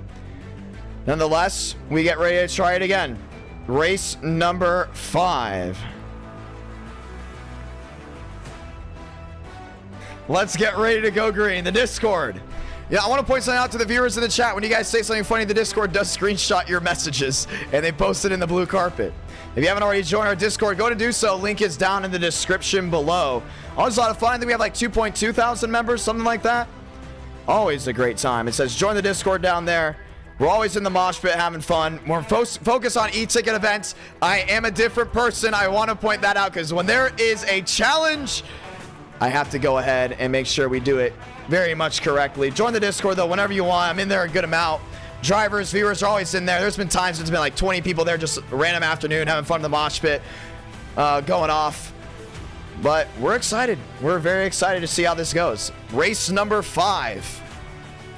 Going to be a very interesting one indeed. Race 6, I don't know. We'll see how the rest of the night goes. Only 2 races last Tuesday. Tonight I feel like was underdog night for tracks, if you go ahead and say. At one point, Montreal will be popular when it comes on the NASCAR Cup Series schedule, clearly. It's a great racetrack, everyone knows that. But I do want to go ahead and point out that Montreal, not as popular. I remember when we did Wilkesboro, when it was very underrated, and then all of a sudden Wilkesboro came and it was very popular. And then we followed up with New Hampshire. Usually we do a road course, we got to follow it up with a super speedway to get people excited. We followed up New Hampshire, then we went to Richmond, then we went to Thompson. Ladies and gentlemen, to everyone that tuned in tonight, the hardcore viewers, you guys have been amazing. Super thankful for everyone that's been able to go ahead and support us tonight. It's been a fun night. It's going to continue to be a fun night as we get ready to dial it all in. 40 drivers, take the green flag. Let's ride one more time. Racing here from Michigan.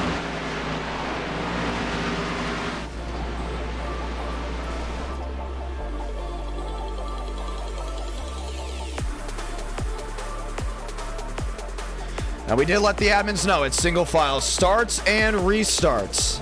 Jacob Wilkerson. It's race 5. I can start making jokes. I just want to point that out. Jacob Wilkerson hit from the cycle last stream. A deep drive in a left field off turn number 4. Put him on top of the world, as we were just very much joking. Obviously, there's good days in racing, there's bad days. Even Braden Mubick has had his days where he just can't find a way to get off someone's rear bumper.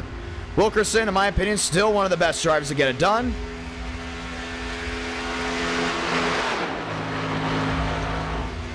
As we get ready to try it again.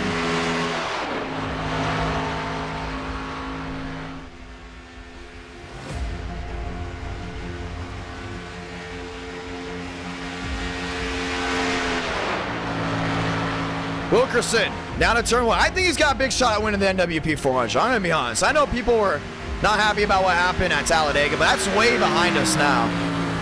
I mean, let's be honest with ourselves. One at Dago, one at Daytona, one at Kansas. One of PBR's best drivers now. It's going to be interesting. Now, how about Demos? How about Mostellers? Never won an e-ticket event. One of the most wins in NR night. One of the most winningest drivers on Team TCB.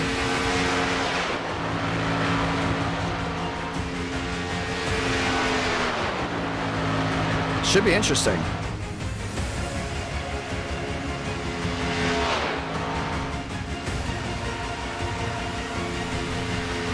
Kenya back to 6.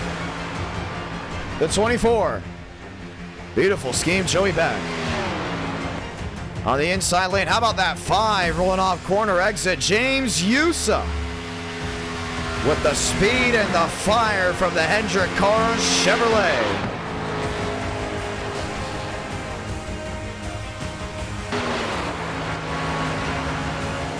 The 06. Colin Kane. Haven't seen Kane in a while. How about Braden Mubick? Down the back.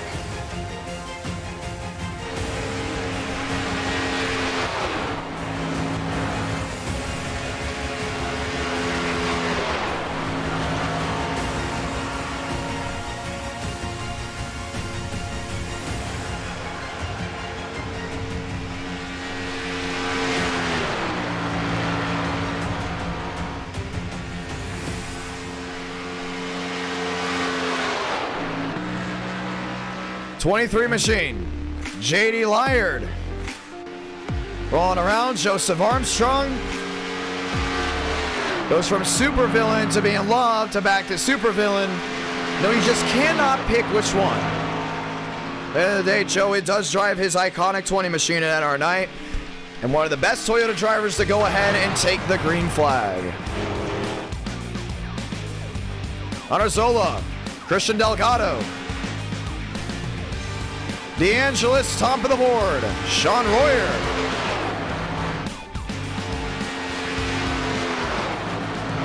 Now we do have an understanding with the drivers and we are giving it back to you all. Quick update.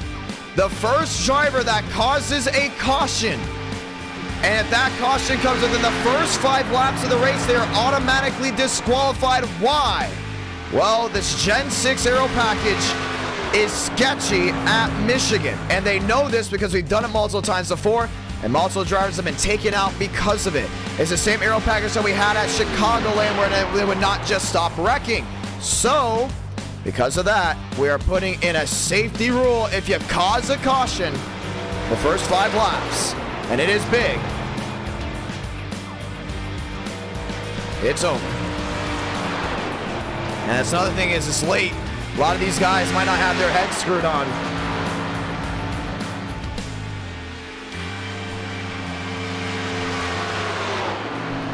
Let's get ready to try it all again.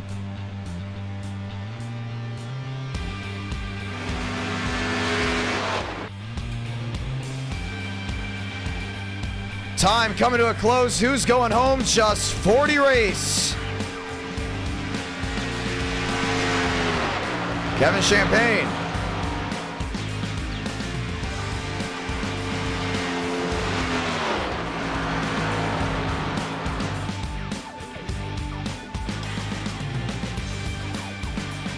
Let's get ready to ride. Session comes to a close. Kevin Champagne will get it in. Brad Jones and Thomas will be working their way home. They did not make it off speed, nor did they make it off of iRating. What are you driving, Frank DeAngelis? An Arca Menard Series car. You don't have to go ahead and dial him up about that one.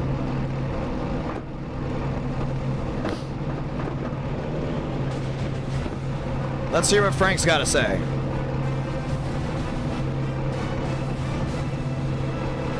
We'll see about a race 6.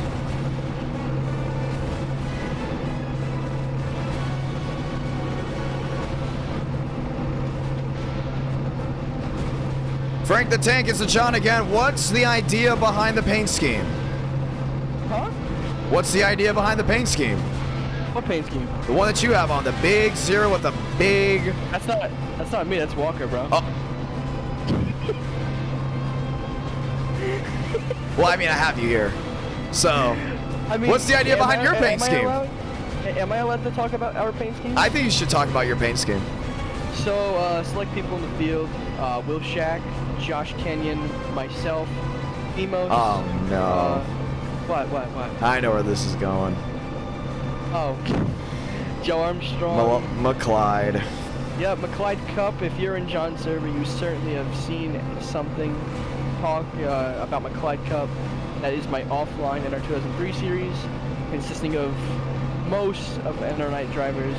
And if you're in the server and ever get a ping, say McClyde Cup, that is run on NR 2003, that ye old game from the good old days. I think it's a great game.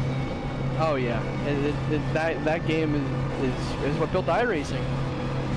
All that script and coding started the iRacing. There would be no NR Night without NR 2003. No. 0. There would be no Broadcasting John without NR 2003 either. Or from. Or that. Well, we're getting ready to line up here. I got a question for you. I want to give your predictions. 0 out of 10, how good do you think the FNAF movie is going to be? What? I'm just really curious because like I watched the trailer and like I have hope that it's going to be a really good, you know. What we're talking about. I don't know. It looks promising. It's Hollywood, so they had to probably change the story just a smidge. I'd say it's a good 7 out of 10.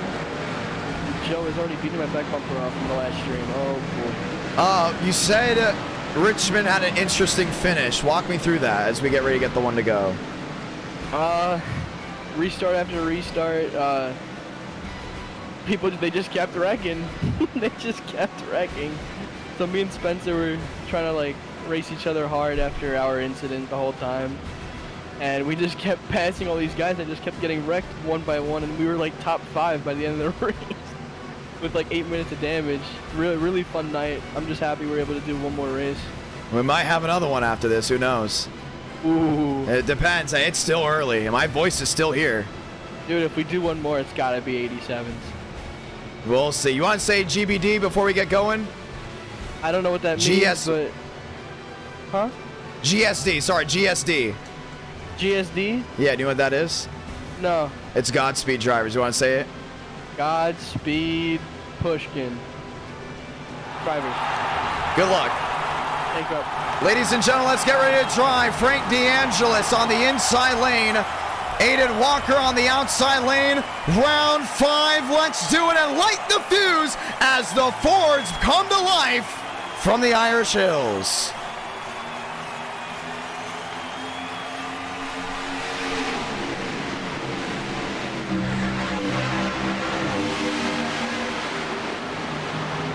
DeAngelis on the outside, Armstrong on the bottom. Joey Beck 3 wide in the middle. Trying to get something working. You see Joe downstairs doing a great job. 3 wide, Walker to the inside.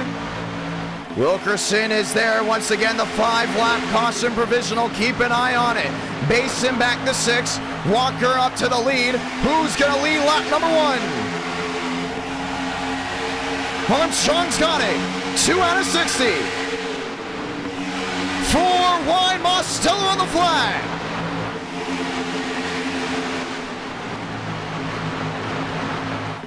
And Joe's just got it hanging wide open. Riding on the rear of Jacob Wilkerson. Wilkerson in second, DeAngelis back to third, and the Fords have come to life with a bow tie downstairs. Oh, Wilkerson getting turned! And onto the outside wall, caution's gonna wave. And Frank DeAngelis will be disqualified from this race.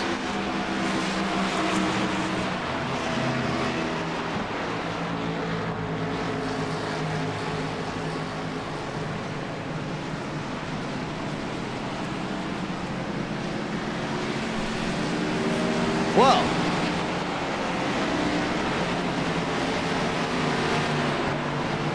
I don't think that's the way they wanted it.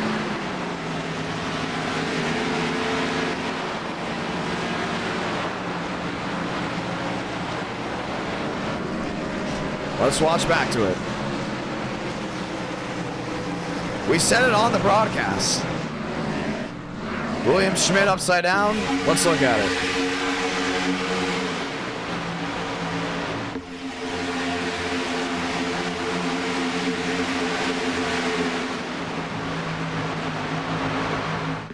And DeAngelis was well aware of the lap 5 situation. Still caused it.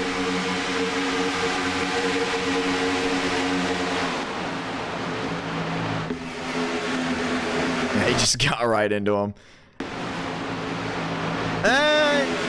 It could have been intentional, I'm not sure. William Schmidt not happy about that one at all.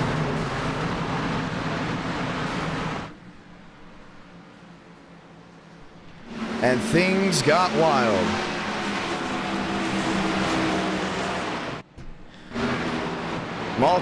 Multi-car wreck down to the inside. Marty Shamela and company as well. Lap 4 out of 60. Oh, this is a long race. We did not change it on the 60-lap spot.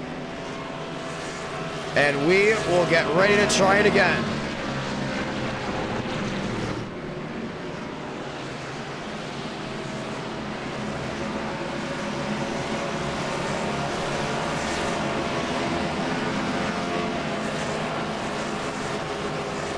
Let's get ready to go back green. They're going to hurry this one up because we might be racing the clock. Something that we were just let know of. Want to go ahead and point that out. Yeah, I made it shorter because race 5 is a little bit different than how it is. Usually it's a shorter race of 40 laps. 60 laps can be a lot longer.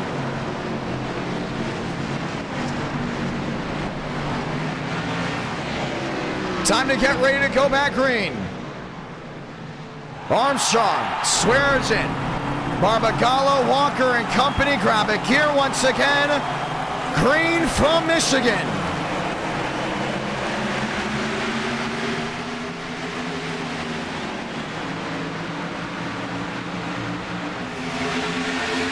Four wide, way in the back. Now Walker down that inside lane. Schaffer back to 5th. Joe, the race leader, 2 Toyotas lined in. He still does not fix that blinking issue in that 20 machine. Swearengin wide, Joe all the way to the outside. Yeah, he's got to fix that. He's going to get penalized if he doesn't go ahead and fix it. Max Swearengin, top of the board.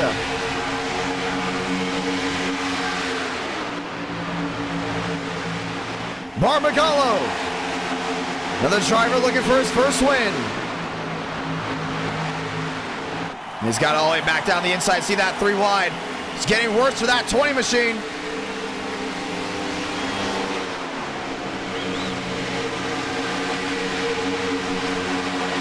Schaffer in the middle.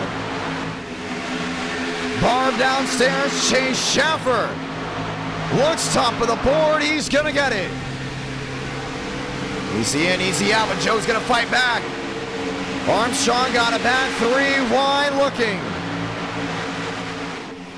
Max on the bottom. Armstrong on the outside, able to keep that wheel to wheel. See it 3 wide, 4 wide behind him. Max rolling wide, Will Shack on the bottom, no hood on that machine. As the field rumbles their way back to 3. You see Barb downstairs.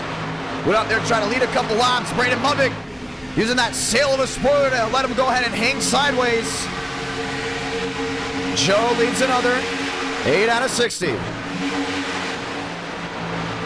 I like what Austin's doing right here. He's up to 10. Schaffer, contact with Movick. Swearengin sideways. Does he save it? He doesn't. Kenyon around. And the caution's going to wave again. Braden Movick involved.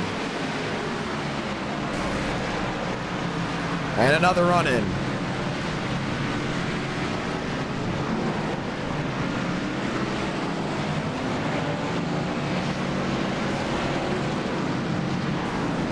As he turns the 4 car as well. That being Carson Freeman. What happened? Let's go take a look at it.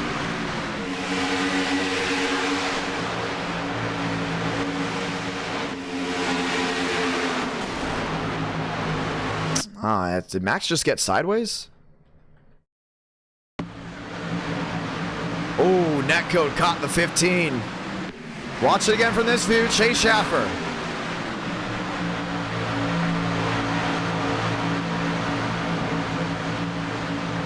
I don't know. That's a tough way to look at it. Barb also got into Kenyon. And then up and into the 42. And that was all she wrote. Let's go hear what Movick has to say about it before we get a restart. Now, we do have it as if anyone causes an incident in the first 3 laps of a restart, they will be ejected because of how this aero package is. Well, no one got hurt there, so we're going to continue on.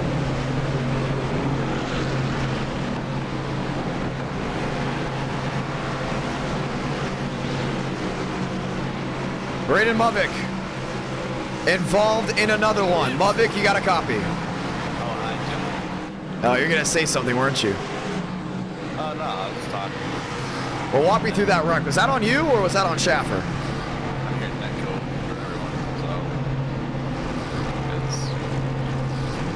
so Well, yeah, it is net code again. Now, do you think that's just internet on your end or someone else? No, Or it's the cars. I I mean, Really? he was coming up, and then he was coming up. I realized that I stopped turning a little bit, and by the time we were on the same steering angle, he just kept coming up, and then there's a solid foot, and that could happen. We were all fine, and then people just didn't brake, and just we were running each other over. Literally most of the entire wreck, every like separate incident was net code, but again, he was coming up a little bit, so it's whatever. Well, it's going to be interesting. I mean, we're going to have 50 laps to go in this one. Michigan, I would say sometimes one of your better tracks. I mean, you've won here before. Yeah, I've won here multiple times, multiple different cars, since I can survive the stupidity in netcode in the first like 3 or 4 laps of restart, and it gets strung out. I usually fire my way up through the field, but yeah, it's a struggle with like when it's all chaotic like this, because it's impossible to go anywhere. But I mean, still one of my best tracks. Well, we're racing the clock because we made the session shorter because it was planned to be a 40-lap race. It's now a 60-lap race. Do you think we beat the clock, or how much time is left in the session? An hour and a half left. Oh, we do? Oh, we're definitely beating the clock. Okay. Well, we put some new places in because you know how the Gen 6 works. Do you think it's working to a point, or do you think it's just delaying the inevitable? I don't know. That last restart was a near atomic bomb, because someone in the front kept trying to time the start, and I mean, when I saw the person in front of me go, because they were catching up to that person, everyone just kept stopping, going and stopping again, so it was also a disaster. But we somehow only had a minute and 40 of damage, so and no engine damage, so it's just a little bit of aero. But honestly, with how every other car is looking, I'd say we're all fairly damaged. So it's going to be a single file restart. They have to get to that outside lane. We're excited to see how this one goes. Do you think Chase Schaffer's got a shot at winning this race? no. Why would you say that? He's won in second. There's multiple people that are not happy with him because he does this all the time. Oh, crowding? Like, there are multiple people like grilling him for not being able to hold this line, which I've been saying for a long time. It causes netcode. That's what you have to hold your line, because if you don't, if you slide up too much without any spatial awareness, you're going to cause a netcode wreck, and that's what he's done the past 2 times. Wow. So that's just the way it is racing some people, I guess. So it's going to be interesting. Some people never change. Good luck out there. Well. Pace car down below, ladies and gentlemen. Let's try this one again. Schaffer Company all about racing again here from Michigan.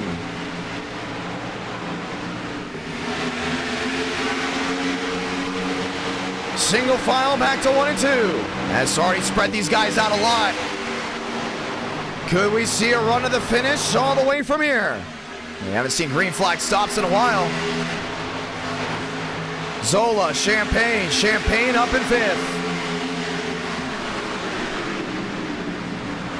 Jackson Carr, all lined in. You see Justin there in the Ford. That 38 machine. Hurt to the bottom, Schaffer on the outside. Another drag race, 3 wide to the bottom. What a move by Hurt. It's gonna work out. They all roll their way back to 1.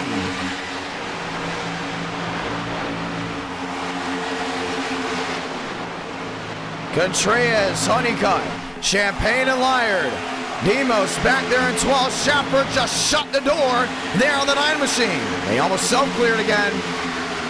Gotta watch out for that, still 3 wide. And Justin Champagne is right back in the mix. 3 wide for the lead. Hurt a tag there on Schaffer. Champagne a run to the outside. Hurt's gonna lead that one, 14 out of 60. Back to that pack style. And they can get out of this pack if tires start wearing, but they're not gonna be able to if we continue to have cautions. Here comes Contreras with PBR trying to go back to victory lane for the 3rd stream in a row. Hurt on the bottom, leading that field. Still the 38 of Champagne on the outside trying to get to the quarter panel. He's got that 0 machine. You see Walker trying to get that drive down off corner exit. Jackson Carr and company all lined in. 2 Ford Chevrolet, Justin Champagne, hey, top of the board. Back to the bullet train. Liard. Way wide. Walker on the outside of the 38. Another big drive down off corner exit. Had that thing flying. Contreras is there as well. He's lined in. 3 wide. Jackson Carr on the inside. Walker top side. Justin. Watch the squeeze. Contact there for the 0.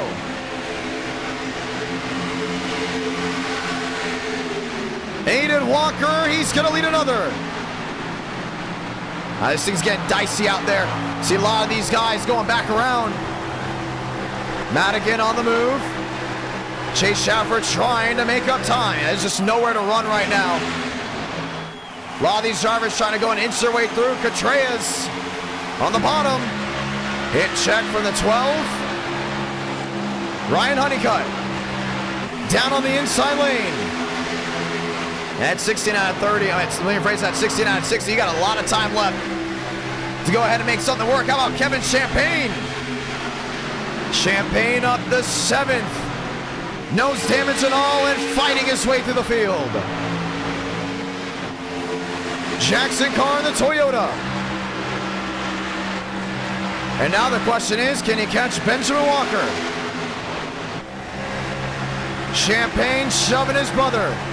Chevy on forward. It all locked in. And when the Champagne Bros come to play, you can absolutely best believe they're going to come to go ahead and do one thing, that's win. They may make enemies along the way. They definitely made allies along the way. But nonetheless, something has got to give for them to go and get it done. And they always figure out how to get to the front. Sometimes they fight each other for the win. It's worked. It hasn't before. Look at Homestead just a year ago. Keep an eye on it. They're up inside the Fast Four. Carr on the bottom. Kevin Champagne, a dive to the inside. Runs it downstairs. Jackson Carr trying to cross over. And Liard's right there too, looking 3-4 wide. The drive down off corner exit 18. Oh, Delgado! Slide into the grass, single car spin, we stay green. Madigan got stuck back there as well. Liard in 7th as Mubbick rejoins the racetrack. Chase Shaffer just walled what looks to be Contreras.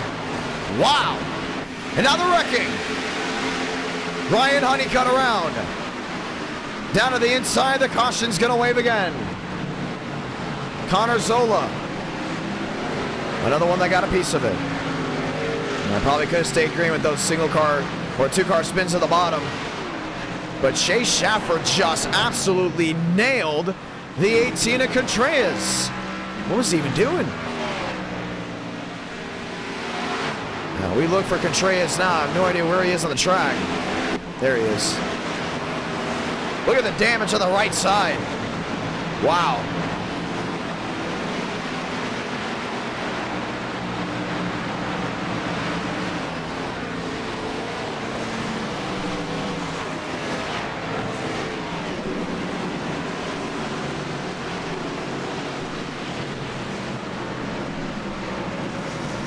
Let's look back to the first incident.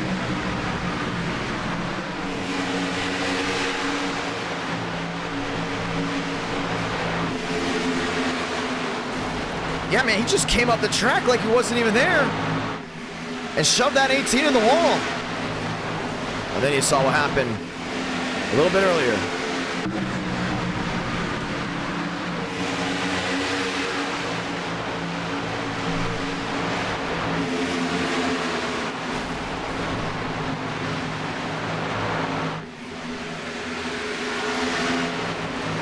That was Joe.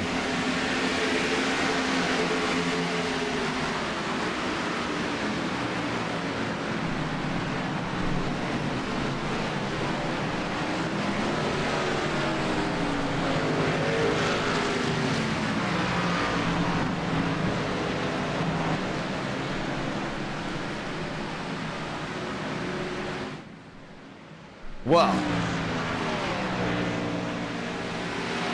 let's go ahead and take a look at everything. Pit road, it's wide open.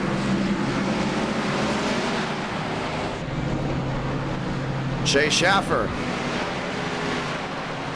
with the damage to the right side, still on pit road. And 40 laps to go in this race means we're going to have a shootout to see how this one runs out. So you have Jones, your leader. You have Champagne right behind. Carr, Walker, everyone else right in tow.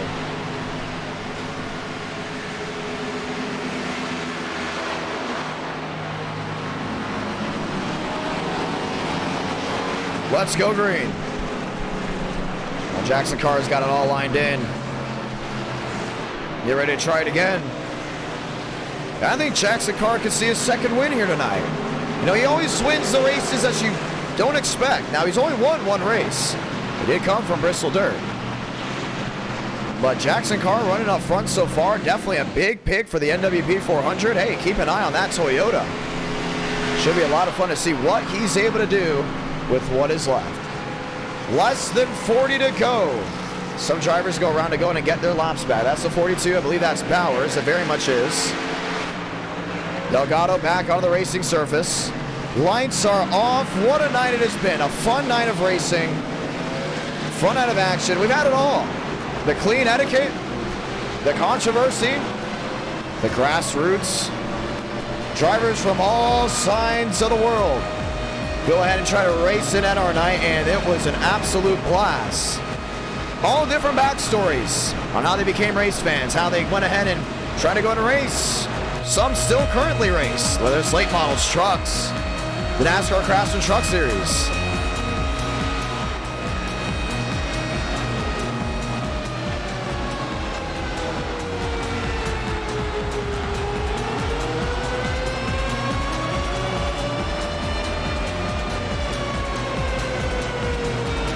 .22 out of 60.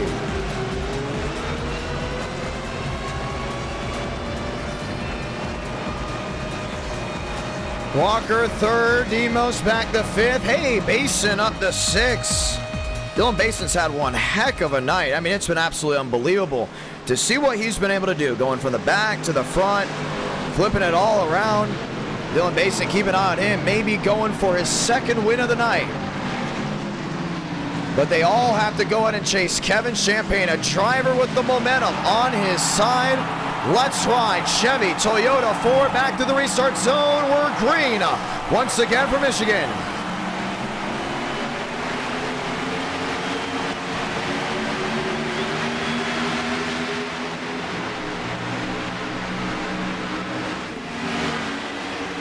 Carr right to the rear. Finds his way to the inside. He's got it wheel to wheel. You can see Walker and company all single file on that outside lane.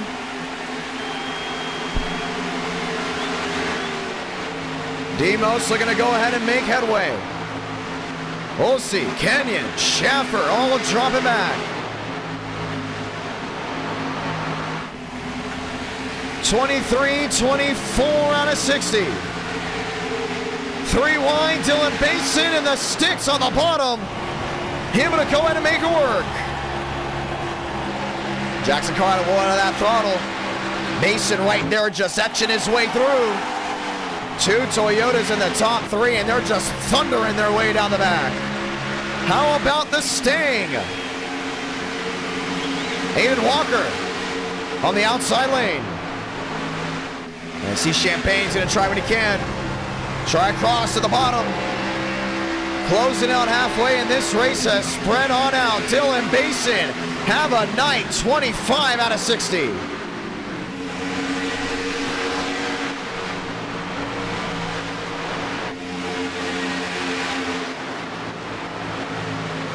Demos in tow.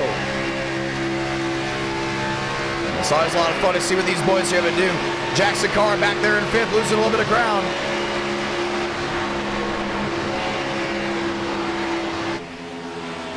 Carr downstairs, Barbacalo.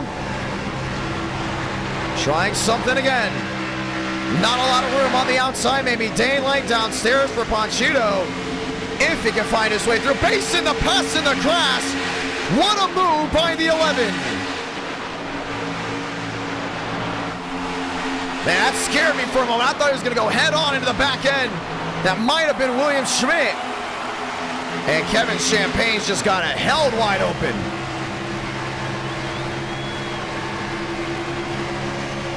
Hits the jet, says goodbye for now. Demos up the second. What a race we have here.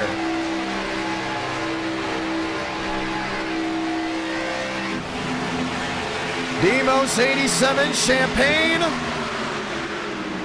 Mosteller led that one. Oh, there goes Walker. Down and into the inside lane. Still can't get a read on him. Now, he might be out of that one, but we're going to keep it green. Long race, single car spin.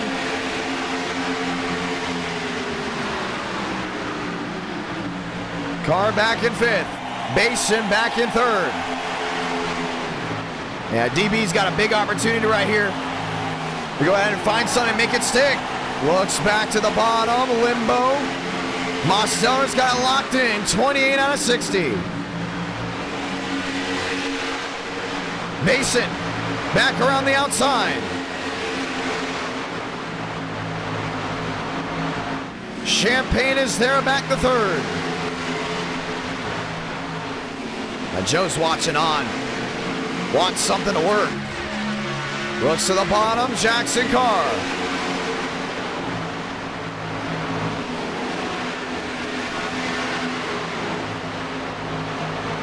Kevin Champagne. Lines up and loaded. Mason's gonna lead this one. He's got the lap machines on the bottom. 29 out of 60. Josh Kenyon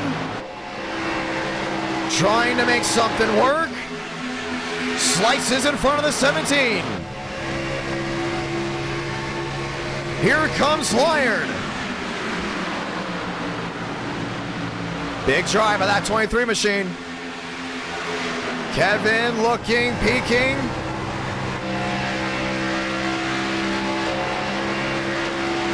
$29, looking 60 here soon. How about Demos to the bottom? Trying to find his way through as Joseph Armstrong once again goes top of the board.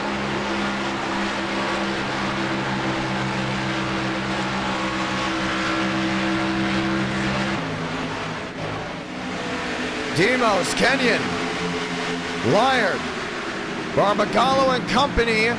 Next time by, we say welcome to halfway. Kevin Champagne's just laying on that quarter panel.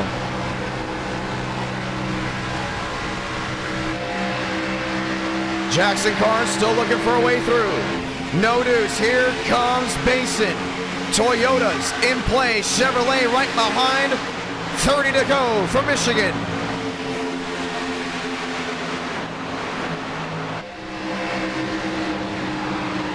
We got Kenyon in the mix. Oh, Kenyon's in the wall. Right in front of Barbagallo.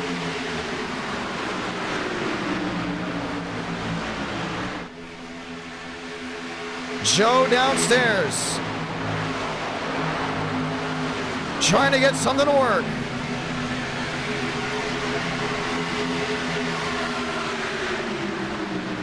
The question is if it will even work. See Basin way to the bottom. That's with Kevin Champagne on the outside. Jackson Carr back in fifth.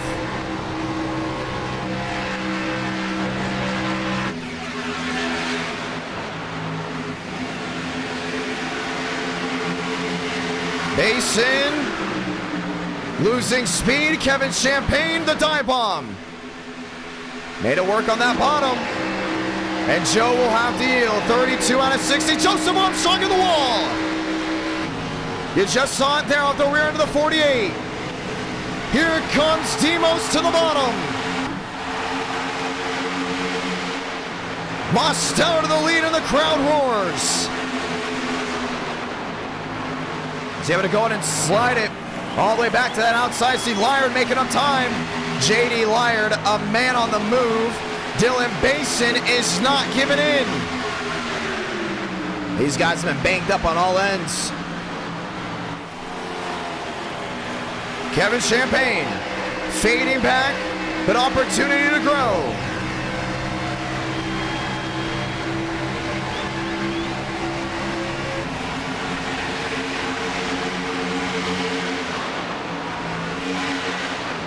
Jackson car back and forth. They're trying different things. Kevin Champagne back there in third. Oh, Basin went wide and nearly just clobbered the outside wall. Demos goes to the bottom. Kevin Champagne looks to join him. Now he's going to block him to the outside lane. And how these boys are able to go ahead and keep it this straight with these many laps coming down. The world may never know. This time by, call it 26 to go. 3 wide, Armstrong in the middle.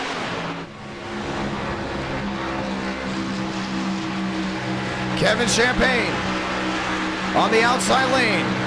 Hulsey has been absolutely on fire here in this race. I've not talked about him a lot, but guess what? He's sitting up inside the Fast Four. Austin Hulsey has just been a man on a mission. One of those Toyotas too. We continue to talk about those bow ties. Showing the speed, showing the strength. Demos there in third, looking, peeking. Here comes Joe to the bottom. 25 laps to go for Michigan.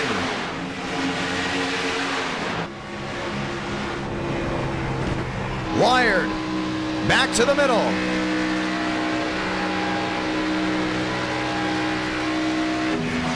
And a slide back to the outside lane.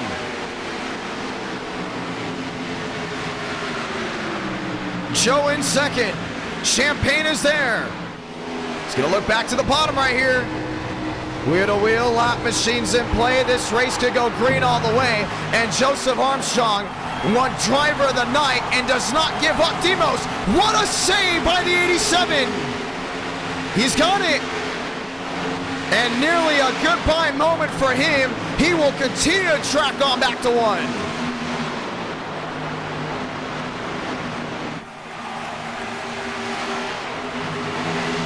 Demos lined in again.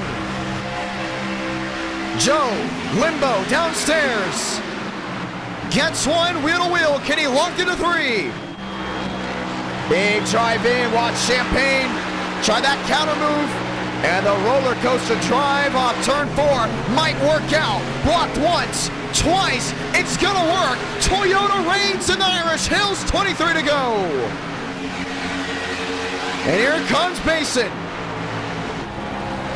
Driving it like they stole, like a pissed off teenager on a Saturday night.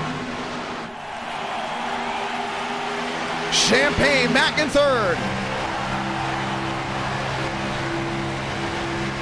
Here comes Basin again. What a race. What a night. And it's just it's not over. You can see Basin trying, and this crowd's gonna get back on their feet. Armstrong 20. Basin 11, another blink by that Toyota. 22 to go.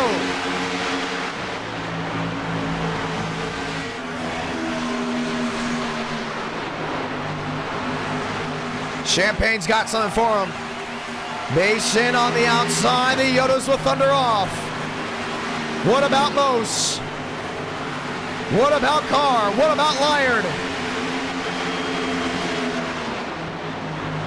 Kevin Champagne, the shuffle. Basin back to the inside. Just 21 laps to go. What a race to go ahead and end this night. Basin just will not give in downstairs. Kevin Champagne on that outside just got a yacht all the way through. Mose back to third. Armstrong back and forth. Someone's going to come out the winner of this race.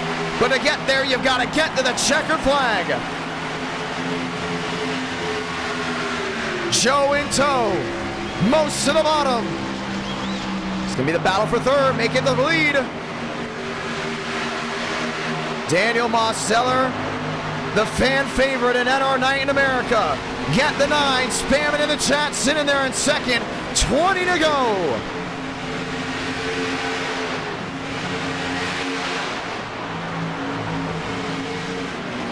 Kevin Champagne, 48. Joseph Armstrong there in the 20, and that 20 has just not given up after that hit to the outside wall. I thought it was over. Not the case. Mose a shove.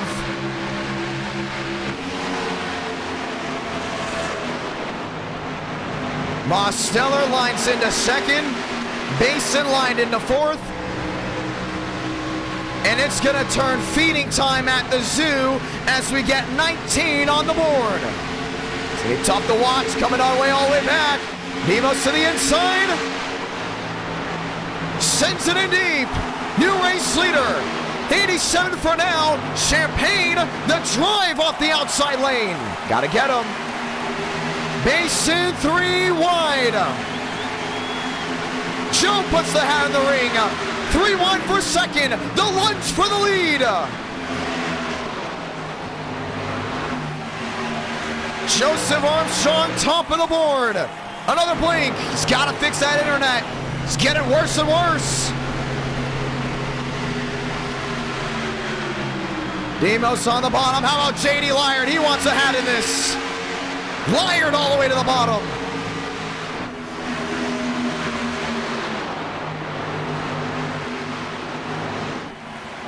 Daniel Mosteller jumping on back. Dylan Basin has now got a hold off the herd for 18 laps, mirror driving. It's in the cards. Can't do it here. Joe just drove it on in. Maybe across. Virtual crowd standing on up. What a night we've had. 18 to go, 17 to go, 3 wide for the lead.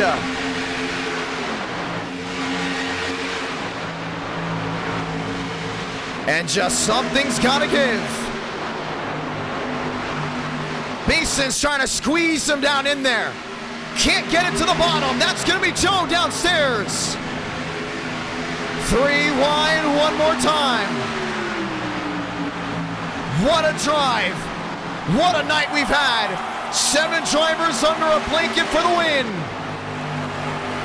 It's the Sweet 16 from Michigan. 16 to go from the Irish Hills. And every manufacturer wants to go to victory lane here. Detroit, just down the road. Lyard, all the way to the outside. He's going to get a supercharged run right here. Watch on for the nose. Gets one, up to fourth, up to third. Looks for second. He gets it to the inside.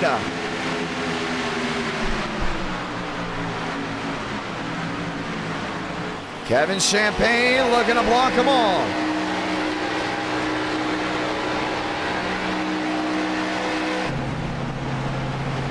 "15 laps to go in this race."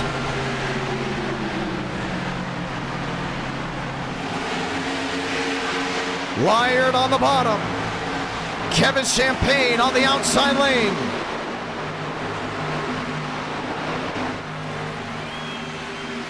"14 laps to go."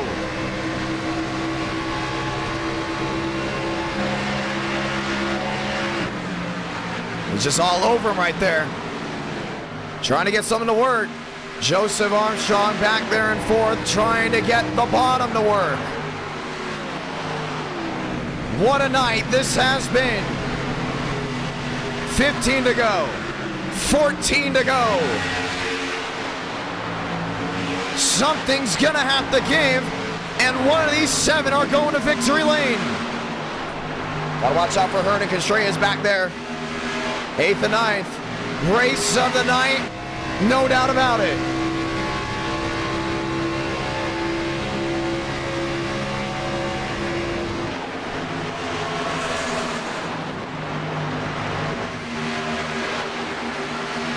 Champagne in the middle.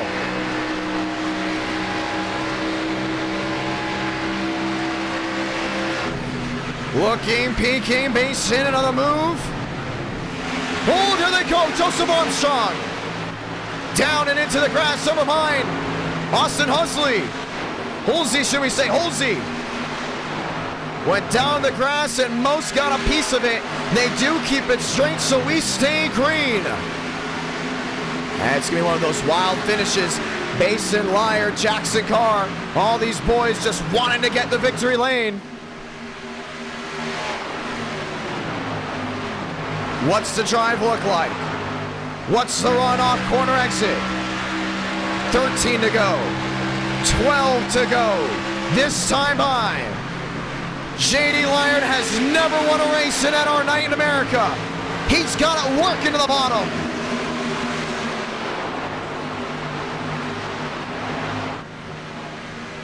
There'll be 6 on the board this time by. Joe back in 6, closing back in. 12 to go. 11 to go this time by. Now this 6 is going to be big right here. You got Kevin Champagne back there in second. Laird back in third. You see the tire wear. Trying to go ahead and work something out. It's Laird. Let me rephrase that. Laird back in third. Laird off the outside. Look to the bottom. Kevin Champagne. 18 the difference.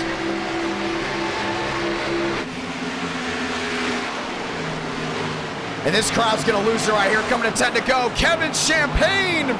Top of the board. Here comes Basin on the inside. Take it back and say goodbye. 3 wide for the lead. Basin led that one.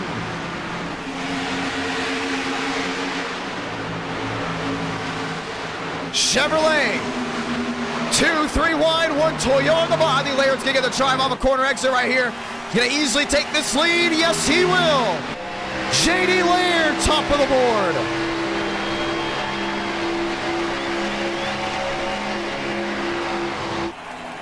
Kevin Champagne, another peak.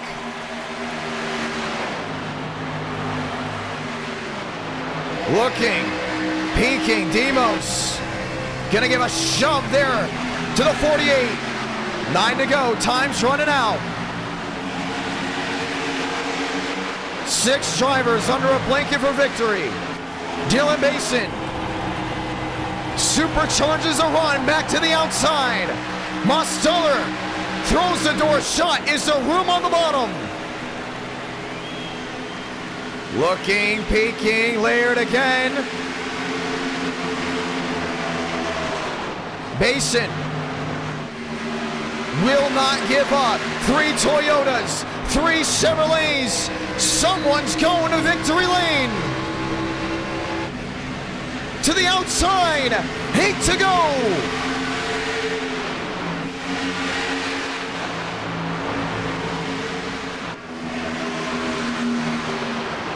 Demos back in 5th in this line. Got Laird right in front. He's going to get a big run right here. Oh, may actually I'll go ahead and stall off. Kevin Champagne swapping the lead again. 60 laps of thunder to end the night. And we still don't know who's got the best odds. Mason to the bottom, Joe to the quarter panel, Laird to the apron, 7 to go for Michigan.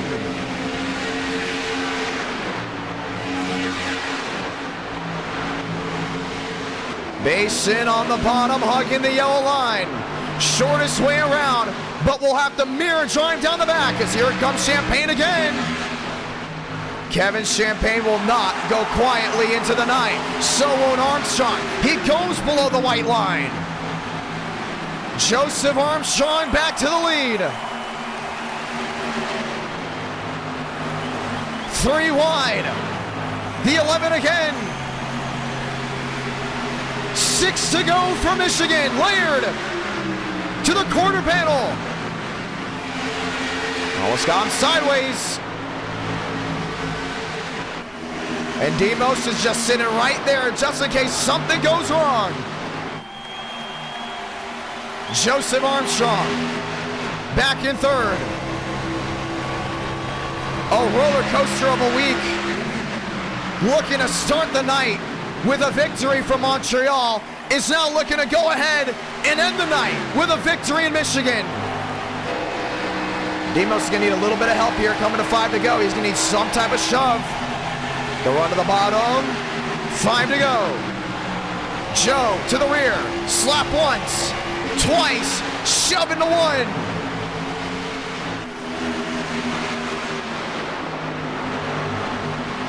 Thing is, what can Demos do? They're 3 wide behind. Jackson Carr has not flirted with the lead in quite a while. He's just hoping for something to go his way. That's what it's going to come down to. Most to the bottom. Basin in the middle. Armstrong's got daylight up there, but won't be able to track high enough. 5 to go, give it 4 to go. What a race to end it off. Demos gets tagged. Joe on the outside. 4 remaining for Michigan. Jackson Carr in 6. Watching it all unfold.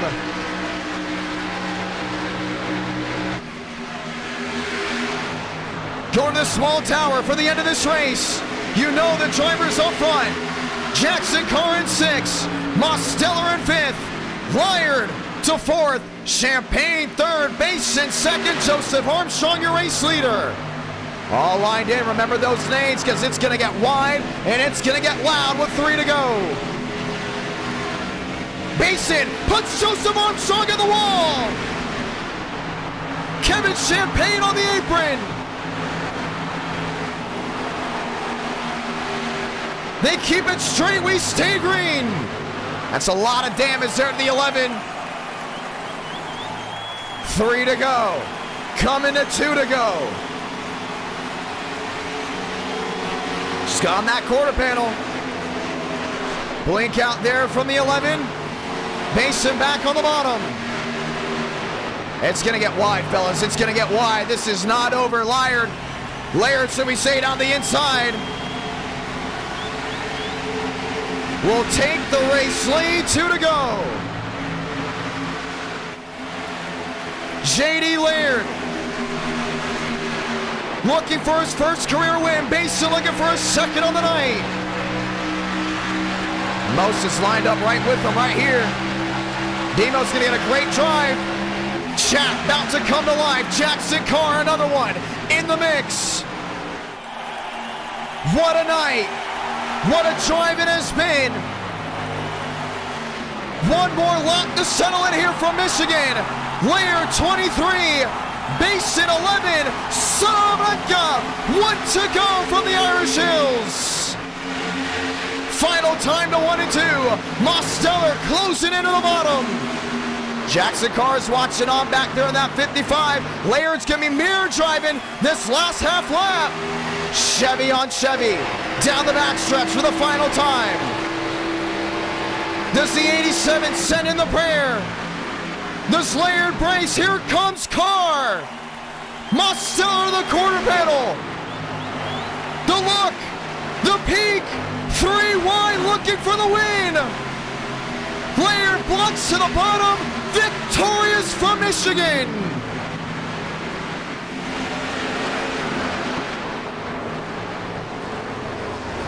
Most finishes second. Jackson Carr finishes third.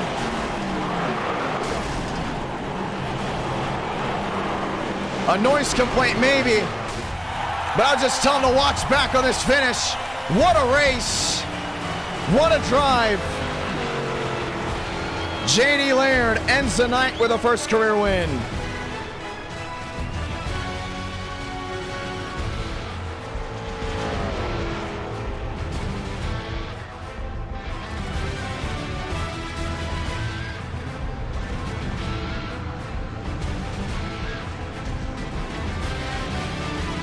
I think that ends the night off perfectly. You love that race, and make sure you subscribe. The notifications on.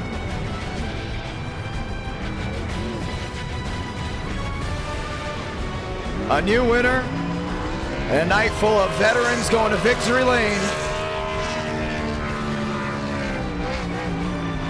JD will celebrate on the start-finish line.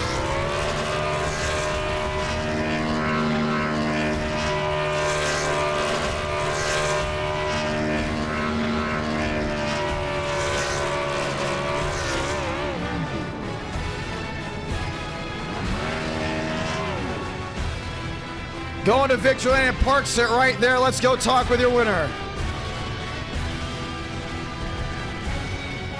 And if you love that finish, and you love NR, make sure you subscribe with notifications on, because, ladies and gentlemen, we will be back this Tuesday. Make sure you have the notifications on, because you don't want to miss it. 8 Eastern, 7 Central. JD, it's the John. You got a copy? Yes, sir. Heck of a win, my man. You were flying out there. Yeah, I knew the last time we went on a track that was full throttle, it was trucks at Kansas, and I kind of DNQ'd that horribly. So It was a great race, too. It was great. It wasn't great to watch, though. It would have been nice to participate. That's true. That's true. A lot of drivers, they love watching, but they also want to be in the action. They want to be immersed and then watch back later. Watch back in the stream later when the racing's done. Yeah, but I screwed the pooch on that one. So when I saw that it was here and I was told it was flat out, I'm like, I have no excuse, because I already did it once and I don't want to live it up to Carson Bowers that he beat me in a racing. I don't want to ever again.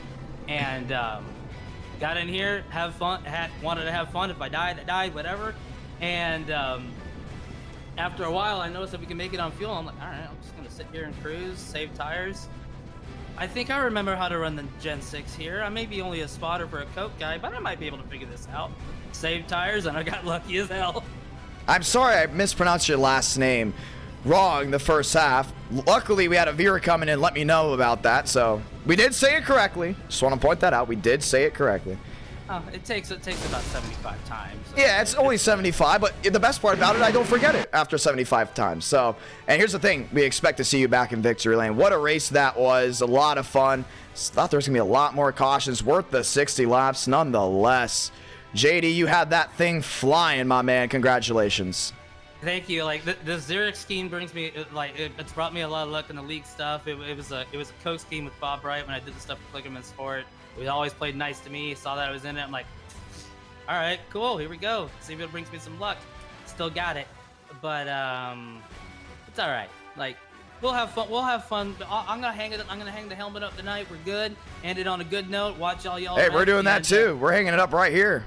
Oh, sweet. I got the last one. You got the last one of the night. All right, I guess I hate to break it to you. I guess I got to win for Push the Smush to end this. You did. You did for Frank's team. Oh, that's pretty cool. I know. I've never declared, but you know, Push the Smush. All right, I'll give him the dub. That was awesome. And hey, congratulations. Love interviewing you, man. You're awesome. Hopefully you go back to victory lane and we see you in more races. Put out some good combos and you'll see me show up. Heck yeah, man. Congratulations. Thank you. Appreciate it. Well, a night that started off calm, I would say, for NR standards of calm. Montreal, textbook, right? New Hampshire, pretty textbook, minus the flip. Richmond was textbook until the final 4 laps.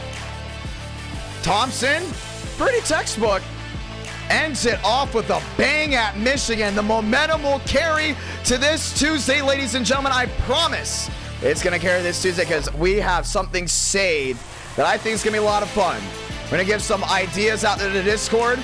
Get stuff ready. We might have a theme night this Tuesday. We'll be the only NR for that week. So make sure you go ahead and tune into that one. Ladies and gentlemen, my name is Jonathan Ramos, the voice of NR from our broadcast studios in Nashville, Tennessee. I say thank you. I did go ahead and start the night out slow because it was also a very tiring day. My car is currently in the shop. I don't know when I'm getting it back. So at the end of the day, it's going to be a lot of fun to work on the rest of this stream tonight, get a bunch of content out, and hopefully a YouTube short. Been awesome hanging around with you guys, and I can't wait to see you again this Tuesday night. Have a great night, ladies and gentlemen, as we get ready to roll one more time.